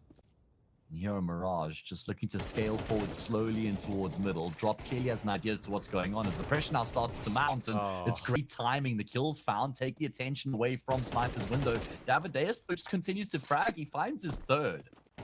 Another triple kill, and it could be one that covers the round. And now he needs the full ace. It Skulls again. He's going to try and destroy, and that nade has actually hit him for 48. 52 HP, trying to maneuver around the site, and Davideus had the right idea. He knew he was shifting into a default, but Skulls gets a really important kill to deny the ace and get Imperial back on the board. I tell you what, Trav, people don't spam triple boxes nearly as much as they used to. Like, I really do believe that there's been a discernible decrease in how frequently you see players looking to spam that triple box, because the risk is always that your opponent just spamming might just step out and put you down, right? But I feel like if Davideus had just gone for the wall bang there, knowing for a fact that the player was planting behind triple, that would have been his best way of trying to get the kill in that moment before the smoke had even been dropped. Yeah, fair enough. Especially immediately after the grenade, right? When he knew he was planting triple. Exactly.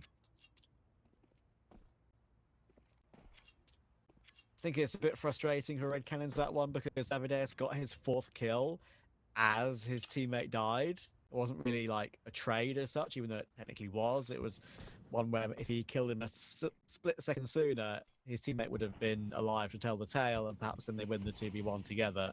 But still, it was only really Davides to make that round at all possible anyway. Need to break that midway triple default smoke. One will come through as well, but Skulls will catch Carrots coming out of Palace, and history is only connected on a singular trade. And it's a weird buy here for Red Canids where they have no money left over. In a 4v4, you would usually go for this. I think they're going to continue to do so, especially if they continue to find trades. No way gets away with that trade, but with only 11 HP, and now the MP9 of Shay could just leap at him here. That should be the way to go about it. They've got 1 kit available. It can't afford to go down, and it will go down. He does jump it in. A mid-air MP9 kill, but Vinny will step up. X1 from triple, and then pick CT to deal with drop on the trade. Try to share in the meantime, and that puts Imperial back in the driver's seat somewhat here. Yeah, pretty limited for options. It's a good job there from No Way to realize that somebody has to try and take some initiative in that post plant. And even though he does eventually die, he gets a kill before he does. He also gets info. There's more coming through from CT. You can see how desperate he was to try and get out of that position and then get back to what felt like the safety of the bomb site. Not that it necessarily was, though.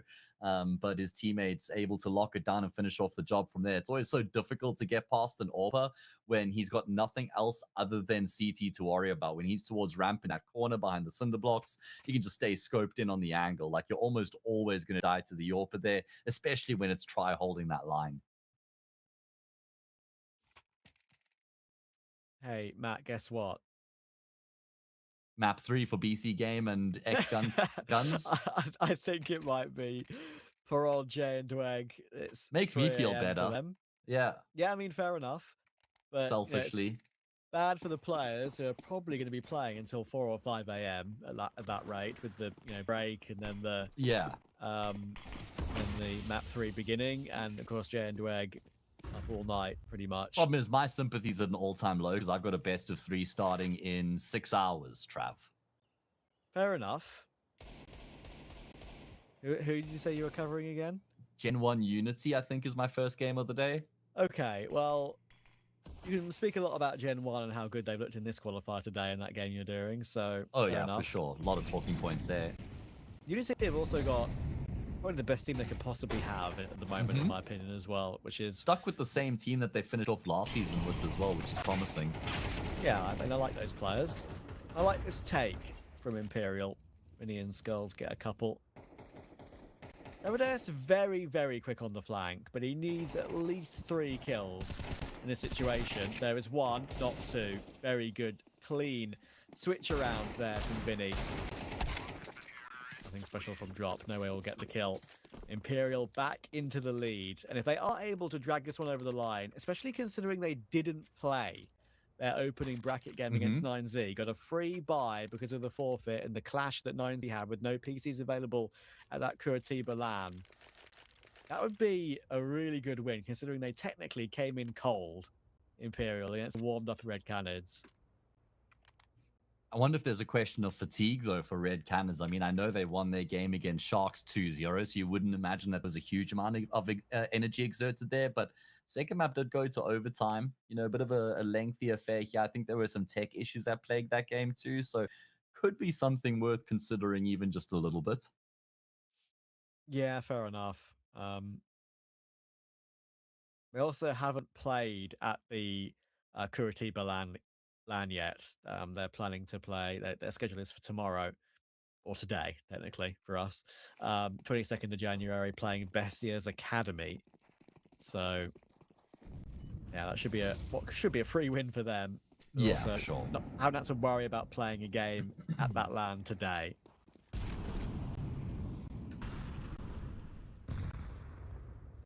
This is an incredibly important gun round here for Red Canids. There's just no 2 ways about it. And Imperial have actually been able to make their way up middle pretty quickly here and also undetected. Sure, History draws first blood, but all of a sudden there's a pounce through connector, but History's gotten another, and it seemed like the con player had his wits about him. Vinny would have been hurt on the jump up there, so Davides can round the corner with confidence, and all of a sudden, well, Red Canids make light work of that all-important round. It's easy for me to say this, having just seen the round fall apart for Imperial at the click of a finger, but that did seem a little bit lackadaisical there. It was like, okay, let's get into our positions, let's try and make something happen, and it kind of like took it for granted in a way with how they eventually got into those positions, and then just wanted to set themselves up, couldn't really get themselves set up, no chance at even an execute at all. I think they were just trying to play the timings, and I think they were almost surprised how easily they've been able to get up connected, and they were thinking that they might be able to catch red Canids off guard. How sharp has Davideus been in map 3? That's incredible. It's put this red Canids team back into the eyes of probably people who think they've got a chance at being one of the best in Tier 2 Brazil again. With 9Z having DGT back and red Canids having Davideus back, it's a nice little juxtaposition between the two of them. And having long-term servants playing for you again who are still pretty much in their prime. Oh, for sure. And remember, I mean, Davideus joined this team or rejoined this team only 5 days ago. So it hasn't even been a week since he's been back into the fold. Yeah. And already he's looking right at home. Okay, they're going to wait out the incendiary, but they've already used the molly and used the nade. They're kind of snookered here, Imperial. Oppo's worried about the flank from window, but there's one player short, one player behind the site, now dropping a player behind the smoke in jail. Pretty much got everyone in a good position, but no way does clear Shay. And drop did go overlooked, but Cello checked it as Vinny went down. So they've recovered it, but 16 HP on No Way, doesn't matter. Boosted up on the default box while they were trying to get that plant down. They doesn't clear No Way either. And History, an up 1v2, he's trying to change up his position and going through market instead. And he does find that kill on Cello. And now, maybe the calls come through that No Way is low. USP is drawn. Yeah. No kit picked up. He's going to have to hurry up. I'm not sure if there's one close. Now he knows where he is, and he sees that kit. Goes for the AK. One bullet, either which way of it. And No Way has to hit the headshot to win this round. Oh, he just misses the timing on seeing him cross the bench. No. He hasn't seen him get there. He has no idea where he's got to. Gets spooked and still kills him through the bench. History has somehow clinched that 1v2. Well, honestly, I thought we only saw No Way because of the extra. I didn't realize he had actually shown or exposed any part of himself. Maybe it was the audio cue there. I'm not sure, but it was enough. It was enough for him to figure it out in time for History to get the clutch. I mean, it felt like it was on paper always supposed to be red Canids' round. It's a great attempt there from Imperial to get incredibly close. I mean, courtesy of No Way. But unfortunately, he's not able to finish off that Herculean effort, which means red Canids get the lead and should be able to get themselves up to map and series point first. I see someone in chat saying, my heart almost stopped, watch Brazil CS. I'm not sure what that round's going to do to you, my friend. Hold on to your chest. First time, mate? That's my question. That was crazy. And honestly, I thought it was completely... As soon as No Way got that crazy headshot on 16 HP toward market, I was like, okay, they've pulled one out of the fire here. But History had other ideas. Maybe ever since he lost that famous clutch against Carrigan at the major, he's practices retakes and practices clutches. Yeah, could be. I mean, not many people get to be in a position where they get to have a clutch against Carrigan at a major. I guess for me, that's what I would tell him to focus on, you know.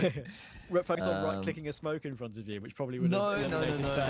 You've gone the wrong way there. Either way, he's not missing much here with the AWP. In fact, it's going to be a flawless anti-eco round coming through from red Canids. Trav, they've got 2 chances to finish off the job from here. Imperial felt like they were the ones in the driving seat, and they've fallen off a cliff all of a sudden. That round, History 1, might prove to be the deciding factor. I'm really happy that, look, we may be here at 3 AM my time, 5 AM your time, but I'm really happy we've got a good series because this lineup, Red Canids versus Imperial, did read like it should be a good game, and it has been a good game.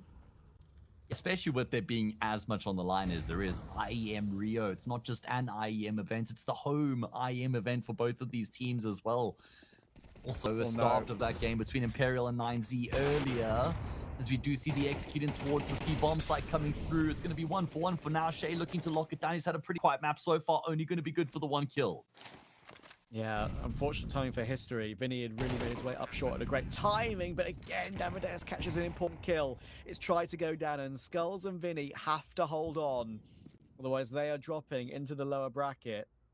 Davides, Drop, and Kawes all have defuse kits. They've got a couple of flashes on Davides as well. Information on one. Now they know where he is. Vinny taken down, Skulls in the corner. They can take their time on this one. They don't need to push through this smoke, and they'll take Skulls easily. It's a great win for Red Canids. It did not look like it was going to be that way for a while on Mirage, but they will go through to the upper final and have a great chance at making IEM Rio over the next few days. Let me tell you how brilliantly played that was by Davides and Catwalk, because he gets a kill, but he doesn't overextend. He doesn't overplay his hand either. Just brilliant work coming through from him. 13-10 Red Canids into that upper bracket final. Brilliant. And I'm really happy they played that well today as well, because I think that was a classic example of the addition to a team in Davides making a difference against this quality of opposition. Don't get me wrong, Imperial do lose against opposition in South America relatively often. They've lost to MIBR recently, they lost to Sharks recently. Now they can add Red Canids to the list, unfortunately, because they really do seem to have a battle on in this region at the moment to really assert themselves as one of the best. As you can see, where the bracket puts ourselves, that puts Red Canids into that next game tomorrow in the upper bracket final. Chance to get very much closer to IEM Rio, playing Bessia or Shinden as well. And you would favor them to probably beat either one of those two. Yeah. If I'm honest with you. I'd say so as well, right? I think that they're in a very good position to go all the way from here. I mean, like we were saying throughout the entirety of the broadcast, that it's a very open-ended closed qualifier in terms of the teams that stand a chance of actually getting that spot at IEM Rio, and Red Canids are just 2 best of 3s away. They are, and they're not in the lower bracket, just to confirm. They won't be playing 9Z. I'm pretty sure they'll be in the upper bracket against Bestia or Shinden. You can see they're still locked with Nemesis on the A stream. So make sure you take the B away from your URL and hop over to the A stream and see if Simple can clutch a game out of the fire at what I'm sure is about 4 or 5 a.m. for him. So absolutely wild scenes. He's just looking out for his North and South American fans, Travs, that's all. Absolutely wild scenes in this qualifier today. Long day for production. They started, I believe, around 9 a.m.